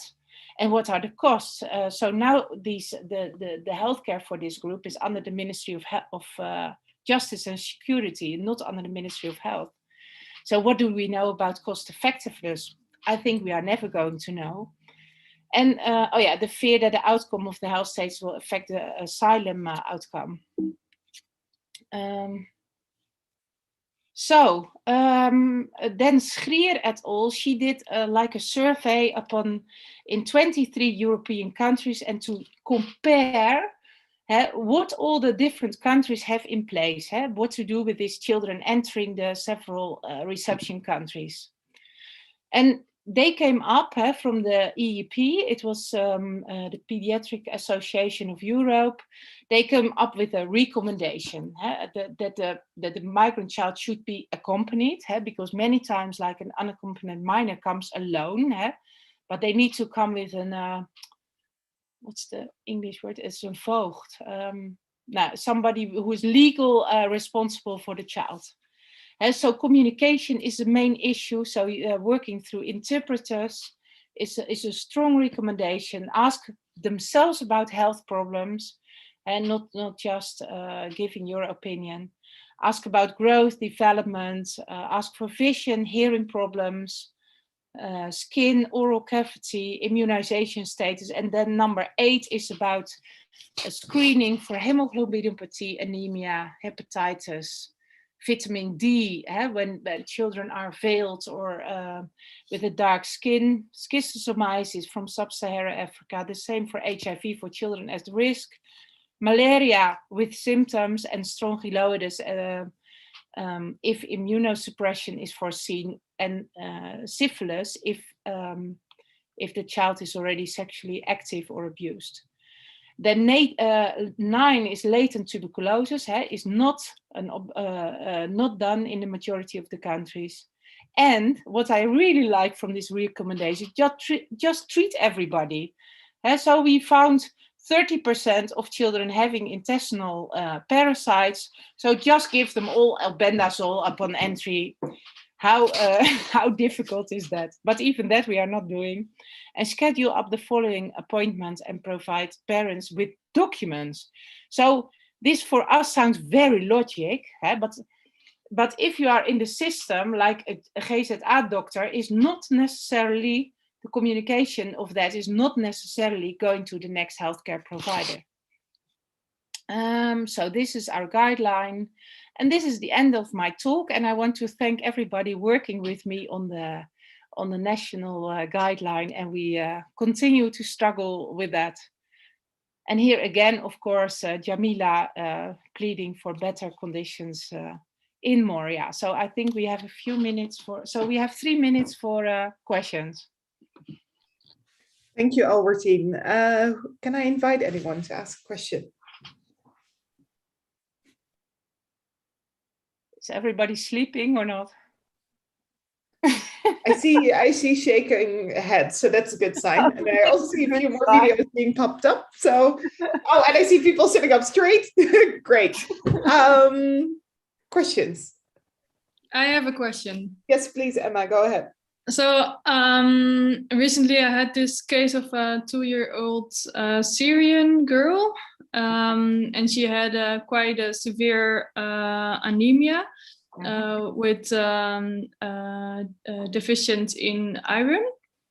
So, but I'm now wondering after your talk, like how much other research I need to do to determine where this deficiency for iron comes from. Like, do I need to check the stools for parasites and stuff like that? Because I was just talking to my supervisor and he said, no, well, probably it's just not enough intake. But now I'm like thinking, do I see something? Now, exactly, this was what I aimed with my speech, so I'm very happy with your comment. And so, of course, if you find a micro, hoe zeg je dat? Microcytaire anemie, yeah. Sorry, my mind is just a microcytaire anemie. So many people say, okay, it's iron deficiency, but there's in your differential diagnosis of microcytic anemia is two things. It's iron deficiency and thalassemia. And so usually what you do, you check also for iron deficiency. If you find iron deficiency, you treat with iron for 3 months. Then you check again. If you still find a microcytic anemia, you check again for the iron status. If the iron status is normal, then you are going to check for thalassemia. So the child needs to be older than 18 months, and the alpha and the beta thalassemia is two different tests. So you can look for DNA analyze. It's not so expensive. I think $12, $13 euro. Sorry, and so that's your routing. And of course, if the iron deficiency persists, then you are going to look for chronic disease. So is there something with the child? But you can take it in steps. So if the child is coming to you, then but you need to think further. And this is exactly why a child from Syria is different from your Dutch child from 2 years old with a microcytic anemia. And so, but very well, I would treat the child with iron. And that's also nice. We just tell the parents treat them, but then 2 years old to get iron inside, that's also something that's quite a challenge. And then, or to convince the parents that that is necessary. And then after 3 months, check again. Yes, thank you. All right. Another one. Yeah, I'd like to ask a question. Yeah. Right. So I was looking at the responses in the FGD and very interesting aspects coming out and wondering what exactly was the question guide that they were responding to. Yeah, so we actually had only, so we made a topic list. And so we designed that for for only a very few questions. So the first one was the initial health assessment, and then their experiences, their expectations, and their needs. So and the next topic was about access to care. And actually, it's sometimes it was quite a challenge to guide the groups because they had so much to tell that we had sometimes time that we were short of time. But we really had to guide them to come back to the initial health assessment every time, because everybody, of course, came up with their own story. One had been in prison, another one had a problem with this or this. So we really needed to focus. But it was actually very nice, and also surprising things happened. Like what they came up with the focus group discussions is in every group they said they need more support for parenting. We were like very surprised because they said, no, this is our main thing, that we want to have more help for our children to guide them through the whole process of the asylum procedure. So that was like, it was very exciting to do this. And it took, of course, this was a long way to organize it, because of course, the Ministry of Justice is not happy when you do focus group discussions in asylum seeker center. So before we could arrange that, it took some time. Okay, and just wondering, because also looking at the responses, it seemed like majority were really going through a lot of mental health stress. Yeah. And I didn't see that in your recommendations. I wonder if that's something that you thought was you would strongly recommend for maybe like mental health screening and support. Yes, you are right. You are right. So I'm a pediatrician. I'm not a child psychiatrist. So what you I need to choose, but the next table was about all the psychiatric problems they had, or the psychosocial problems. So this was about anxiety, bedwetting, nightmares, a repetitive thought, and a real strong request from the parents and also from the unaccompanied minors to get help for that. But so you're right, this was a very strong, and that's also why we wanted to do our national guideline, why we work together with psychiatrists. But also that is actually, I think, is very difficult to let it happen. At the moment, we are doing with the ZonMW grant, we try to do research in the asylum seeker center to actually look what is the best test to do to look for trauma. And because that's also not so easy. Like, at what time of the asylum procedure are you doing that? Because they are under so much pressure, and if you are transferred every year, and that gives also a lot of stress. So what to do? So, but this is also quite difficult to get it through the system. So you're right. Thanks for your remarks.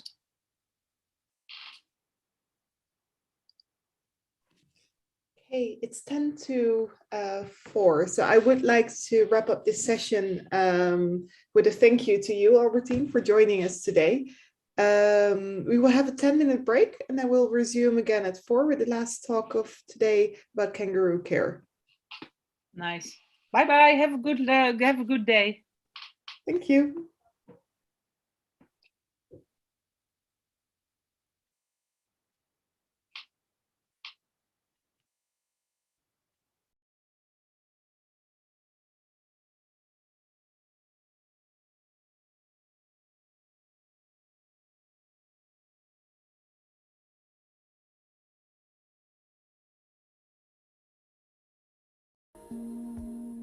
I'm not done yet.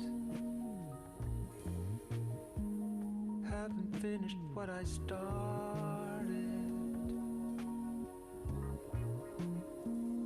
I'm not ready to leave yet. I just can't go right now. It's much too early. Please let me stay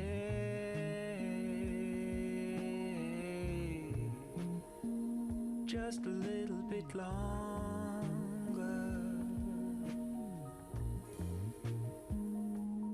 I've been walking on the edge for too long. Oh yeah, but there's no easy way to say I leave you, and there's no easy way to say goodbye. Goodbye.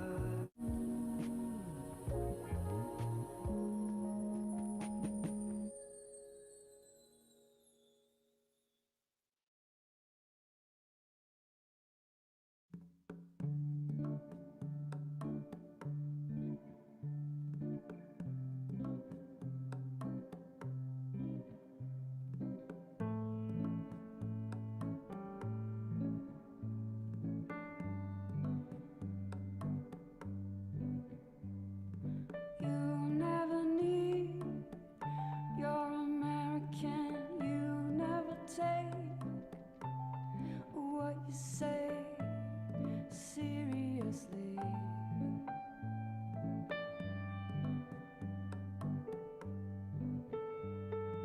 You're on the bed, you're on the ledge of things you've got it made. And when you wait, it's all in vain.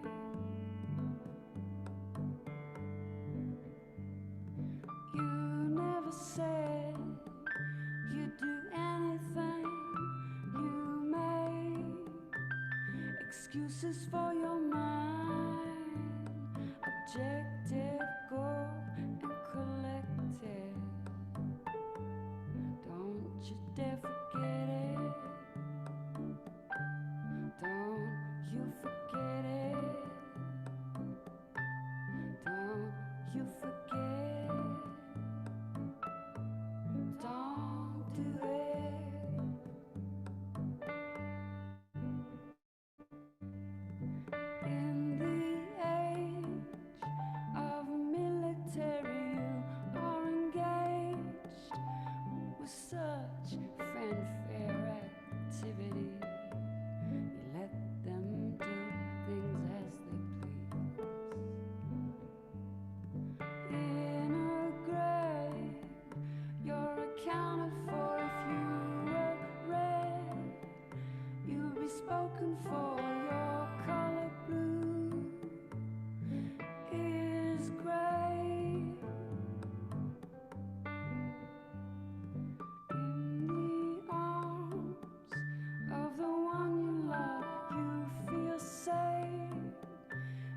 so above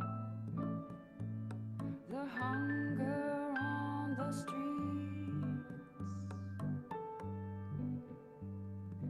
With your safe and your document in its place, your money, your gun, your conscience sweet like honey.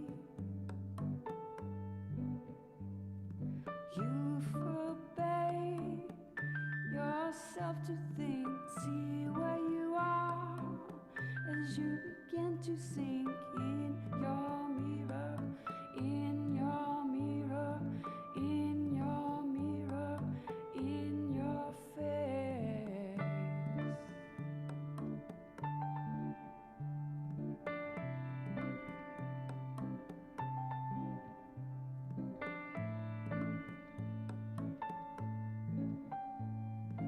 In your mirror, in your face.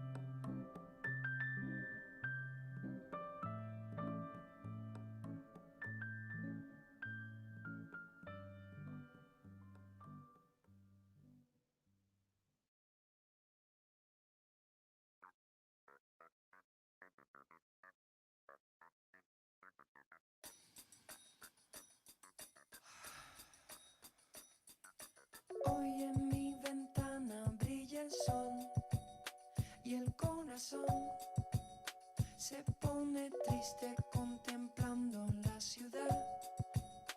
¿Por qué te vas? Como cada noche desperté pensando en ti y en mi reloj todas las horas vi pasar. ¿Por qué te vas?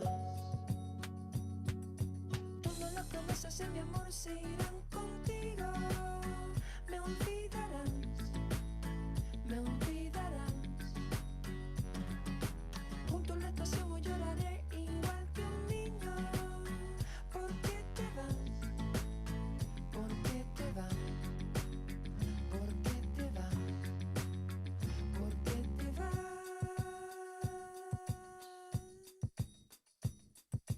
Bajo la penumbra de un farol se dormirán todas las cosas que quedaron por decir.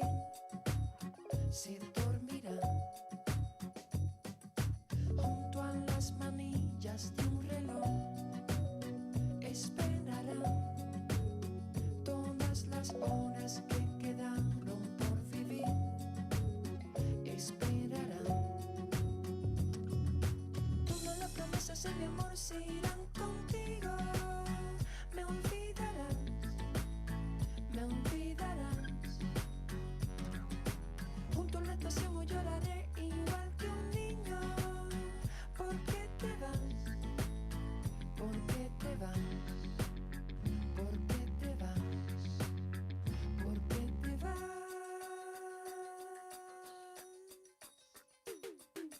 Todas las promesas de mi amor se irán contigo. Me olvidarás, me olvidarás. Junto a la estación hoy lloraré igual.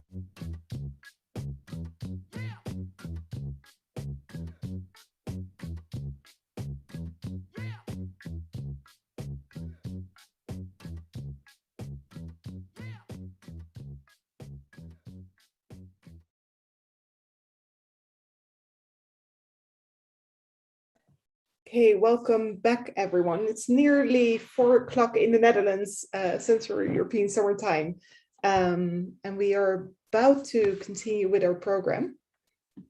If you could turn on your video to show that you're back, then we know when we have many people present with us again. think a few people, yes, I see more and more people were turning on our video. Thank you.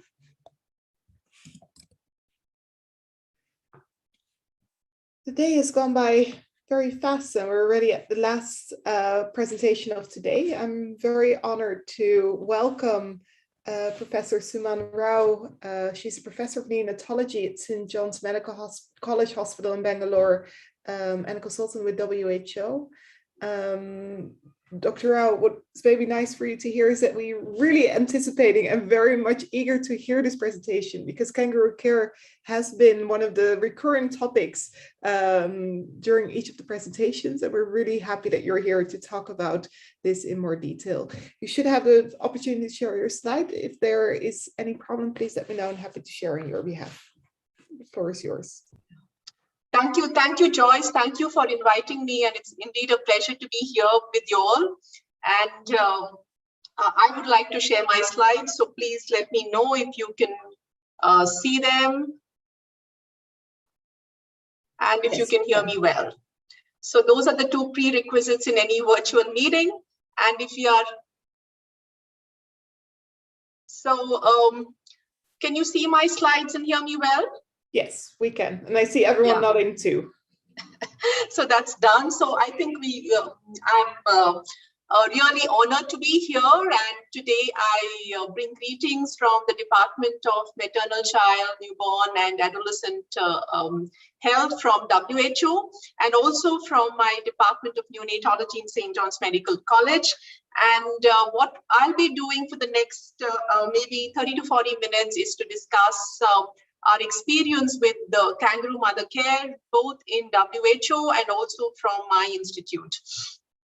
So yes, as you said, probably kangaroo mother care is the most important intervention for the low birth weight babies. And we know that low birth weight babies are a big problem, because we have almost 20 million of these babies born every year. And 95% of them are in the low and middle income countries. And though they contribute to only about 15% of all births, they contribute to almost 80% of all neonatal deaths. Not only survival is an issue, but long-term growth and development is also a concern in these babies. And therefore, we are going to see how, what interventions we can do. And here I go back to my other hat of a neonatologist and a clinician. And this is something that has been with me since I heard a doctor couple with a 30-week SIUGR with an estimated fetal weight of just about 650 grams, who came to us for antenatal counseling. And their concern was they weren't sure about continuing care. And mind you, this is at 30 weeks where we know that we don't have much options. And their concern was not so much about survival, but of long-term neurodevelopment. And their question was, is preterm birth a risk factor for abnormal neurodevelopment? And unfortunately, the answer to that is yes. Both survival and long-term development is a concern in these babies. And we know that everyday neutro improves outcome by around 1 to 3%. And this is just a cartoon of the brain at different gestational age. And we see the effect of preterm gestation on the brain. But the question is, can we do something to save these lives and prevent brain injury? And the one thing that sort of comes up is we can definitely try, and kangaroo mother care has a big role to play in saving lives as well as in promoting neurodevelopment in these babies. And that is what I'm going to be sharing. My first half of my presentation is all about survival and the work that WHO has done in this field. And the second half is going to be on neurodevelopment. So for those who may not really know about kangaroo mother care, because it does go with the different names, and particularly in the developed world, they talk about it as skin-to-skin contact. But kangaroo mother care as an intervention has three components. The first one is continuous and prolonged skin-to-skin contact. In fact, the place of care of these low birth weight babies is on the mother's chest, and almost continuous 20 to 24 hours of KMC is encouraged in these babies. The second very important component is exclusive breastfeeding. These are the two main components, but some do believe that, especially in low middle income countries with a high burden of care and limited resources, early discharge and adequate follow-up is the third very important component of kangaroo mother care. Now, why is kangaroo mother care so important? And there has been a whole body of evidence to this. And we have a Cochrane meta-analysis from 2016 that this is one intervention which can reduce newborn mortality by a huge 40%. Not only that, it benefits different aspects of newborn problems. For example, it brings about a 65% reduction in sepsis, 72% reduction in hypothermia, 88% reduction in hypoglycemia, and it also reduces hospital readmission throughout infancy, at the same time improving exclusive breastfeeding rates and promoting growth in the form of weight gain, length, and head circumference. This is all from the Cochrane meta-analysis, and this is what we know for many years now. And based on these things, WHO has recommended that kangaroo mother care should be done in health facilities as routinely for all babies less than 2,000 grams at birth. And this should be started when the baby begins to stabilize. And once the baby is stable, provide continuous KMC for as long as possible. These are the current WHO recommendations. But there has been work going on in WHO to see what else can be done, because with the current recommendations, one of the big problems is that the global coverage of KMC is only less than 5%. So though on one hand, we know that kangaroo mother care is an intervention which can save 40% of the low birth weight babies' lives, how to scale it up has been one question. The second important thing was, can we initiate this in the community? And the third important work that has been done is, if we are going to wait for the baby to be stable, many deaths would have already occurred. And therefore, can we look at starting KMC immediately after birth? So WHO has taken the lead in conducting studies, large trials involving thousands of mothers and baby diets to answer each of these questions. And that is what I'm going to be sharing for the next 20 minutes. The learnings from the new research which has come out in the past 2-3 years, that is the first question of how to scale up KMC studies. Second, is it fine to start KMC in the community KMC trials? And the one which is most recently published is the immediate KMC study. Can we start KMC right at birth? So the first of this, which was the scale-up KMC study, was done in around 8 million population. This was a population-based intervention done in 4 waridas in Ethiopia and in 3 states in India. And this covered a large population, and this was an implementation research which looked at how can we improve the coverage of scale-up, coverage of KMC in a population level. And the interventions which happened was in the community, that is pre-facility, to ensure that the women deliver at the right place, at the facility to promote kangaroo mother care, and this mainly focused on the KMC ward, and post-facility, once the baby is discharged, how to continue KMC at home. Now, the key learnings from the scale-up KMC study, both from Ethiopia and in India, show that the first step is to identify the low birth weight newborn. We found that 25% of the low birth weight babies were missed because there was so much rounding and heaping occurring around 2 kgs and 2.5 kgs at birth, and identifying and weighing the baby accurately was the first step. Very important to provide respectful maternal care and create an environment in the facility which can promote kangaroo mother care. And here it's very important to have a dedicated area where mother and baby can be together, like the kangaroo mother care ward. Otherwise, it becomes very difficult for the mother to go home and come back to take care of her low birth weight baby, who takes a much longer time to get discharged from the facility. And respectful maternal care is extremely important. And we need to provide an area like an eating area, pantry, adequate toilet facilities, bathing facilities for these mothers. It is very important that the healthcare personnel identify KMC as an integrated part of the care of the low birth weight baby and integrate and look at it as a continuum of care right from birth till discharge and into the community. And establishing community linkages was very important, and therefore we had developed systems of where the facility will call the community healthcare workers and tell them about a low birth weight baby at discharge, have linkages card, and create a lot of community awareness. Government leadership was extremely important, and all this showed us that it was possible to scale up in a matter of 2 years, where the implementation was less than 5%.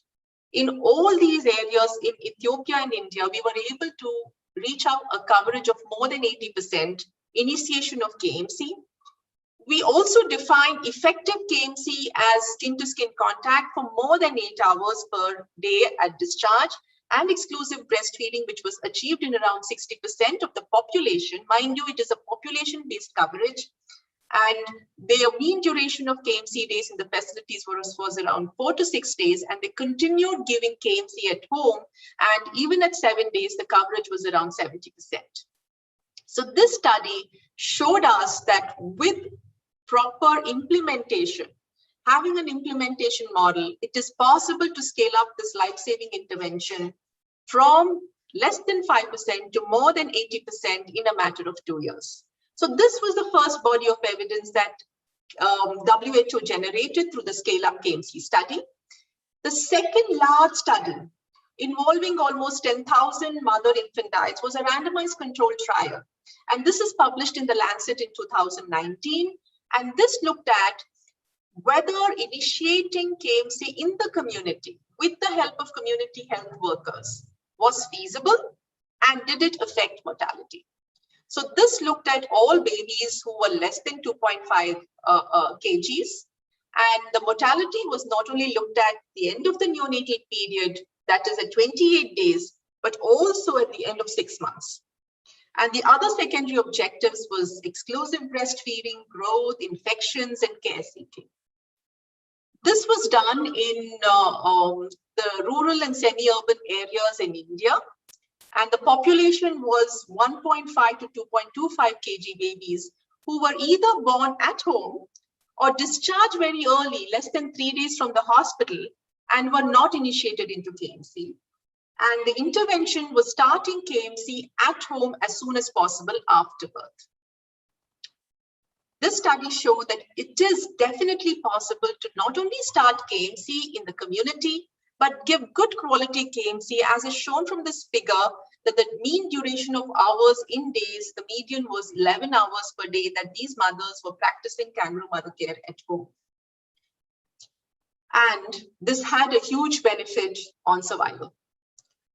Now this cumulative hazard figure which shows that the survival increases by 30% at 28 days. And this benefit is present even at 6 months, where the survival increases by around 25%. So the community KMC study showed us that in addition to facility-based KMC, community-initiated KMC reduces mortality by 30%. And this is a big way of improving coverage of KMC and reaching out to the babies who need it. And this for the first time showed that KMC is beneficial not only in babies less than 2,000 grams, but also in bigger babies, babies between 2 and 2.5 kg. The third piece of work in this triology was the immediate KMC study, which was published just last month in the New England Journal of Medicine. The rationale for this study was that when we look at the kangaroo mother care meta-analysis in Cochrane, we find that the mean age at which the babies are initiated into KMC was around 3 days. But in the first 24 hours itself, half of the deaths already have occurred. And therefore, a large chunk of the low birth weight population who may benefit from KMC are actually denied it because it is started much later. So the big question was, can we start it immediately after birth, and will this make a difference in the newborn survival? This was a randomized controlled trial done in 5 countries, 4 in Africa and in India. And the population was mothers and babies between 1 kg and 1.8 kg. And the babies were initiated into KMC as soon as possible after birth by the mother. Or we also took the help of a surrogate who was an identified family lady who would help the mother in doing kangaroo mother care, because sometimes, especially after C-sections, the mother would take some time to initiate kangaroo mother care. The control here was not no KMC. The control was KMC as per the current recommendations, that is after stabilization. And in this, as you see here, in the intervention group, KMC was started immediately after birth and continued throughout the NICU stay. And then once the baby was stable, that is the usual stage at which KMC is started as per current recommendations, baby was shifted to the KMC ward and continuous KMC was started. Whereas in the control group, KMC was briefly given as brief sessions in the NICU as the baby was stabilizing, but the actual KMC happened in the KMC ward. Not only live birth babies between 1 to 1.8 kg, but also twins and babies born to C-section were included. We had a set of exclusion criteria, primarily excluding women who had complications and who wouldn't be able to start KMC in the first 3 days, or a baby who was unable to breathe spontaneously within 1 hour, had congenital malformation, or the place of residence was outside the study area. The main intervention was continuous skin-to-skin contact with the mother or the surrogate, aiming at around more than 20 hours per day, starting very early within 2 hours of birth.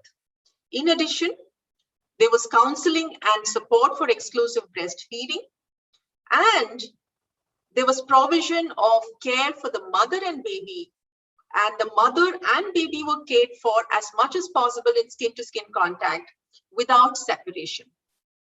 And to do this, we had to create what is called as the new mother-newborn ICU.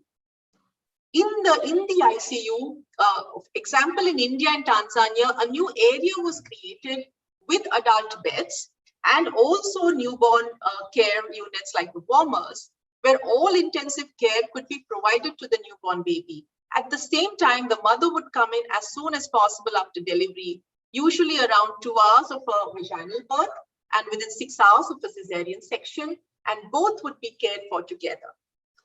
So while in India and Tanzania, a new mother-newborn ICU was created, in the other 3 sites, they put in adult beds within their newborn ICU so that the mother could be cared for. Respiratory support like CPAP and oxygen was provided while the baby was in skin-to-skin contact.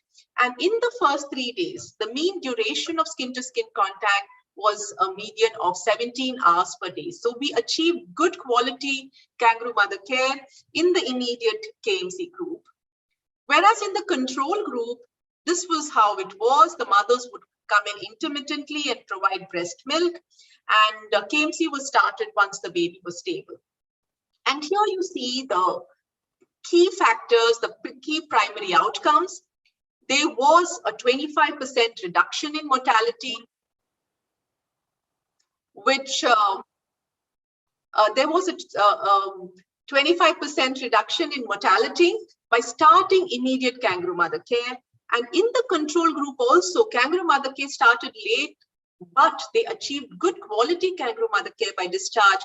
And in both the groups by discharge, they were doing almost 20 hours per day of KMC. So the benefit that you see is mainly because it was started early. In addition, important outcomes like hypothermia was reduced by around 35%, and we had around 18% reduction in suspected sepsis. Other secondary outcomes like exclusive breastfeeding rate, which was already pretty high in both the groups, were not different. Similarly, what surprised us that the median time to clinical stabilization was not very different in the two groups. Neither was satisfaction with care, maternal depression scores, and hypoglycemia. So what this big study has shown us is that we need to have a policy where mother and the newborn baby are together 24/7. We need to probably create an area like the mother newborn ICU where there is zero separation for even the small and sick newborns. And this probably, we believe that this study is going to bring about a paradigm shift in the way the newborn care is provided to the babies. So this is the mother newborn ICU where you have all the care for the intensive care for the baby, including CPAP, warmer, and you have care for the mother. And again, we need to ensure that the mother is comfortable by providing a pantry for her, a washing area. She needs to stay here maybe for a few days, weeks. And the mother has also to be thought about infection control, the mother and the surrogate.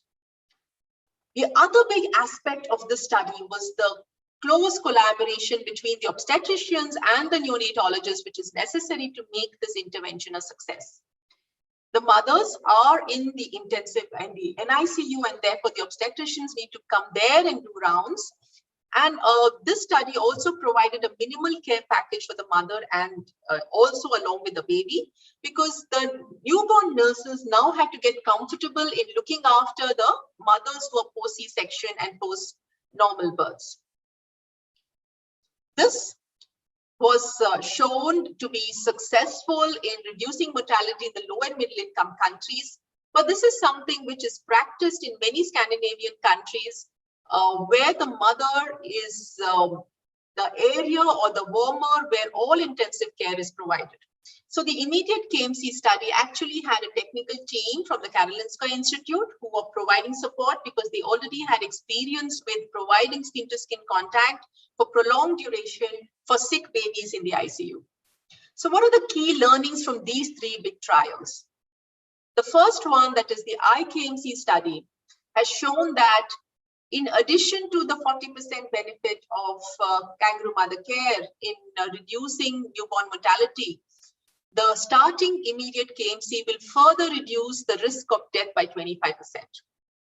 So this translates to around an additional 150,000 lives saved globally. The scale-up KMC has shown that a committed workforce with conviction in KMC, respectful maternal care, and government leadership can rapidly scale up the KMC intervention and achieve more than 80% coverage, another 150,000 lives saved per year. Community KMC showed that it is feasible to initiate KMC by community health workers. It is beneficial in the larger babies, and therefore the coverage now improves, and we have another 250,000 lives saved per year. So these three studies led by WHO will probably help us to change the scenario of how kangaroo mother care is practiced and to maybe helpful to save many, many more lives. So that was the first part of my presentation. And now I would like to go to another area which needs more evidence. But I think the evidence is building up. That kangaroo mother care, yes, it is important for survival. But a lot of high-income countries may ask, Joyce, do you want to say something? There were a few questions in the chat. Would you like them to be asked now? Yes, I think I can take that up now. Okay. But then in which case, shall I stop sharing? Because I don't continue no, sharing. I can see the chat. I can see the chat. So maybe we can take up the questions. I can invite Gerben Boon, who was the first. Gerben, would you like to ask your question? Please introduce yourself and where you are currently. Yes, thank you, Joyce. My name is Gerben Boon. I'm a medical doctor, global health, tropical medicine, currently working in the north of Ghana. Yeah, I had a question about more the terminology of kangaroo mother care, KMC. I was wondering, is it not a bit gender biased, since not only mothers, but also other relatives, including fathers, can provide kangaroo care or skin-to-skin contact in addition? Yeah, Dr. Boone. I think this is a question which comes up in every KMC international meet that we have. Should it be called kangaroo mother care? Should it be called kangaroo family care? And fathers are a very important part of this intervention. So this keeps coming up. And in fact, many of, for example, when we were publishing the IKMC in the NEJM paper, they actually wanted us to redefine it as kangaroo care to make sure that it's more holistic. But at the same time, we do think that even though the fathers and the surrogates do sort of support the mother is the key important person there, because we should not forget that there are two important components: skin-to-skin contact, which the surrogates and the family can provide, but there's also exclusive breastfeeding. And a lot of these benefits can be through exclusive breastfeeding. So this discussion, which the KMC researchers have been having, and I remember this ever since I started attending the international KMC meets, we discuss this, but we come back to the thing that yes, it still should be kangaroo mother care. But I understand from where you come, and I think a lot of fathers feel left out, because many of them do support it as much as the mothers, and they definitely help in increasing the duration of KMC and providing near continuous KMC to the baby. Yeah, thank you very much. I was indeed, the setting where I work, the men actually are quite reluctant to really engage in newborn care. So in that sense, it might actually help them to feel involved and responsible as well. Yeah. But thank you very much for your answer. Thank you. Are there other questions? Yelena, I see your question was quite similar and has been answered now, but are there any other questions anyone would like to ask? Yeah, I'd like to ask a question. Yes, please, Carola. Yeah, so thanks a lot for the presentation, very informative. Just a question on the feasibility of the mother newborn ICU, neonatal ICU, and how feasible it is in terms of cost, both looking at it from the government side and also from the community side. How feasible is this? And if you were to look at it from the poor resource setting perspective. Yeah, thank you, Carolyn. I think that's a very, very important question to answer when we are looking up at scaling up of the immediate KMC, because scale up of stable KMC doesn't require much of cost into it, but as far as immediate KMC is concerned, it means infrastructure, it means people to monitor these sick babies.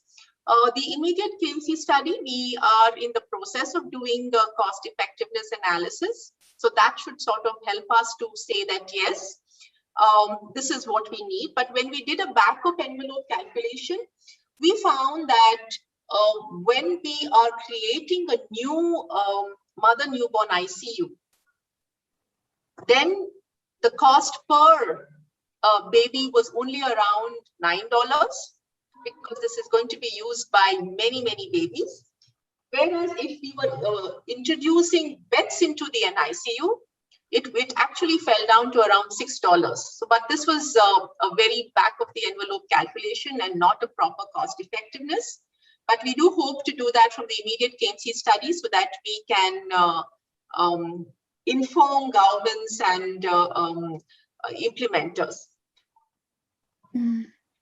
Okay, yeah, I think it will be important because looking at how, if I was to take an example of Kenya, where majority of women who have preterm babies, actually it's quite expensive for them to be in hospital. So most of them will operate from home, going to the hospital to maybe feed the baby and all that. So if they were to stay in hospital 24/7, it means the money has to come from somewhere for such, yeah. Okay. All right, thank you. Thank you. Dr. Rao, please continue. Yeah. So thank you for your interest and questions, and I will continue with my brief second half of the presentation, that what does KMC offer to us beyond survival? As I mentioned in my first slide on the Cochrane meta-analysis, it reduces almost all morbidities. of the preterm baby. Particularly the important ones like hypoglycemia, neonatal sepsis, hypothermia, growth is promoted, exclusive breastfeeding is promoted. And we all know that these are important factors in promoting early childhood development. Okay. Yeah. So when we go back and look at the brain of these preterm babies, and here I am essentially wearing the hat of as a neonatologist from St. John's. This is what we see, that when we have a birth which occurs around 30 weeks or to say 24, 29 weeks, a large extent of the brain growth is still happening, and this happens ex utero. But we must remember that a baby is born with millions of neurons, and a baby doesn't need all of them. A big chunk of them is going to be competitively eliminated. And by doing the right interventions, we can sort of promote the brain to grow the right way. And the best way for it to grow is in utero.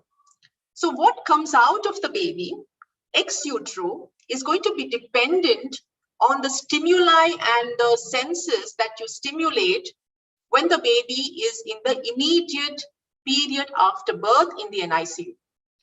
So the brain is very experience expectant, and what happens to the wiring which is going to happen in the brain is all dependent on the different senses which are stimulated. And it's important to do, like how it's important to play the piano well, it's important that the right stimuli goes into the baby. And this is where we need to understand a little bit about how there is the development of the sensory system in the preterm baby's brain. The preterm baby's brain is mainly hungry for tactile and vestibular stimuli, then the gustatory, olfactory, and in fact, the auditory and visual stimuli, which for you and me are so important, are something that can play havoc with the baby. So we need to limit it and provide it in the right way. And stimulation of these early maturing senses, that is tactile, vestibular, will have an influence on the late maturing senses. Untimely stimulation within the sequence, for example, too much of auditory visual senses will disrupt normal maturation. So we know this, and this is the basis for the developmentally supportive care that all of you all must be familiar with, something like NIDCAP and individualized care. I would like to suggest that kangaroo mother care is the best form of developmentally supportive care because it really provides a womb-like environment. It gives the best form of tactile and vestibular stimuli, and this is a continuous stimuli that the baby is getting.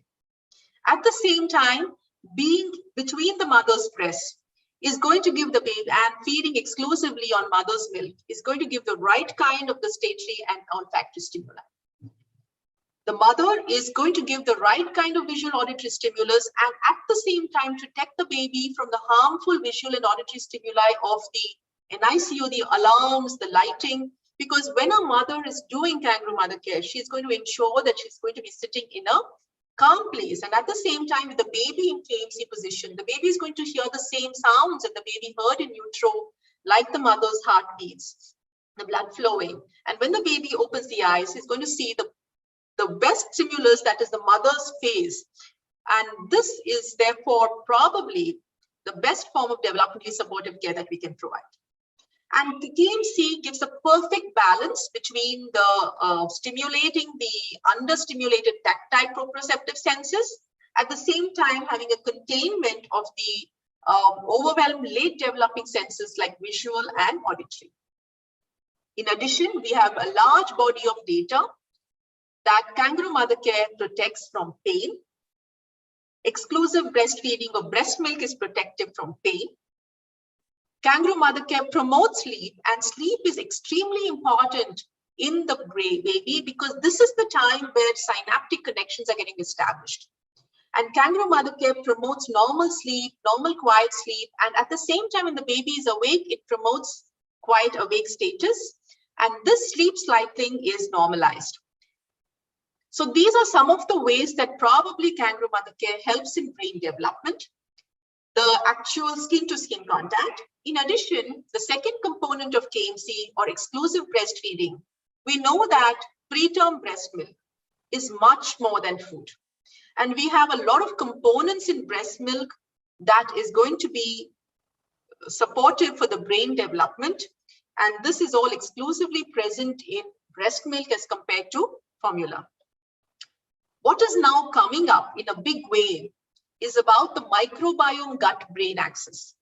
And breastfeeding and kangaroo mother care helps in establishing the right kind of microbiome in the baby. And this again may result in promoting brain growth through this axis. In addition, kangaroo mother care improves parenting. We know that kangaroo mother care decreases postpartum depression. It decreases maternal stress. A mother who practices kangaroo mother care would probably give a more stimulating environment and a climate for learning. And there's a better parent-child relation. So this is all the theory that we have with some evidence. But do we have hardcore evidence that yes, kangaroo mother care promotes brain development? We have this large study from, I think you all know that kangaroo mother care originated in Colombia, in Bogota. And the first randomized control trial was from there. This was in the 90s, and these babies have now grown into adulthood. And the Colombian group has actually got back to these cohorts and done a whole set of investigations on them. And they have found that even at 20 years, when they did the transcranial magnetic stimulation on these adults, they found that babies who had received KMC, their brain was very similar to that of the term infants, and it was better than the controls. This is at 20 years, mind you. At 20 years, they found that the neuromotor disability score in the KMC group was lower. These babies were grown as adults, had better school attendance, and even better wages. So this is a large study that we have into adulthood. We have some other smaller studies. This is another study from India, which looked at neurodevelopment between kangaroo mother care and exclusive breastfeeding in a preterm population. And we found that even at 1 year, by using a scale which is for Indian babies, they found that the neurodevelopment is better in the KMC population. Other small studies again showing that KMC promotes neurodevelopment in BSID is scores are better. But when we look at a meta-analysis, we still find that we don't have a robust data to say that neurodevelopment is better. We still need more, and these are the meta-analysis about the cognitive skills and motor skills. But the same meta-analysis did find that self-regulation skills were far better in the babies who received KMC. We did a small study in St. John's. This was not an RCT because we believe that all babies should get kangaroo mother care. It was a cohort study where we looked at which babies got early KMC, prolonged KMC, and compared them with babies who got it a little later and where they were not getting it in a prolonged manner. And the outcome was neurodevelopment at 12 months corrected age. So early KMC means initiating less than 72 hours, and prolonged was at least more than 8 hours prior to discharge. So this was started it in around 2016, roughly at the same time that the IKMC study was initiated by WHO. And we started providing kangaroo mother care after doing a small feasibility study to ensure that we were not running into any problems in starting KMC for ventilated babies and babies on CPAP. The nurses got comfortable with the feasibility study. And then since then, we have been practicing early initiation of KMC, where KMC is given to babies usually by the fathers or by another surrogate very early, less than 3 days, and continued even when the baby is sick. Prolonged KMC is ensured. We had to do some policy changes like allowing the father to come into the NICU. We started antenatal counseling to get them ready. And we also had we started a KMC ward to ensure that they could provide prolonged KMC. And we used BSID-3 to look at neurodevelopment at 1 year corrective age. And we found that starting KMC early and giving prolonged KMC did improve BSID scores. So the question is, Why is KMC so great? Why does a few hours of skin-to-skin contact in the first 1 month of life have an effect even at 20 years? And this is where we need to understand this concept of the critical sensitive period in the newborn babies. This is an opportunity where the child's brain is primed to receive a lot of sensory inputs. And this is where the wiring happens. For example, even in a term baby, we talk about skin-to-skin contact for the first 1 hour, which has implications for outcomes, better outcomes, much longer, 6 months, 1 year, even at 10 years, parenting has found to be better because of this critical sensitive period. We also need to understand that skin, this is in a very layman terms I'm talking about. Let's remember that the skin and the brain are both from the ectoderm. And in one way, I would think of the skin as a brain inside out. So when you're doing KMC, you are providing the best form of inputs to the brain, the best sensory stimulus. And in this critical sensitive period, the brain is actually a sensory organ, taking in all these inputs and which helps in wiring.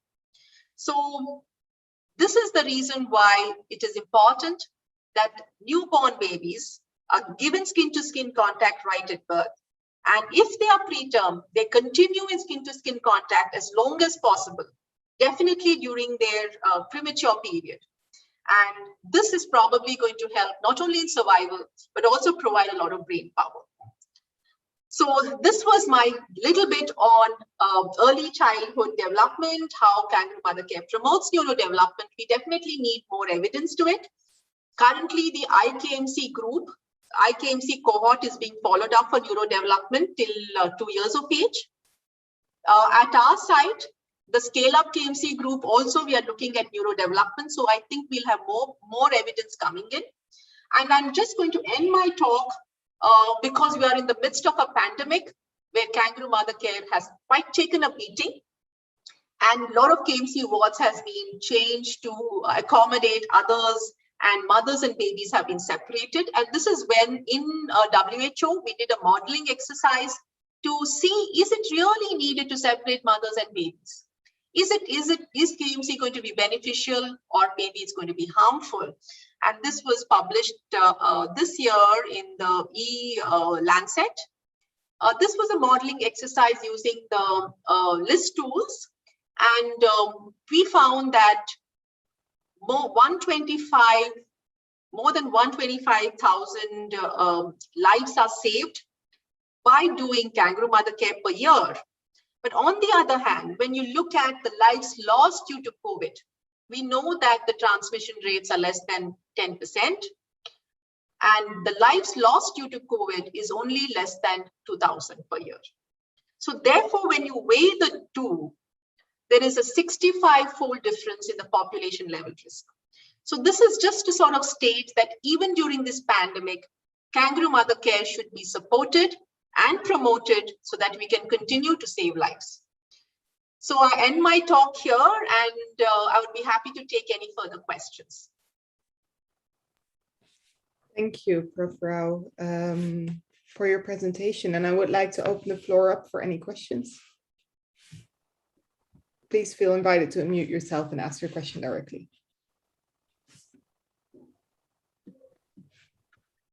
Yeah, thank you for your very nice presentation. I think it's beautiful how this study shows the impact of kangaroo care even beyond the survival.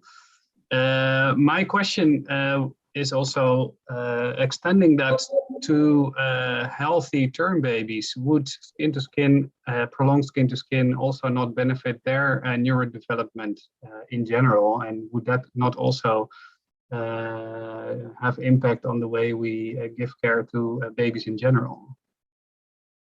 Yeah, thank you, Dr. Boone. I think this is something that a lot of KMC researchers have been also looking at. Can we do kangaroo care for the term babies? But one big challenge is that even these preterm babies, they don't remain in KMC. For example, you may know that we don't have a time frame that KMC should be given. The baby decides when the baby wants to come out of KMC, and that usually happens by around the term gestation, around 2.25, 2.5 kgs. So I think it would be a challenge to keep the term babies in prolonged skin-to-skin contact. Having said that, the first hour, golden hour of skin-to-skin contact with the term baby is very, very important, and that has shown benefits. There have been some researchers who have expanded it to include the first day, and have shown that there is definite benefits to reduce hypothermia. But prolonged KMC may be difficult, but there are some research which is going on. I know of a few studies where they are trying to look at kangaroo mother care for babies who are at greater risk of neurological problems like asphyxiated babies, and see whether doing KMC in such babies who have moderate or severe asphyxia would benefit them in the long term. And I think it would be good to wait for these studies to come out and see how beneficial it is for the term babies.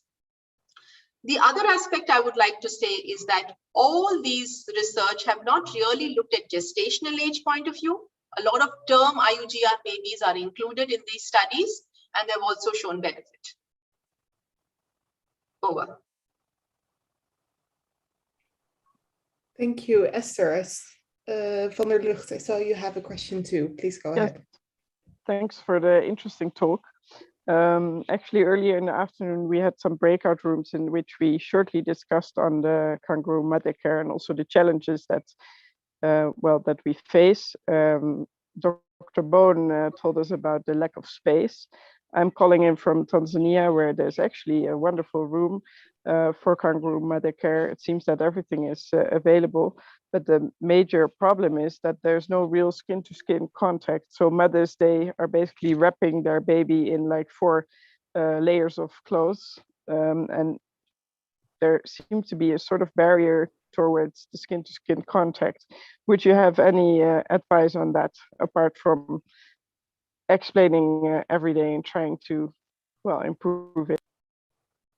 Yeah, Esther, I think that's a challenge that all of us face. In fact, many times I do tell my residents that if kangaroo mother care was a prescription, you just write a prescription and say you go to the pharmacy and buy it, probably people would have adopted it much more. Now, this is a behavior change that we need to do, and we actually find that probably the big barrier is the healthcare personnel. And that's what we found in our scale-up KMC study. The conviction of the healthcare personnel is most important. And they find it a little difficult to hand over the so-called responsibility of the baby to the mothers, because KMC means allowing the mother to fully care for that. So counseling plays a big role. I know you said that we counsel them every day. The other thing that has been helpful is to having, like, even on one hand, we found in the scale-up KMC study, achieving 8 hours of KMC per day was quite a challenge. You saw that we had 80% coverage overall, but only around 50 to 60% for effective KMC. But in the iKMC study, we had a whopping 20 hours per day, which we achieved. And that is probably the 2 things which really helped, was having a surrogate, and they sort of help each other. And we know that in Tanzania was one of the sites for the iKMC study. The surrogate role was something that we had to push because they were not allowed to come in. So having the surrogate is important. And second is to do prolonged KMC, having a KMC worker. In fact, we, in all these sites for the iKMC, we had a dedicated worker to only support KMC. She was not really a healthcare trained person. She was not a nurse, but just most of the sites had young girls, whereas Malawi had senior people who were just around 10th grade pass, but who were all trained and who would help the mother constantly in providing kangaroo mother care. So these 2 things we did find that would help in increasing the duration of KMC. And peer support. Peer support is very important. If they find that The mothers are, some mothers are keeping the baby in skin to skin. I think many of them would follow. So we try to build a culture of peer support and sort of make it a little competitive in the units. Who is a mother who does the longest hours of KMC? That kind of a thing. Thank you. Any other questions?